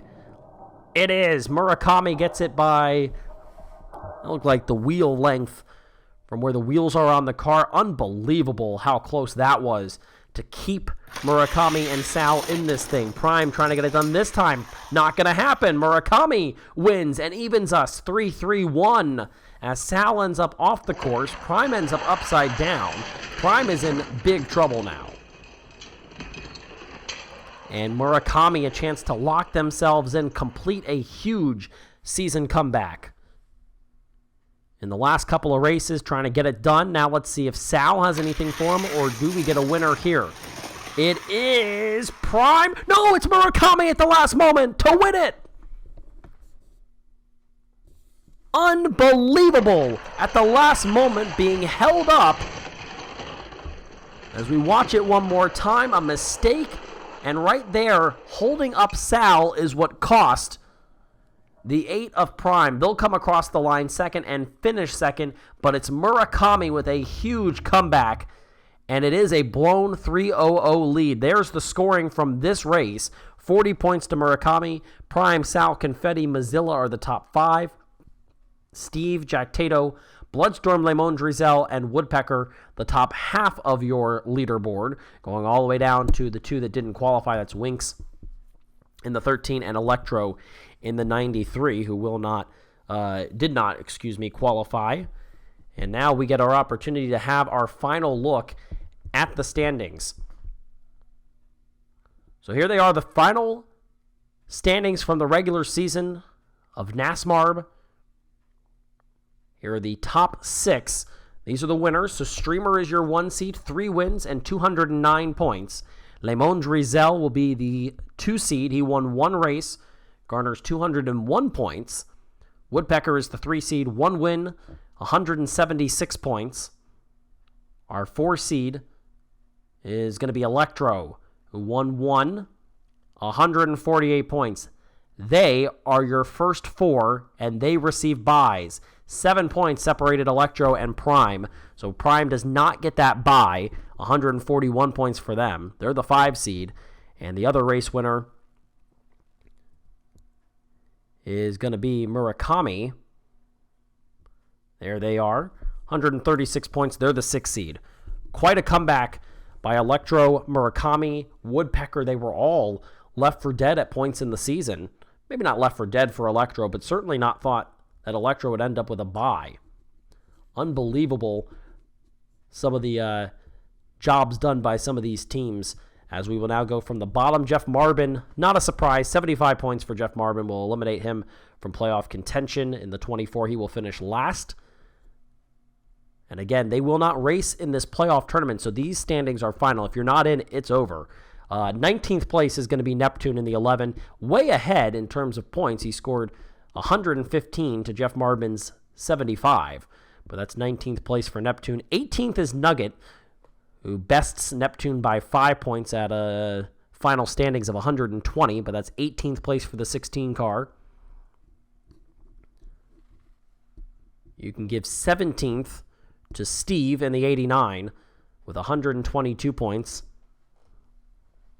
And the Malbao team will not be returning in its same form. We'll see Steve somewhere else next year. 17th place for him. Disappointing for the Wheelman. And then 16th is Spitzer with 122 points. The tiebreaker for those two, since they had the same amount of points, is going to be based off the best finish of the season. So that goes to Spitzer. That's why he'll get 16th. And Steve is going to garner 17th. We're going to go 7th through 10th now and give you those championship contenders. 163 points for Mozilla. He had the 4th most points. He's the 7th seed because he didn't have a win. So Mozilla in the 66 is the 7th seed into the playoffs, as we mentioned, clinching it earlier in this race. Your 8th seed, and in based off of points, is Bloodstorm at 157 points, which would have been above Electro and Prime and Murakami as well. And so the 86, that's another team if you're keeping track of the Bladestar Motorsport group. That is now 2 in for them. Murakami with the win. Bloodstorm via points with 157. 9th place is Oak, also at a 157-point total. So again, that's going to be decided by your best finish is your tiebreaker. So Oak will be the 9 seed at 157 points after failing to make the first 2 races of the year. A great comeback story and a great story of perseverance from that 48 team. So congratulations to them as they make their way in. And then 10th place in your point standings, as we get closer and closer to that cut line, is going to be Winx in the 13. Yet another of the Bladestar Motorsports group, 155 points for Winx. So they are in as well based off of points as it gets you closer and closer to that cut line. And things get more and more interesting. By the way, all of that grouping, those 4, 7th, 8th, 9th, and 10th, all were ahead of Electro, Prime, and Murakami based off of points there. So they all got in on points, but they're lower seeded because of Electro, Prime, and Murakami's wins. 15th and eliminated from playoff contention is Jack Tato, 125 points for Jack Tato in a, frankly, not to be rude, but a forgettable season for the 12 team, as Jack Tato will try to recover from what was a very disappointing and, like I said, forgettable first season of NASMARB. We will move on in our standings and lock in Sal at 154 points. Sal is your 11 seed and in. So congratulations to that 2 team as they are in the playoffs, 1 point below Winx from being a top 10 seed. So 11th is the seed for Sal at 154 points. And we are coming down to the end of it. Just 3 spots remain. 1 spot left in the playoffs. Earl is out. 137 points. And by not making the final 6, that cost them 137 points. Earl is going to be the only member of Red Pandas Racing not to make the playoffs. The other 2 both had wins and are the 2 and 3 seed, Le Monde Drizel and Woodpecker. So a disappointing finish for Earl, as they will finish as your 14th place finisher in the standings. Out. Quillo and Confetti, they're the final 2. We're going to reveal them at the same time for you and show you who's in and who's out. The 9 and the 17. Here we go. And it is Confetti in by 4 points over Quillo. And the 9 team, one of the fan favorites, eliminated here after a race with their name, their sponsor, being on the name of the race. Confetti with an unbelievable comeback as well, just like Oak. And again, we will give you that update. A disappointing end of the year for Quillo and Earl. They had opportunities to be in and could not get it done. As we said, a forgettable season for Jack Tato. Spitzer started off hot, had the pole to start the year, and the rest of that group, they are done. We will not see them again. So there are your 12 that are in, and they will have the playoff tournament. And we will determine a champion for the first time, the first champion of the NASMARB series, and an opportunity to see if we get maybe some upsets. Obviously, you'd look at the bottom of those standings. You'd have to consider really anybody, I think, that is not Le Monde Drizel, Woodpecker, and Streamer. I mean, if it's not any of those, obviously Streamer is going to be your odds-on favorite significantly. But if it's not Lemon Drizel or Woodpecker that knocks off Streamer, I think it's a surprise. I think you can watch out for Oak and Mozilla. Bloodstorm's got some speed in there. Obviously, you go all the way down, and these are all drivers that did what they needed to do and did enough to get in the playoffs, and so you don't want to drop any of them by any stretch. But certainly, all odds are going to be on Streamer. 3 wins. Nobody else had more than 1. In fact, there was an 8 race regular season, and he won 3 of them, so almost won half of the races this year. Obviously, your odds-on favorite is going to be Streamer, but anything can happen. As we show you week in and week out here in NASMARB, you never know what's going to happen, and so we hope that you stay tuned, we hope that you watch, as we will crown a champion for NASMARB. But until then, I'm Ricochet, and we thank you for watching MSPN. NASMARB has changed the way that we think about marble sports, and now there's only one thing left to do: crown a champion. We welcome you to the playoff tournament of the first ever season of NASMARB. You see on your screen the rounds that we will determine a champion at the end of this 2-part video. There you see the first round between the bottom part of our tournament. The top 4 seeds, Streamer, Lemon Drizel, Woodpecker, and Electro, all earning buys as we welcome you to part 1 of this playoff tournament and the championship matchup. I'm Ricochet. Glad to be here with you. As you see your matchups on the screen for round 1, going to be a 1st to 3. Round 2, which will involve the top 4 seeds, and then the winners of those first matchups will be a 1st to 5. And we'll go from there. We'll begin with Bloodstorm against Oak.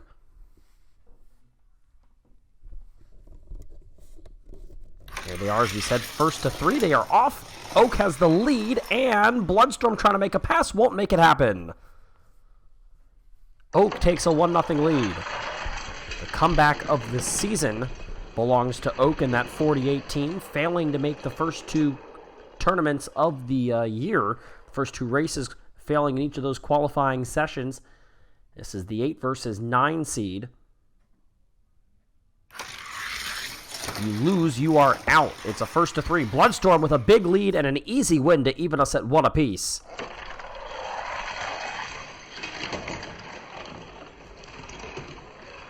Not close throughout that entire turn. And now let's see who takes the all-important 2-1 advantage. We'll see what happens. They make contact. Oak has the lead. Can Oak keep it? It is going to be a win for the 48 team. That one was pretty well run, and in it till the end was the 86, but no chance to make a run there. See, right here as they started coming across, but just hard into the wall on the right side, a little bit too hard to get any momentum for the 86, and now Bloodstorm is on the brink of elimination. They are off. Oak is in the lead. Oak is going to get it done at the line. It was close, but Oak advances through. And it will be somewhere between 9th and 12th in the finishing final standings for the 86 of Bloodstorm. And so Oak, the 9 seed, with a slight upset, will take on the 1 seed Streamer in the second round. And we'll get the 5 versus 12 now, the 5 seed Prime and the 12 seed Confetti. Another shocking comeback after a bad start to the season. Confetti gets it done, grabs the final spot. You know, in college basketball, that tournament, they call it the seeding that you have to watch out for, 5 versus 12. Let's have another look here and see who got that first win. That was a pretty close matchup. Prime had the lead, but does Confetti do enough at the end to take the lead? The answer is, I think it's a yes. We're going to have to get an aerial view here. Let's have another look. Oh, look at how close that is. And on second look, I think it actually might be Prime. It is. No, it's going to be Confetti. Unbelievably close. Wow, what a matchup and what a start. Confetti with a come from behind there on that run to take a 1-0 lead. And it is indeed the 5 versus 12, and it's the 12 seed Confetti taking a 1-0 advantage here. Now Confetti's in the lead, going to get an easy win and take a 2-0 lead. And a chance to eliminate Prime right here.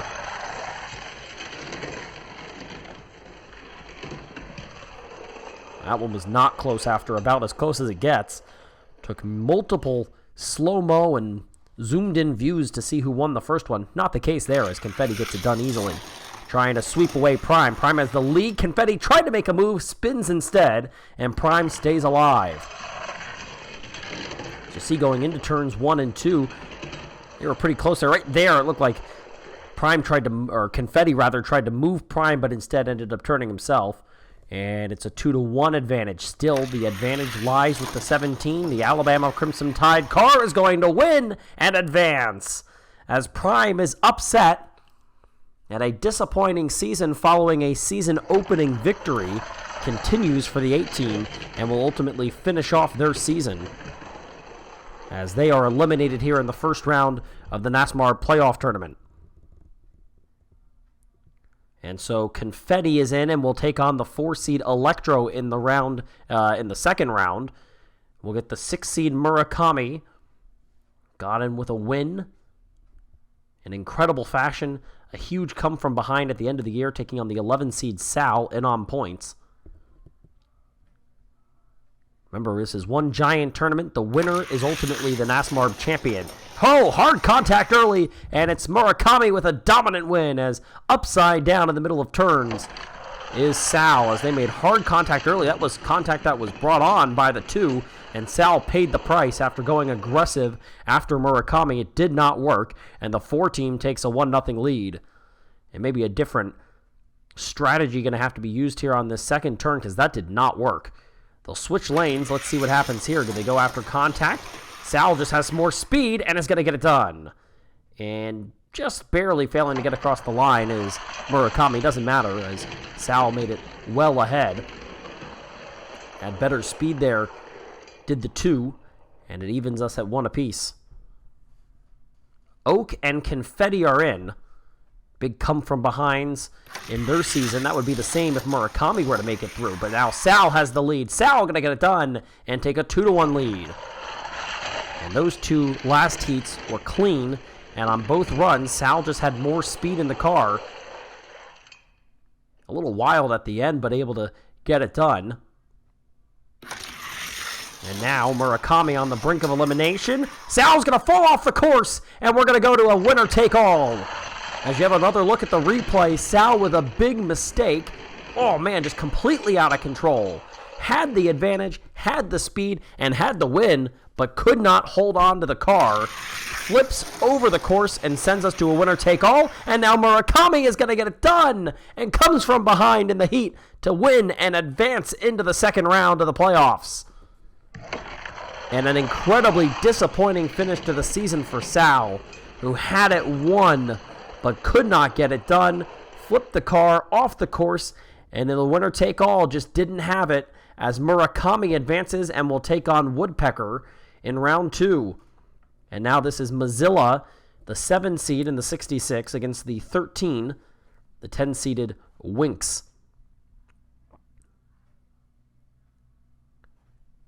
And they will face off here in the final matchup of this first round. As we said, 7 versus 10. And here we go. A little bit of contact early. Mozilla's got the advantage. Here comes Winx, and what a block put on by Mozilla to take the lead. Oh, great block there by the 66. Winx had more speed. Mozilla came through the turn sideways and just cut off the 13 at the end of the course, eliminating any chance that Winx makes a pass. That is some great driving from the 66. Let's see what they do here. This time it's just more speed. Watch out, off the course goes Winx, and Mozilla takes a 2-0 lead.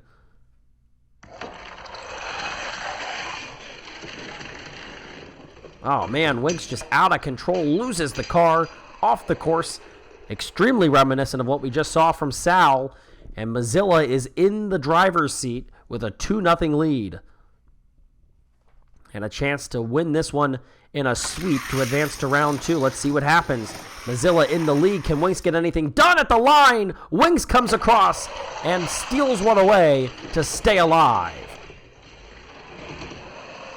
Wow, look at that move. And just a mistake there, hard into the wall. Just a hard, sharp left turn there by the 66 may have cost him. Oh, now off the course goes Mozilla, and we are tied. Oh my. That one looked like maybe a little bit of help there from the 13 of Winks. Let's see what happens on this replay. Yeah, oh man, I don't know. The bottom of the 13 kind of came out from under him, the back end there, and it almost looked like that was what propelled the 66 off the course. May have been just a little bit of a helping hand. The Saitama's car was a little bit wild to begin with, and now he's going to flip, and nobody's going to get across the line. Everybody's going wild here. As Mozilla had the lead, nearly came off the course, did a couple of tumbles, and got lucky to land right in the way of the 13. And so we will re-rack and go again. It's a winner-take-all, part 2. The 66 in the lead. Can he control his car? The answer is yes. And Mozilla is on to the next round, eliminating Winks from this competition. And doing it in a wild fashion. That was the most entertaining of any of those matchups there. Cars flying off the course, doing tumbles from one part of the course to the other. And then ultimately it's the 66 outlasting the 13. And so he'll take on the 2-seed Le Monde Drizel in this second round. This is a first to 5. The 4 winners are going to move on to the final 6. And then the losers are going to go into the last chance bracket, where they'll have one last opportunity to make it into the final 6. This is the 1-seed Streamer taking on the 9-seed Oak, and they are off, and it is Oak in the lead trying to pull the upset, and Oak takes a 1-0 lead as flying upside down is the 26 of Streamer. But even before that happened, Oak had more speed in that car and takes a 1-0 lead. Again, this is a long way from over. You got to get to 5. And even if you lose, you're not out. You move into the last chance bracket, where the final 4 will go for 2 more spots, and Oak takes a 2-0 lead. Wow. Dominant early is the 48. A lot of speed in that car. And the turnaround trying to culminate in a huge upset of Streamer. 2-0 lead for Oak. Let's see what happens here. Streamer in the lead. Oak going to make a pass. Oak is going to take the win and take a 3-0 lead. And at what point do you start to worry about this 26 team? Streamer did not look great over the last couple of races of the season. Failed to qualify in a race. But everybody just figured, no problem. All of a sudden now, Streamer is down 4-0 as Oak gets it done again. And a chance at a sweep. It would have to be a gigantic collapse for Oak. He'd have to lose 5 in a row if Streamer were to advance. One-on-one they go. Streamer has the advantage. Gets pushed across the line by the 48 to stay alive. I really don't like what I'm seeing if I'm the 26 team. That crew has to get it together in a hurry. Because if he hadn't pulled in front of the 48, Oak was going to sweep. The 1-seed, the only car to win more than one race, is about to be eliminated. Oak, oh no, he flips at the end of the course, giving Streamer life and maybe some momentum now. It's 4-2. Oh my. Got up on the side of the course, flipped, and then just came to a complete stop and driving right on by is the 26.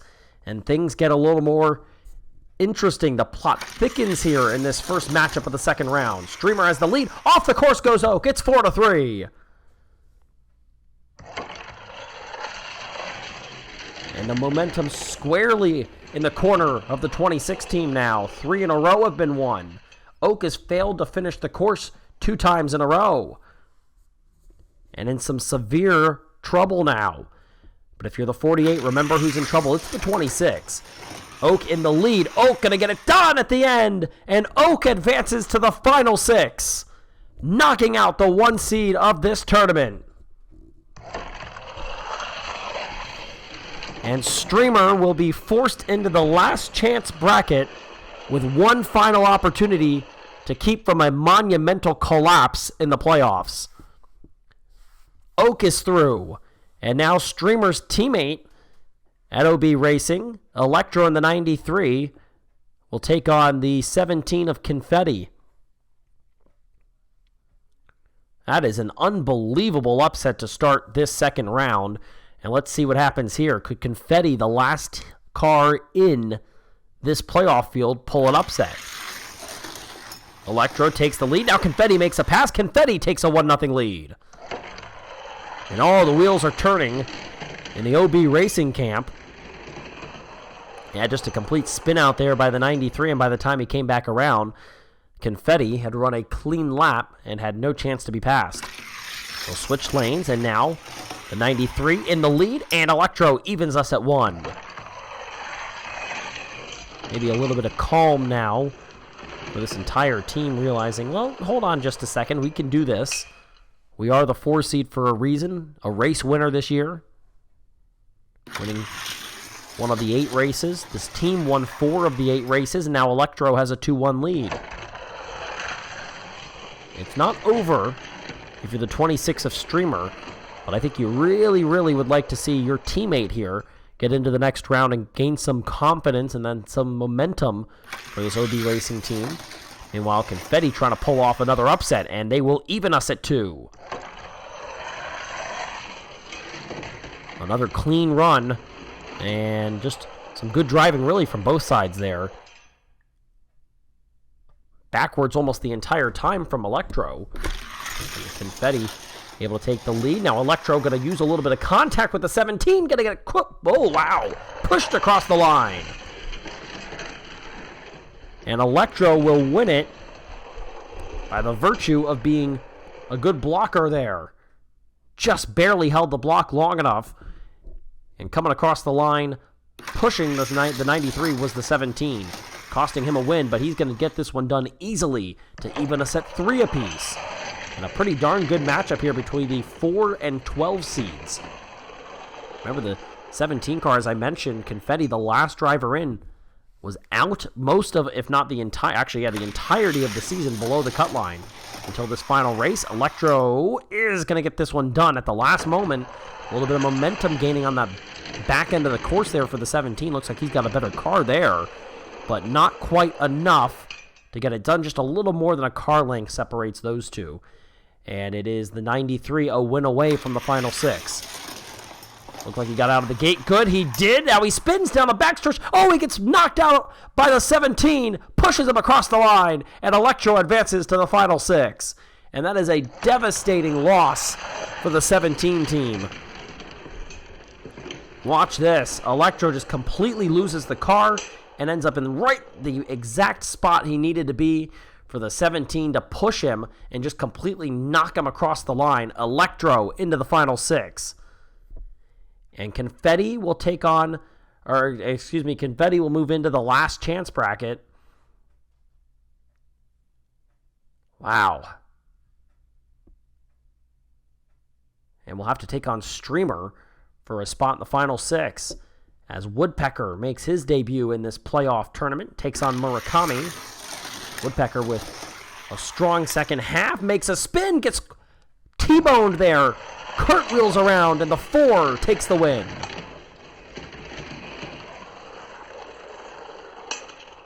Big hit to the back end, and a great positioning of the 4 car as Murakami made sure that even with the contact, he was still going to be able to get by. And now he's got the lead. He's all over the place. And Murakami gets the win. Let's have another look at that one. That was a fascinating heat. Oh, he spun, got back on the wheels, and somehow finished across the line ahead of Woodpecker. How about that? We'll go again. And now it's a 3-0 lead for Murakami. As Woodpecker having all kinds of trouble trying to find a lane.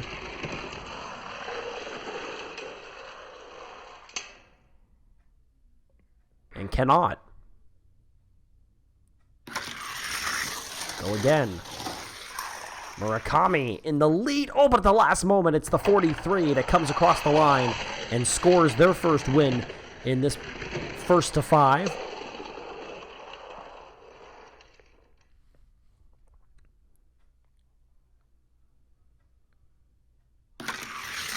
Three to 1, the lead for Murakami. Now it's Woodpecker. Neither car moving particularly fast, and Murakami makes the pass on the backstretch to take a 4-1 lead, as both cars kind of seemed like they didn't have their best run in it on that one. But I'll tell you what, it's been a really big struggle right now for Woodpecker to get the car going the right way, and it is showing right now. Murakami one away from another upset. But Woodpecker going to make the pass and keep themselves alive. It's 4-2. Confetti nearly pulled one off. Of course, we saw Oak upset the 1 seed. Bunch of upsets in the first round. This has been an unpredictable playoffs. And now this is Woodpecker. He's got to finish. He does not. He blows a huge opportunity. As Murakami had flipped in the turn, all Woodpecker had to do was finish the course, and he falls a little bit short. And we'll have to re-rack and go again. Oh, man, less than a segment of the course shy. And that is a very frustrating mistake. Got a big lead here. He'll get it done this time. And it's 4-3. Woodpecker inching closer. Just like we saw with Streamer, although he ultimately could not finish it off. Streamer was well behind, came from behind, and nearly pulled it off. We'll go again. Woodpecker has the advantage, but he flips. Can Murakami get by? He can, and he is through to the final 6. Murakami advances and did it with some savvy there after the flip of the 43. Just scooted right by, made sure he got past him. Did that a couple of times in this matchup. And that could be ultimately why he is moving on. And Woodpecker is now in a spot where he has to win a best of 3 to get into the final 6. Final matchup, Lemon Drizel and Mozilla, the 3 and the 66. Winner is through. Loser will take on Woodpecker in that last chance bracket. Lemon Drizel is going to get the win as they ran almost right in line with each other there. Drizel got out to a small lead, then watch this. Down the backstretch. Looked like the 66 was basically just following in the rubber marks of the 3 there. Drizel takes a 1-0 lead. Mozilla now in the lead. Flipping is Drizel, and Mozilla ties it at 1. Red Pandas Racing Team, a 3-car team. Earl did not make the playoffs. Lost it in the final race of the year. You've got Lemon Drizel, and you've got Woodpecker, the 2 and 3 seeds in this playoffs, but Woodpecker is into the last chance bracket, as Drizel is going to take a 2-1 lead here. This would be the worst outcome possible if Lemon Drizel has to go into the last chance bracket, because that would put him in a spot where there is nobody, or there is no chance, I should say, that both of the Red Pandas racing cars are into the final 6. So certainly they don't want that. 2-1 Drizel takes the lead now. Mozilla evens us at 2 apiece. As it gets right down to it.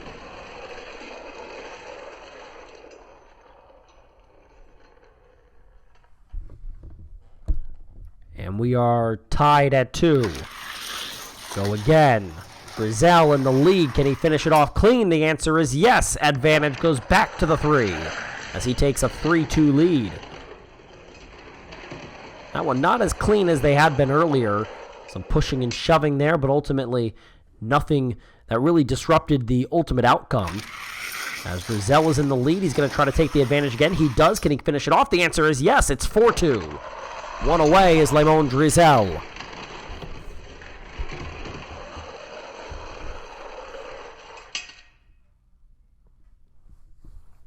Trying to get into the final 6, be the 4th member.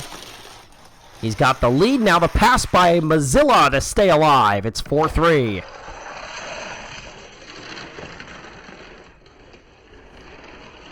Big opportunities, really, for both sides, but nobody has really made a huge mistake. Let's see what happens here. Mozilla looked like he got the advantage. He does. He's going to even us at 4 apiece. And we go to a winner-take-all for the first time. This is matchup number 9 between these two. 4 to Drizel, 4 to Mozilla. 1 more to go to determine the winner and an automatic advancement into the round, or the, final 6. Mozilla has the lead. They're side by side. Flipping is Mozilla. Across the line is Drizel. He is through. The first time that a car flips in this matchup is in the final. And there, they had a lot of contact. They were side by side, bumping doors there. And Drizel comes out on top. He is into the final 6. He will join Oak, Electro, and Murakami. And now the last chance for Streamer, Confetti, Woodpecker, and Mozilla, as they will go one-on-one. It's a best out of 3, so the first to 2 advances to the final 6. The 26, the 1 seed, the lowest seed in this tournament is the 12. They will face off as Confetti and Streamer go one-on-one with their last chance at a championship. An improbable one if it were to go to Confetti. The odds-on favorite is the 26. He's got all sorts of problems. He's going to get across, though, and Confetti ends up in the corner upside down. And Streamer is one away from redeeming himself after a shocking loss to Oak. He can still be right back in it.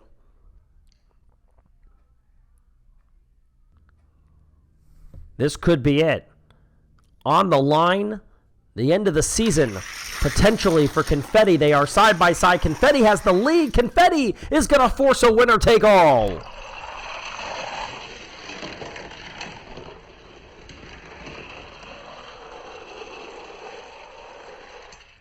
The loser of this matchup will either be 7th or 8th. That's going to be based on wins in the last chance. And then if they're tied, it's going to be based in total wins from the season.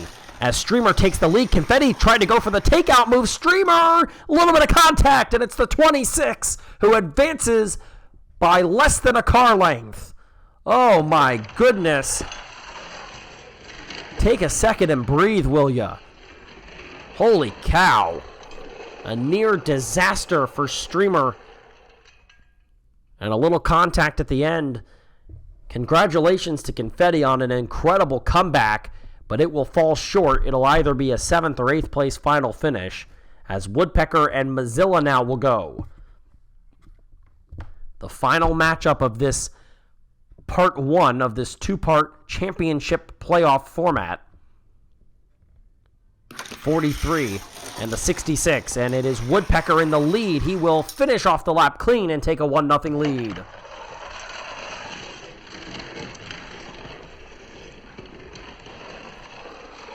And the 1, 2, 3, and 4 seeds, they had some problems, but they are now 1 win away from still all making it to the final 6. Woodpecker is on the inside. The outside belongs to Mozilla. They are off, and Woodpecker is in the lead. Woodpecker needs a clean finish. He gets it, and he is through. Woodpecker advances and takes our final spot in the final 6. And will fight for a NASMARB championship, as the run ultimately just didn't have it from the 66 car, who will end up in 8th. And we are through one half of this playoff matchup. We have the final 6. It's the 1, 2, 3, 4, 6, and 9 seeds. We shift our attention to Spiral Speedway, where we will have the final 6 and ultimately crown the champion of the NASMARB playoffs. Congratulations to those whose championship hopes came to a close. An incredible season still for them. But now all our eyes are shifting to the 26, the 3, the 43, the 93, the 4, and the 48. They are the final 6 of the first ever season of NASMARB. And so we hope that you will join us for part 2 of this championship playoff tournament. But until next time, I'm Ricochet, and you've been watching MSPN's coverage of NASMARB.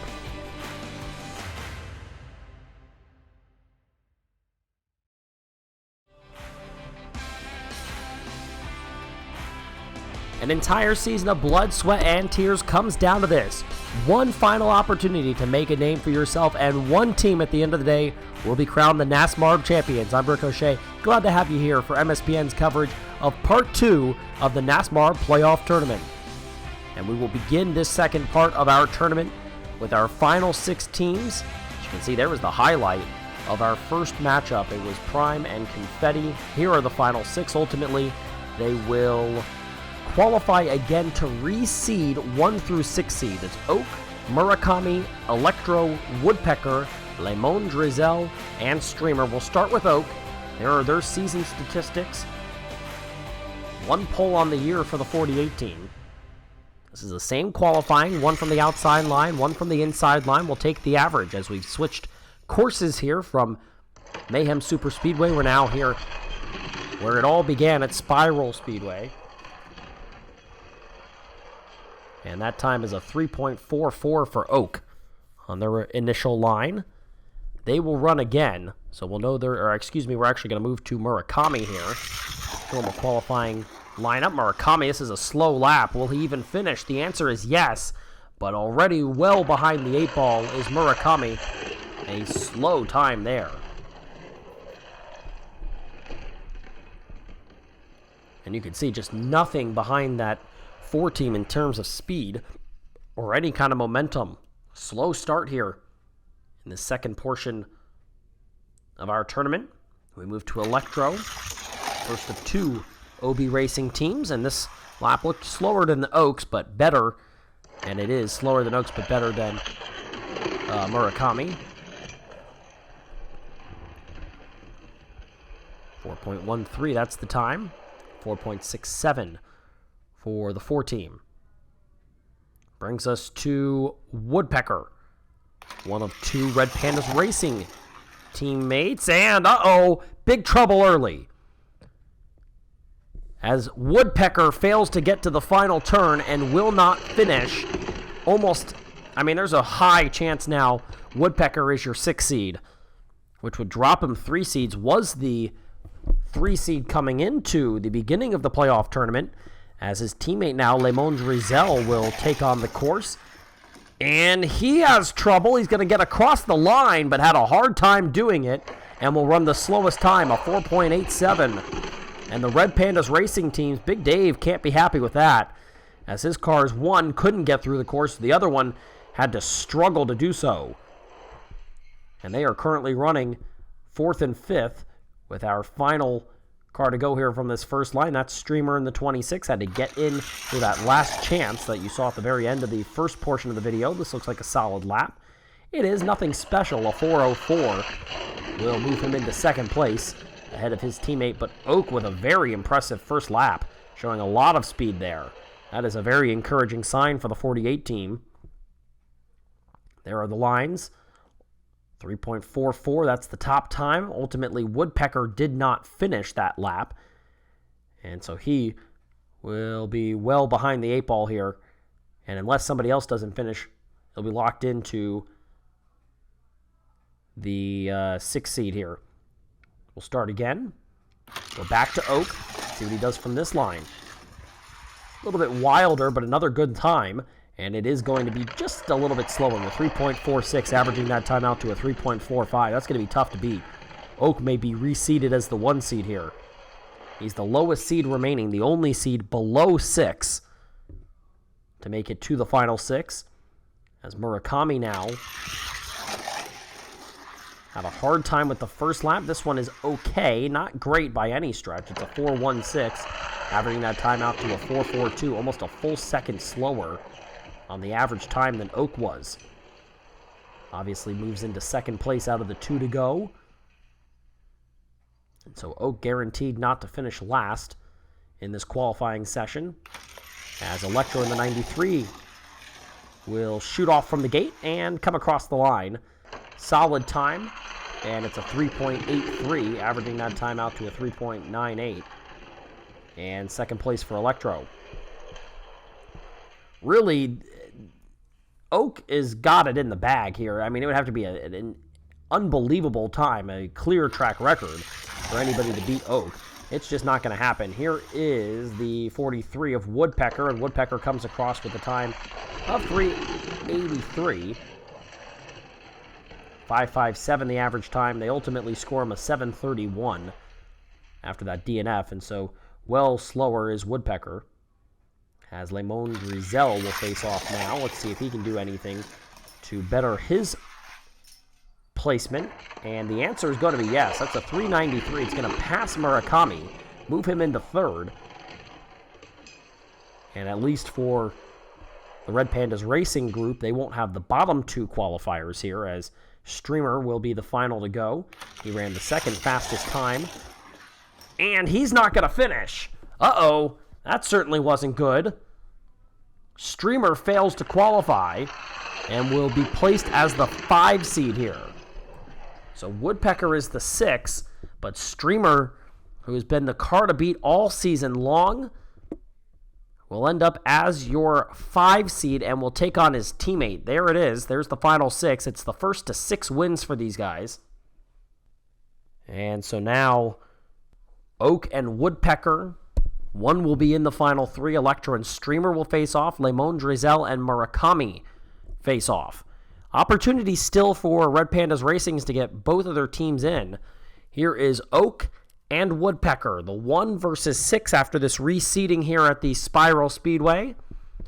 They face off. First to 6 will get you to the final 3. Oak has the lead and will get across the line and actually stretch out that lead before coming across to take a 1-0 advantage. The 48 team just has some unbelievable confidence in their team. After a terrible start to the season, the second half has been all about them. Still kind of far away, but just now 5 wins from the final 3. Woodpecker takes the lead. Can he get it done? Oak trying everything on that back end of the car. Won't get it done, though. And it's the 43 evening us at 1 apiece. You can see there Oak right here tried anything to try to loosen up the 43 on the back end of their car. Couldn't happen. And it's 1 apiece now. 1-1. And now Oak takes the lead, got spun, going to go backwards across the line, and takes a 2-1 lead. Working with what you've got, as the 43 just completely turned that car from the correct way to completely backwards, but it didn't matter. The 48 kept the speed going. Takes a 2-1 advantage. Credit to them. Now the 43 has the advantage. A little bit of a mistake here. Uh-oh, spin, but still getting across the line is the 43 to tie us at 2. And Oak did not get across the line, and so was hoping for a mistake at the end of the course by Woodpecker. Got the mistake, but it wasn't big enough to stop them from coming across the line. You see a big spin there, able to get it across to be going backwards just in time to be able to gain enough momentum to finish the course. 2-2, Oak and Woodpecker. It's Oak in the lead, a little bit of contact, and Oak will take it. A 3-2 advantage. Halfway there now if you're Oak to the first of the 3 final spots. If you are eliminated here in this final 6 matchups, you're not done. You'll race for 4th, as now Woodpecker is going to tie us at 3. Great matchup here.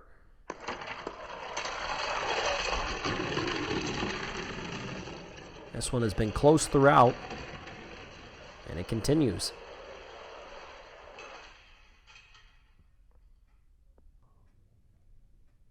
Woodpecker and Oak. Let's see who takes the advantage this time. It's Oak in the lead. Spinning is the 43, and Oak takes a 4-3 advantage. You can see maybe just trying to do a little too much there is the 43. And just spun to a halt before getting to the final turn.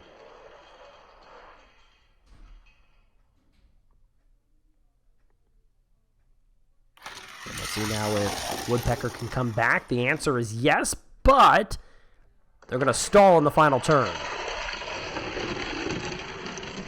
And so we will have to re-rack and go again.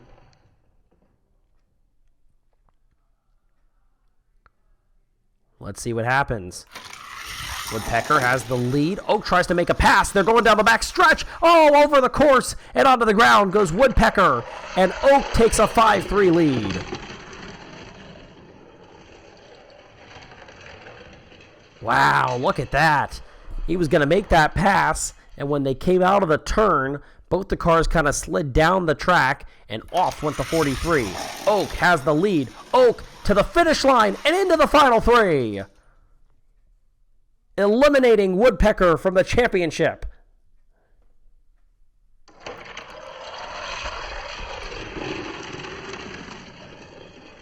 And from failing to qualify in the first 2 races to being one of the final 3 cars standing, Oak is the first into the final 3.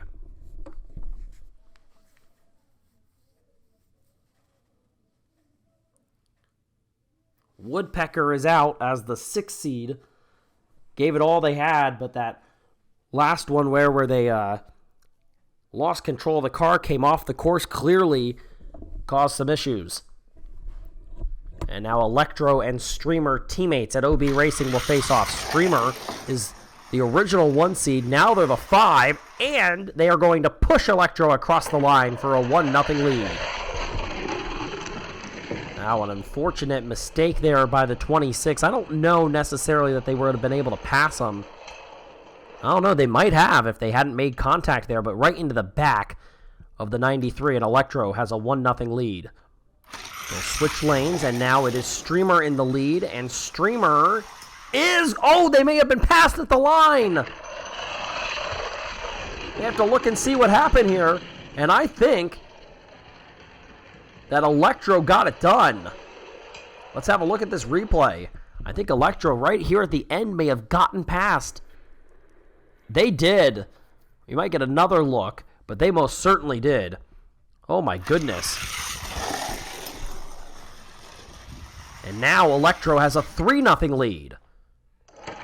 And again, Streamer falling behind early. This happened in their second round matchup, which was their first round after earning the bye as the 1 seed. They ultimately lost that one and had to go to the last chance. There is no last chance here. Streamer in the lead here. Can they get it done this time? The answer is yes, as they get pushed across the line. It's 3-1. Boy, this has not been anywhere near as easy as I think the 26-1 thought it might be, although you never would admit that. Maybe thinking it to yourself, but 2 as anybody would have expected it to be, or even dreamed it could have been. As the 93 is again in the lead, does Streamer have anything for him? The answer is no, it's 4-1. Just doesn't have the get off the gate speed, and even when they did, made a vital mistake to go down 2-0. Allow that pass on the backstretch.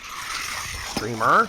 Uh-oh. Streamer's the only car on the course, I think. They're going to go across the line. Let's see what happened to the 93. Yep, they're on the ground. Looked like they went hard into the course. Oh, wow. The camera loses the 93, but you can just see that seemed like a pretty violent collision there between the car and the course. It's 4-2 as Streamer gets the win. And they'll switch lanes again. Let's see if Electro can retake the lead. The answer is that they're in the lead, and ultimately they're going to get it done and take a 5-2 advantage. And Streamer, after 3 regular season wins and the 1 seed and clear championship favorites, they are now 1 heat loss away from being eliminated from championship contention. Streamer is in the lead. Electro at the end going to try to make a push, but cannot get it done. Staying alive is Streamer. This would be a complete disaster if Streamer cannot get it done, but now it's going to have to turn into a big comeback and a little bit of a collapse, as Electro would have to lose 4 in a row. That's the first one. Let's see what happens when they switch back to this lane that Electro has had more success in. Gets into a big lead. Let's see. Streamer fails to come across the line, and Electro eliminates Streamer from championship contention and advances to the final 3.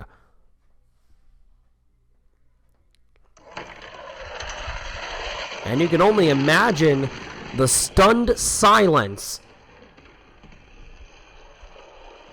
that must be going through the headquarters at OB Racing at this moment. But with the struggles of Streamer, I don't know you can necessarily say that Electro isn't the better option to try to get a championship for the team. Ultimately, it's a shocking revelation. The team that won nearly half of the regular season races is not going to be in the final opportunity to win a championship. Electro advances instead, and they will represent OB Racing in the final 3. Again, first to 6 between the 3 and the 4. And this first matchup, it is Drizel in the lead. Drizel coming across the turn and through for the first win and a 1-0 advantage. As you can see on this replay here, Lemon Drizel held the lead basically the entire time. No real push there from the 4.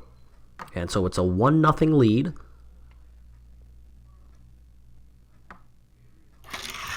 And now they'll go again. And it's Drizel again in the lead. He has a little bit of a problem. He gets pushed from behind, and the 4 is going to propel him across the line. And it's a 2-0 lead as, again, Murakami fails to finish. Oh, a big mistake there by Murakami. Just a little bit too much of a tap on the back of the 3, and that allows him to get across. And he takes a 2-0 lead.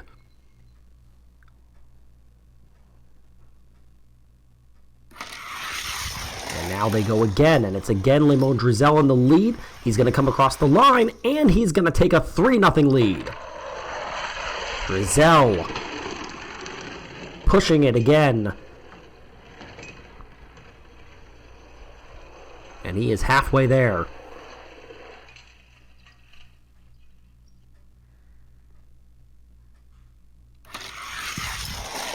Now they're side by side. Now it's a lead and an advancement on the first win now for Murakami as he's back in at 3-1. As things were looking dire there for the 4 team, and they're able to pull out a win. Get back in this one 3-1. Murakami and Lemon Drizel facing off again. And it is Drizel taking a 4-1 lead as we'll have another look at the replay.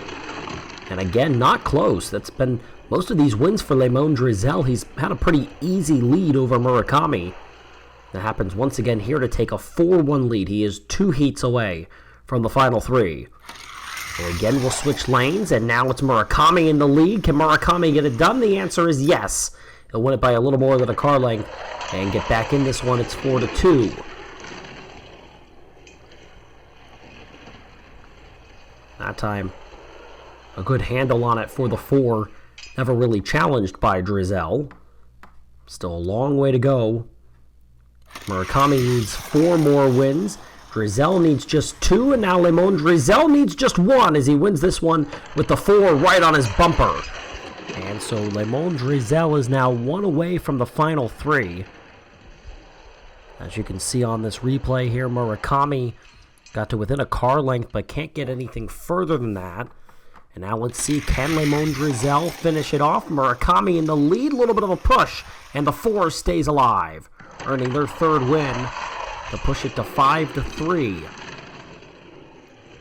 You can see right there a little shove, but Drizel had nothing for him. And we push further into this matchup. 5-3, Drizel in the lead. Is this the one that gets it done? Across the corner, off the course goes Lemon Drizel. It's 5-4. And wow, look at that. You can see the 3, the body of the car separated from the bottom portion a little bit. Not a complete disaster, but wonder if that causes some problems over these last portion of this matchup. You can see it on that replay as the 4 stays alive, earns its 4th win. And now Drizel and Murakami in the lead, and Murakami is going to even us up, and it'll be a winner-take-all for the final spot in the final 3. Wow, what a comeback from Murakami, who just had absolutely nothing at the beginning of this matchup, and now all of a sudden it is a coin toss to see who's moving on and taking the final spot. Drizel pulls out to the lead, spins, here comes Murakami, they're going to make the pass, and they're going to advance to the final 3. Oh, I don't believe what we just saw. Lemon Drizel eliminated from playoff contention on a spin in between turns, and the Spiral Speedway spins out Drizel's chances, and the 1, 2, and 3 seeds go down in the final 6. as they will race now for 4th. This is first to 2 wins. So the first that wins 2 is going to be 4th place. And let's see who takes the early advantage. It'll be Biedrzycki. He's going to be the only car to finish, as the other 2 couldn't even get to the second turn. Couldn't even actually get fully out of the first turn. Let's see if we can get a closer look at what happened here. Yeah, camera kind of misses it, but it kind of looked like they just sabotaged each other almost, as Biedrzycki stayed out of the carnage, takes a 1-0 lead, and is 1 away from finishing in 4th. And so Biedrzycki has a 1-0 lead, and now this is Woodpecker going to take the advantage, even us at 1 apiece. And it is still Streamer continuing to struggle in this playoff tournament, as they fall into currently 6th place. As Woodpecker evens us at 1 apiece. If either Biedrzycki or Woodpecker wins, we'll know the finishing order. If Streamer wins, then we'll have to go into a tiebreaker, depending on who wins. Let's see what happens. It's going to be Woodpecker across the line. Woodpecker takes 4th. 5th place will go to Biedrzycki, and 6th place ends up being the finishing for the 1-seed Streamer, who has a very disappointing finish to the season. So we know 4th, 5th, and 6th, and we now get our opportunity at the final 3 and our chance to crown a champion after this long 2-part playoff tournament. The 12 teams that make it, the other 8 that were eliminated prior. Coming up, it's Oak, Electro, and Murakami for a championship.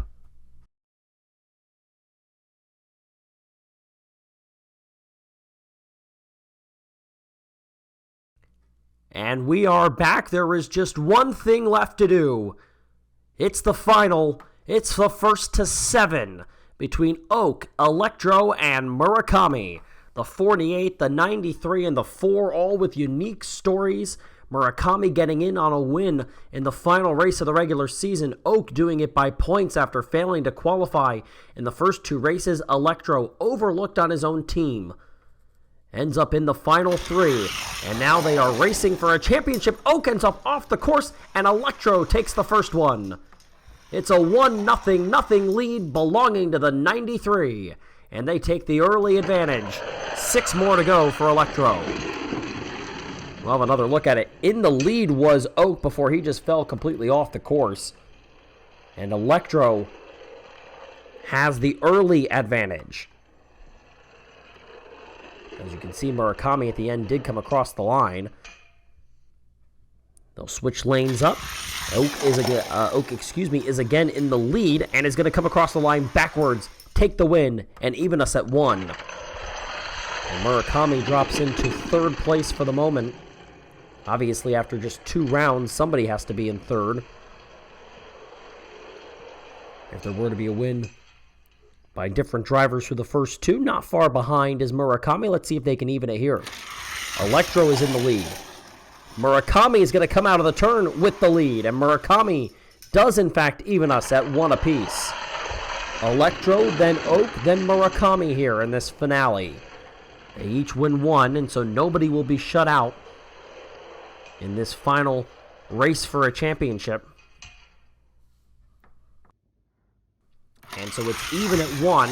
Let's see who takes the 2-1 advantage. It is Oak in the lead as they come across the line. A move trying to be made, but it won't come through for the 93. And so Oak takes the 2-1-1 advantage and has the lead now. Again, still 5 to go for Oak to win the championship. 6 each for Electro and Murakami. We've got a long way before this one's decided. Now it is Murakami in the lead, and now Oak tries to make the move. Nobody's going to get out of the corner. Oak nearly steals a 3rd heat win away. You can see here on the replay, look at the very last moment. Oak made the move but didn't have enough speed and couldn't get through that turn. So they'll re-rack and go again. Now it's Electro in the lead, and now Oak will make that pass, and Electro cannot make the pass again. It's Oak taking the lead. They've got a 3-1-1 advantage. He did the exact same thing talking about Oak. Made that pass on the outside and slid into the lane right in front of Electro. This time had enough momentum to carry them through the turn and shut off any attempt at the end at a pass by the 93. So Oak is up 3-1-1, and now this is Murakami in the lead, and Murakami going to get it done. They move into second place. It's 3-2-1, and Electro has lost 5 in a row after winning the initial heat of this championship finale. They end up finishing in second there as Oak just didn't have it.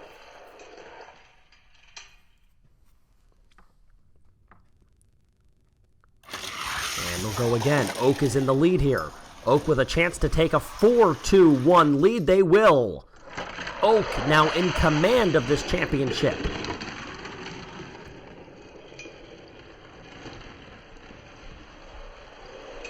And they did it in pretty convincing fashion on that heat. 4-2-1. Electro has fallen a little bit from this one. And now Electro trying to make a move, but instead it's Murakami that's going to get it done. It's 4-3-1, and Electro falls further out of contention. As again, Oak fails to finish the lap. They've been a little bit hit and miss, but ultimately they've hit enough times to still have the lead. 4-3-1. Electro needs a win. Oak is in the lead. Oak is going to come across the turn and through for the finish. And it was close at the end there. But it is Oak taking a 5-3-1 lead. They are 2 away. And Electro in a lot of trouble here. Look at the end. As bouncing off the walls almost like a bumper car was the 48. They still hold on to get the win.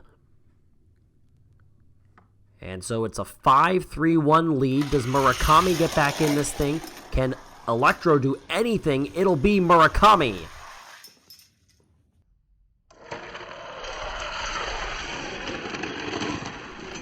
And as you can see here on this replay, Murakami gets a little bit of a shove there from the 93, which propels them through the turn. And then the speed built up by Electro, not enough to get by. So it's 5-4-1. Let's see who takes the advantage. It's Oak in the lead. Oak going to get this one easily, and now they're within 1 of a championship. Look at the replay, and you'll see it was domination. Electro holds up Murakami from having a chance, but even so, there was a lot of speed in the 48 that time. And it'll come down now to this. For both Electro and Murakami, they must win to stay alive, one of them at least. As Oak has a 2-heat lead, and an opportunity to clinch it here. As they come out of the turn, it is Murakami who is going to get this one easily. It's 6-5-1. As Murakami keeps this championship alive, and their chances increase. Now they are 2 wins away. Doesn't have to be consecutive, but again, Oak cannot win again. Otherwise, they're the champion of the first ever season of NASMARB. Rack it up, go again. Here we go. Oak coming out of the turn. Out of turn 2. They are going to do it. Oak has won it. An unbelievable comeback. What a story, the 48 team, as you look at the final replay of the season. The 48 driving for Marbles for Autism, and ML Fax failing to qualify in the first race of the season, held right here at the Spiral Speedway at this racetrack. They fail to qualify in the second race of the season, and ultimately they come all the way back. They are the 9 seed in the playoff tournament. They have to take on the 1 seed in the first round, or in the second round of this tournament. They take out Streamer. They make their way into the final 6. They make their way to the final 3, and they get it done. What a story and an inspiration the 48 team can be. Never give up. From rags to riches, quite literally, for Oak. As you see the final standings, they are the champions. Murakami, another great comeback story, as they make the playoffs in the final race of the season. They are the number 2 final finisher in terms of the final standings of the year. Third place will be Electro. Fourth place is Woodpecker, and rounding out the top 5 is Le Monde Drizel. The number 1 seed in the tournament and the best car all year long finishes 6th. That is Streamer in the 26. Confetti is 7th. Mozilla is 8th. Sal, Prime, Winx, and Bloodstorm round out the top 12, which were, of course, those who made the playoffs. Quillo is 13th, followed by Earl and Jack Tato. And then the bottom quarter of the standings is Spitzer, Steve, Nugget, Neptune, and Jeff Marbin. A season of ups and downs, a season of unpredictability, and certainly the final championship results show that in spades. As Oak gets it done, they win the championship for MLFax and Marbles for Autism. And so until next time, we thank you for watching the first ever season of NASMARB. Lots more to come. I'm Ricochet, and thanks for watching MSPN.